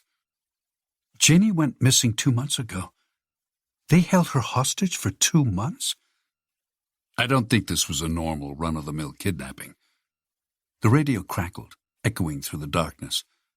"How's that?" "I don't think they did a lot of research on him. I think he was targeted out of desperation," I said, and released the talk button. Voss said nothing. I squeezed it again and said, "Here's what I see. 2 state cops, not brilliant guys, but dangerous, sick, twisted. We saw the other dead girl, so we can assume they've done this before. Maybe a few times, maybe several times. But this time they didn't just want one ransom. They wanted installments. That's why they met him more than once. That's why it went on for several weeks. There's no money in their car, and no money in his truck, and no money in his motel room, which suggests they met him before. Think about it. They asked for a ransom. He paid it. So they thought they could squeeze him for more. Why not? Maybe they were going to squeeze him dry." Voss said, "How much did they get?" "I don't know. Depends on how much he had. We don't know how many payments he'd made. Which is why he brought the gun with him this time. Which is why they were so careless around him. They've met with him several times before, and this time they got lazy, complacent with him. They trusted him to be a pushover." Voss said, "That makes sense." I paused a beat. Thought I heard a noise off in the distance. I looked and saw nothing, but I stayed still and watched. There was nothing. "Widow?" I came back on the radio and said, "They asked for more money, and they kept pushing him for more after that. That's why he cleaned out his company. He was desperate. They kept on pushing him, threatening him. 'We'll kill her,' they told him. They gave him another week, and then another, and so on. You said these guys have been coming through Angel Rock a lot. Therefore, all of their meetings were probably out here. It's secluded, isolated. It's perfect. Sant got a room and stayed in Angel Rock, near their first 2 meetings. He got desperate. He brought his gun. At first, he thought he could reason with them. He told them he was out of money, and they told him she was as good as dead." Voss said nothing. I took a breath. Maybe he questioned she was even still alive. So they gave him the envelope with the bloody fingerprint. But that wasn't good enough for them. They wanted him to see. So they included the memory card with the dead girl and Janie to remind him. I heard the same noise again, and clicked off the talk button. Something fast moved off in the distance. I couldn't tell what it was. I paused and listened for a long second. But it was gone. There was nothing. I got back on the radio and said, he told them he was out of money. They showed him the camera with the dead girl and the pictures of his daughter. They told him she had little time left. They told him the last girl's family didn't pay, and look what happened to her, like a threat. Only sadistic, because they had the proof. They gave him one last chance to come up with the money. They didn't know he was completely broke. They'd gotten it all. He kept it from them, which was smart on his part because they would have shot him dead right there. They wanted to give him the proper incentive, so they gave him the camera. But it was dying, so they gave him the power cord. Voss said, "You're right. Gotta be." I asked, "Are you okay?" "Yeah, don't worry. We can trust him, really." I asked, "Can he get us more guys out here?" "Not tonight, but first thing in the morning." Janie might not have till morning. We got no idea who else may be involved. Voss said, "For now, we're on our own." "Then you'd both better get over here. We got to start searching for her." "Do you think she's still alive?" "We have to assume so." "We're on our way. Just stay put," Voss said, and clicked off the radio. Static fell over it, and she was gone. I clipped the radio back to my pocket. The night fell silent around me. I heard the noise again. But this time, I knew why I couldn't figure out its origin. It was because there were two different noises, behaving in unison. The first was a loud roll of thunder off in the distance, above the low hills and mountains. It rumbled soft and looming. There was no sign of rain or lightning, not yet, but it was coming, certainly. The desk guy back at the station, Kemp, had said his bum leg always acted up whenever there was weather, so he would know. I doubted he was wrong too much about it. The second noise came from behind me. I heard it again. It came from the police cruiser. I started walking back toward it. I stepped close enough to hear the faint sounds of a song. I thought it was the car radio, which was impossible because it would have been playing earlier when Voss and I were here. Then I realized it was a cell phone ringing, with a personalized ringtone. It played a familiar tune. It was an Aerosmith song, "Living on the Edge," which was weird because they also had another song called "Janie's Got a Gun," and we were searching for Janie Sant. Janie. What did her daddy do? I thought. The Aerosmith tune buzzed inside the cop car, inside one of the dead cop's jacket pockets. Chapter 17. I angled myself down and around the driver's side door and opened it and leaned in. Using the leftover gloves Voss gave me, I reached into the dead cop's pocket and found his phone. I pulled it out slowly. I stared at the phone screen. It read incoming call. The caller's name was in the phone's registry. Broom had him labeled as first name Mr. and last name Man. Mr. Man, I thought. Whatever. Just like Jerry's phone, the waitress, there was no unlock code on Broom's phone. Guess these cops had no reason to lock their phones either. They probably left them locked up when they weren't on duty. Why would they lock them? They felt safe because they were armed with badges and guns. I stared at the screen. It rang again. I swiped at the screen to answer the call. I tried my best to muffle my voice, which really wouldn't have mattered since I had no idea what these guys sounded like in life. "Yeah?" I asked. Quick, like a fast greeting from someone who was too busy to be answering the phone but had to take the call. The voice on the other line said, "Broom? Where the hell are you? I've been calling you guys. Neither of you have answered. What's going on?" I waited. I wanted to say as little as possible. "Broom? I asked you a question," Mr. Man repeated. He spoke with command, like he was a master chief, and I was a nobody sailor. He spoke like he outranked me, like he accepted nothing less than total obedience. "Angel Rock, I said. Still? Do you have the money? No, Mr. Mann asked. Why? Didn't he have it? I stayed quiet. I told you he didn't have any more. I knew he was tapped out. I stayed quiet. Did you take care of it? What did you do with the bodies? Not yet, I said, muffled.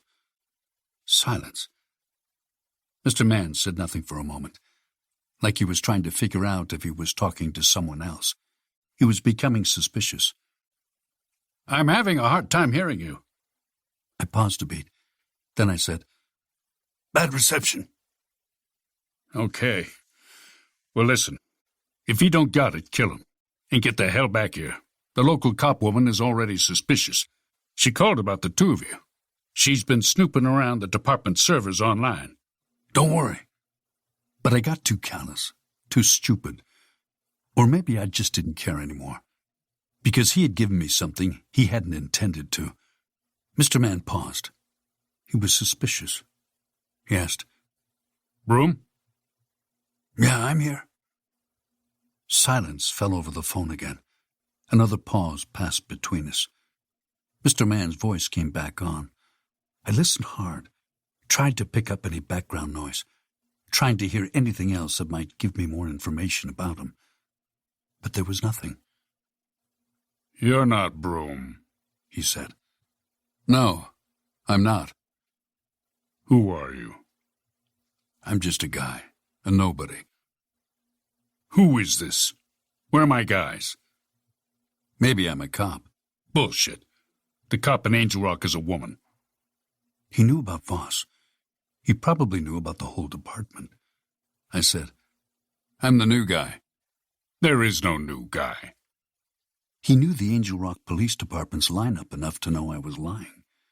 He asked, Where is Broom? There was no sense in lying to him, I figured. Not anymore. Broom's dead. Mr. Mann paused a long beat, and then he asked, What about Aragon? Is he dead too? As a doornail.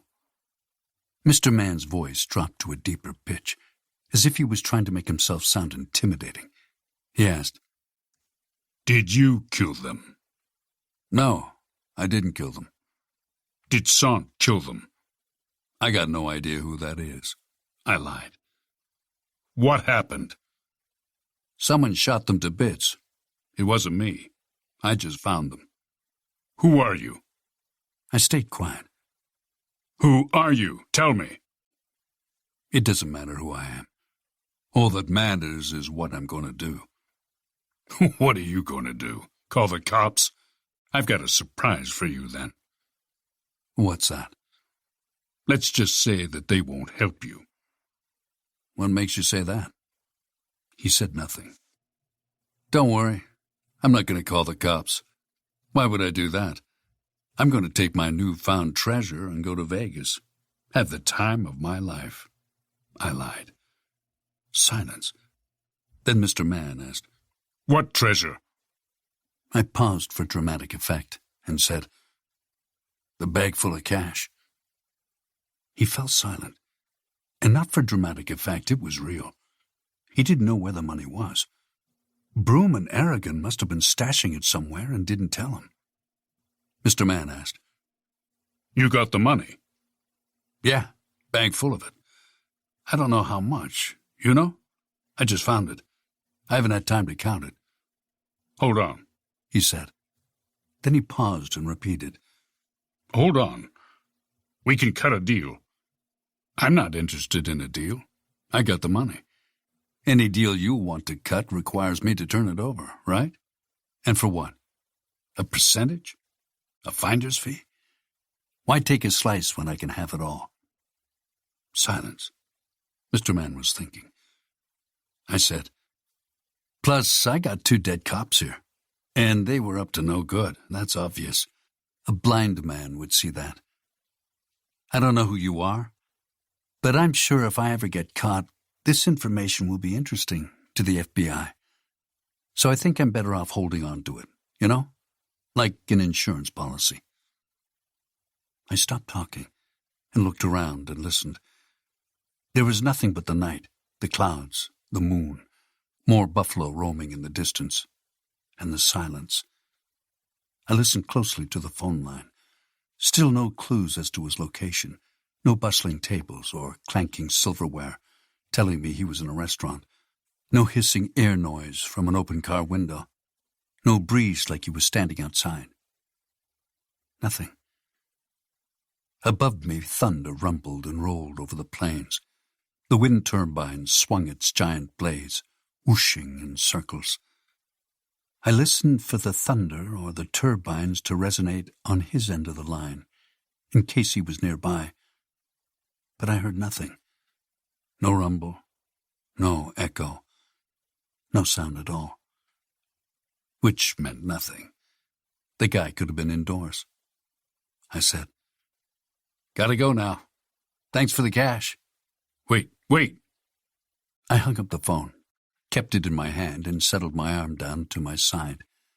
I stepped away from the driver's side door, and the phone started ringing again. I ignored it, and shut the door and went to the rear of the car. I leaned against it and waited. It stopped ringing. Must have gone to voicemail. Several seconds later, it started ringing again. "Living on the Edge" rang out across the silence. I clicked the talk button and answered it. I said, "Hello?" Mr. Mann's voice came over the line. He said, "Don't hang up, please." I stayed quiet. He spoke like he was negotiating terms. He said, "Listen, I'm a powerful guy. Why don't you keep the money? Like a reward." "I plan to. We can still make a deal. I can help you." "I'm listening." Mr. Mann said, "I don't even care about the money. I just need to know more details about what happened to my guys." "Why should I tell you? What's in it for me?" "There's more money. This is plenty of money. But we can give you more." "I don't need more." "There are more cops involved in this situation. Cops that I control. We could be strong allies for you. Perhaps we can help each other. There could be more money in it for you down the line. Think about it. What are you going to do with it? Spend it? You'll need more. There could be an endless stream of income in it for you." I smiled and said, "More? Keep talking." "You got a criminal record?" "I might." "We can help you. We can make that disappear." "I'm nobody, a drifter. I don't need your help. Ain't nobody going to find me unless I want them to." "Okay." I waited. Let him sweat a little. And then I asked, "How much more money are we talking?" "Double what's there." "Double?" I sensed Mr. Mann smiling. He thought I was on the hook. He said, "To start, we could do a long-term thing, like a salary or a position in our organization. Only your job would be to keep what you know to yourself. Maybe you could do things for us from time to time." I stayed quiet, made it seem like I was considering his offer. He spoke, trying to add to the pot. He said, "Double's a lot more than just what you got. Imagine what you could do with double. You could visit Vegas a lot more often." "Okay. What do I have to do?" "Tell me what's going on." I smiled. He bought it. "I told you I'm a passerby, and I was passing through the town when I discovered 2 dead cops out in the middle of nowhere." "Outside of Angel Rock?" "That's right." He knew where. Broom and Aragon must have informed him beforehand. He asked, "What else? Give me the details." "There's not much to tell. I found a couple of dead cops, a discreet location, and a bag full of money." Mr. Mann said, "That's it?" "Yep." "There's not another guy?" He was asking about Sant. Maybe he wants to know what Sant knows. I said, "Yeah, sorry, there's a third guy. He's dead too, though. That's where I got the money from." "Tell me, how did it go down?" This was a smart move, because he was asking me to give him a shot-by-shot play. Part of it could serve as a test to see if I was FBI or some other law enforcement agent.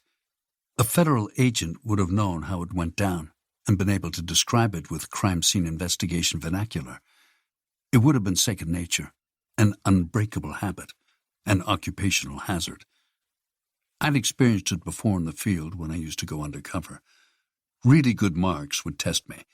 They'd casually bring up key words, ask questions. They'd tried to see if I'd say something, use a term that an untrained person wouldn't know. So I said, "Looks like a big shootout. But what do I know? I'm not a cop." "So everyone's dead. They shot each other." "That's what I said. Looks like someone started shooting and they all got each other. Just like that. There's blood and bullet shells everywhere. Even some of the cash was blowing around in the wind. I had a hell of a time scooping it all up." Silence fell over the phone again. And then he asked, "What about cops? Any local ones on the scene?" "If there were cops here, then I wouldn't be here with the cash. I would have split already." "Right," I said. "There's a local police department here, but I doubt they know anything. If they did, they'd be here already, instead of me, like I said. This is all off an abandoned highway. I saw no flashing lights or heard any sirens. Not so far. I've not even seen a single car drive through." "Right. Okay." "How do I get the money? The double part you promised?" "You can come to us." "No way. I don't trust you. I was born in the middle of the night, but it wasn't last night."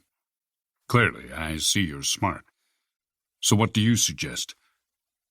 I paused and looked around. I thought for a moment. This location was too out in the open. They'd see me from a mile off. Maybe not in the dark, but they might have night vision technology, for all I knew. I needed some place less known to them, less out in the open. So I said, "You come to me." Mr. Mann said, "Okay, we need to clean this up anyway, before the local cops get involved. Consider us on our way." "Us? How many are there?" Mr. Mann asked. "Where do you want to meet?" I didn't answer that. Instead, I asked, "When will you get here?" "Soon. Keep this phone on you. I'll call you when we get there." "Okay." "Where do we meet you?" he repeated. "I'll tell you when you get here." "Okay, what do I call you?" "Call me Widow," I said. I didn't see any reason to give him a fake name. I wouldn't show up on any search he did. Nothing that I wanted to hide would show up anyway. At worst, he'd confirm that I'm a drifter, like I claimed to be. That would just put him at ease. I needed to find Janie. That was my top priority. I didn't know if this guy knew where she was, but he sounded like the head of the snake, no question. If he didn't know exactly where she was, he'd have an idea. I asked, "What exactly went on here?" "What do you mean?" Stupid Widow, I thought. Being too curious could give me away.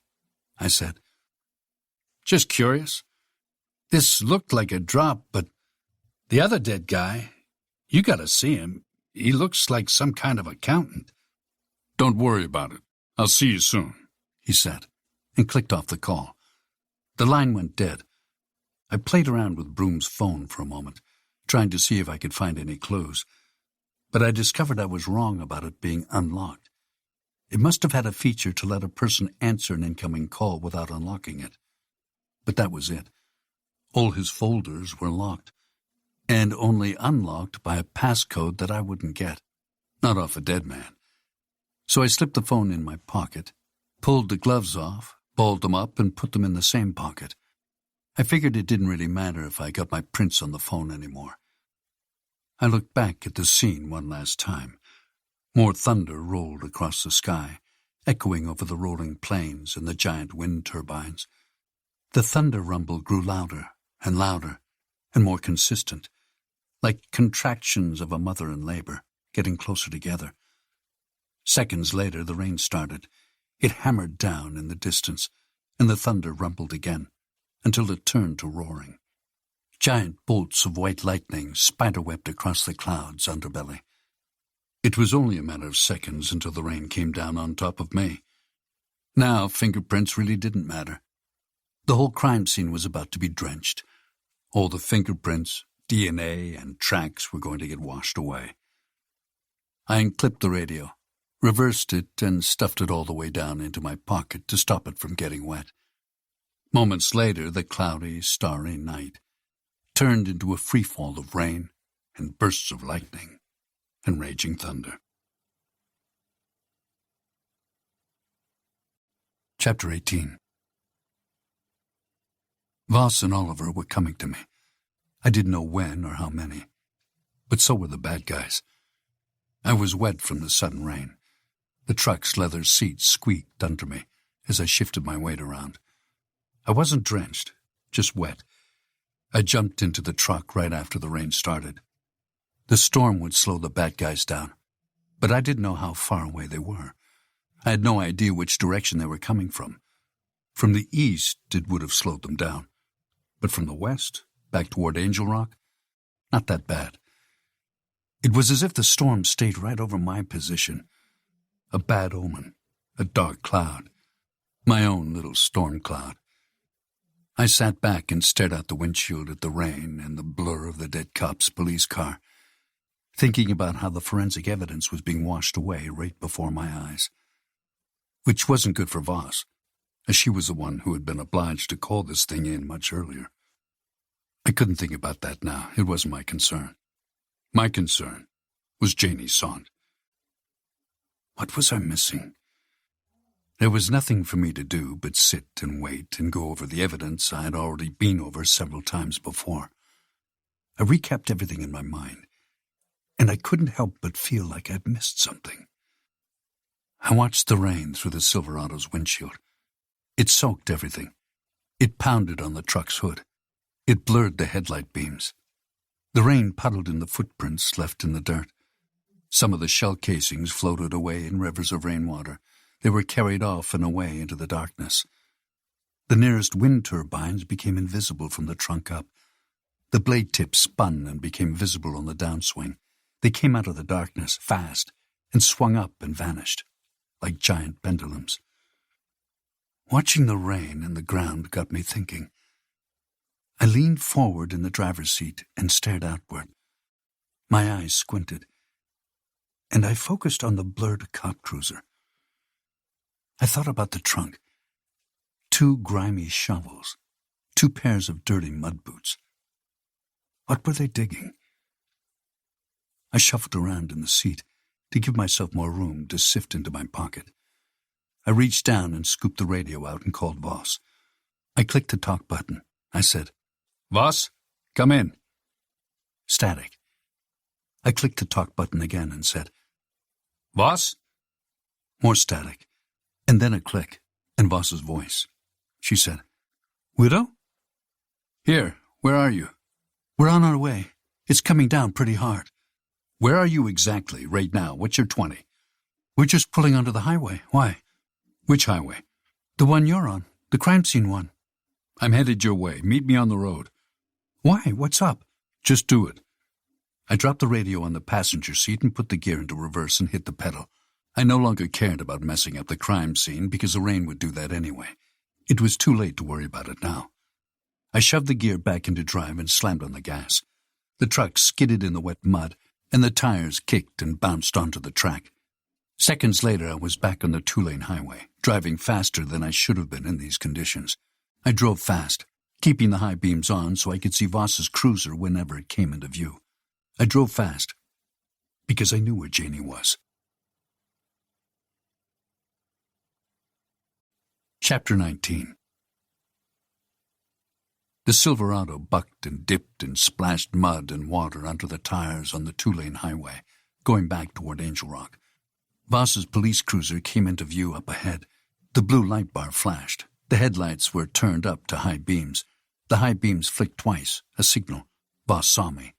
She saw the truck's headlights. She switched her high beams down to regular. I followed suit and turned mine down. I drove fast a little farther. Then I slowed the truck about 1/4 of a mile from her. I took my foot off the gas and let the Silverado coast. The speed slowed to 30 miles an hour, then 20, until I stepped on the brake and came to a stop, dead center of the road. Voss's police cruiser skidded to a violent stop 20 feet away. The rain looked distorted in the blue lights. Voss waited for me to make a first move. I jumped out. I called from over the open Silverado door at Voss. She threw the cruiser's gear into park, stepped off the brakes, and hopped out. The rain washed over her body. Her uniform was dark and wet in the rainy moonlight. The rainwater slicked her hair back in seconds. A man got out of the passenger side. He was tall and lean, like a nameless cowboy who just rode in from out of town. I guessed he was Oliver, the FBI agent. They stood outside the cruiser and stared at me. I said, "I know where Janie is." Voss asked, "Where?" Lightning crashed far off behind her and lit up the sky and the road. The thunder rumbled, shaking the sky, vibrating a nearby derelict power line pole. The underbelly of the clouds lit up in flashes of pure white. I called back to her, "Take me to where you first followed them." "What?" I raised my voice and shouted, "You said you kept losing them at a certain spot, remember? You said near an old windmill. Take me there, where they ditched you." "Why there?" "That's where Janie is." "Inside the windmill?" "No, that's just a marker. They had dirty shovels and mud boots in their trunk. They must have a buried cellar there somewhere." Voss's face lit up. She called out, "Bunkers! The people who lived around the old mill had bunkers from the Cold War. Everybody had them." I nodded and said, "That's where she is. The images we saw. The room looked like a cellar or basement, but it was a bunker." Oliver spoke for the first time. He cupped his hands around his mouth and shouted, "Are you certain?" I ignored him and said, "Let's go." Voss nodded and hopped back into her cruiser, and Oliver followed. Then she circled around me and hit the gas. I reversed the Silverado, punched the gas, and followed behind her. I started a good way behind. The Silverado wasn't built for speed, not when compared to a police cruiser with an expensive police package, not even close. But the Silverado was better in mud and rain. Eventually, I gained speed and traction and came up close behind them. We drove in a tight line, like a Special Forces convoy on a rainy Afghanistan road, back when I first started my NCIS and SEAL career. We continued for a long time. Part of it was the rain, part of it was the darkness. We drove until Voss pumped the brakes and slowed. I slowed behind her, doing the same, pumping the brakes because of the wet road. Voss stopped pumping and let the tires roll. She leaned forward all the way over the steering wheel. She moved her head closer to the windshield and looked up, like she was trying to find something, which she was. She was searching for the old windmill. I sat in the truck in silence. There was no noise but the rain pounding on the roof. Voss saw the old dairy windmill. It was small compared to the giant wind turbines. It looked like a relic from ancient times. It was built with old, sturdy wood. The propeller blades were old and rusted. Some were missing. The wheel turned slowly and whined in the heavy wind. The tower stretched pretty high, higher than I expected, but nothing compared to the wind turbine giants. A ladder spanned from the base to the top. Several rungs were missing. Voss stopped and looked down at the computer screen in her cruiser. She punched some keys on the computer and waited. Exhaust pooled out of the cruiser's tailpipe. I stared at it and waited.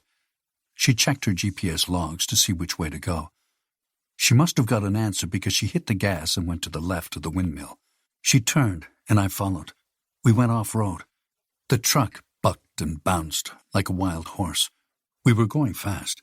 The tires hugged the terrain well for the bad weather. We drove for 5 to 10 minutes, darting one way and ducking the next. Most of the terrain off the track was too rocky to be our target. The dead cops couldn't have dug into the rock. I hoped Voss knew where to go, where the bunker might be. She led me down an obvious off-road path. A moment later, the path shrank and narrowed. The rocks grew larger. Both sides of the track became impassable for a road vehicle. Within seconds, the rain hammered down worse than before. It became harder to see out of the windshield. The wipers blasted hard like they were in overdrive. I struggled to see 20 feet in front of the truck's grill. Voss slowed and turned onto a sharp, rocky patch of wet gravel and dirt, and we drove some more. We drove until a clearing appeared ahead. It was a circular clearing that butted right up to the edge of a rocky mountain. There was an old structure still standing from long ago. There were a couple of walls and concrete front steps, and the foundation of an old abandoned house. There was a cluster of them, like an old family dairy farm, which is what it had once been. The front side of an old barn still stood. It leaned in the wind but stayed standing. Voss drove into the clearing and around the ruins.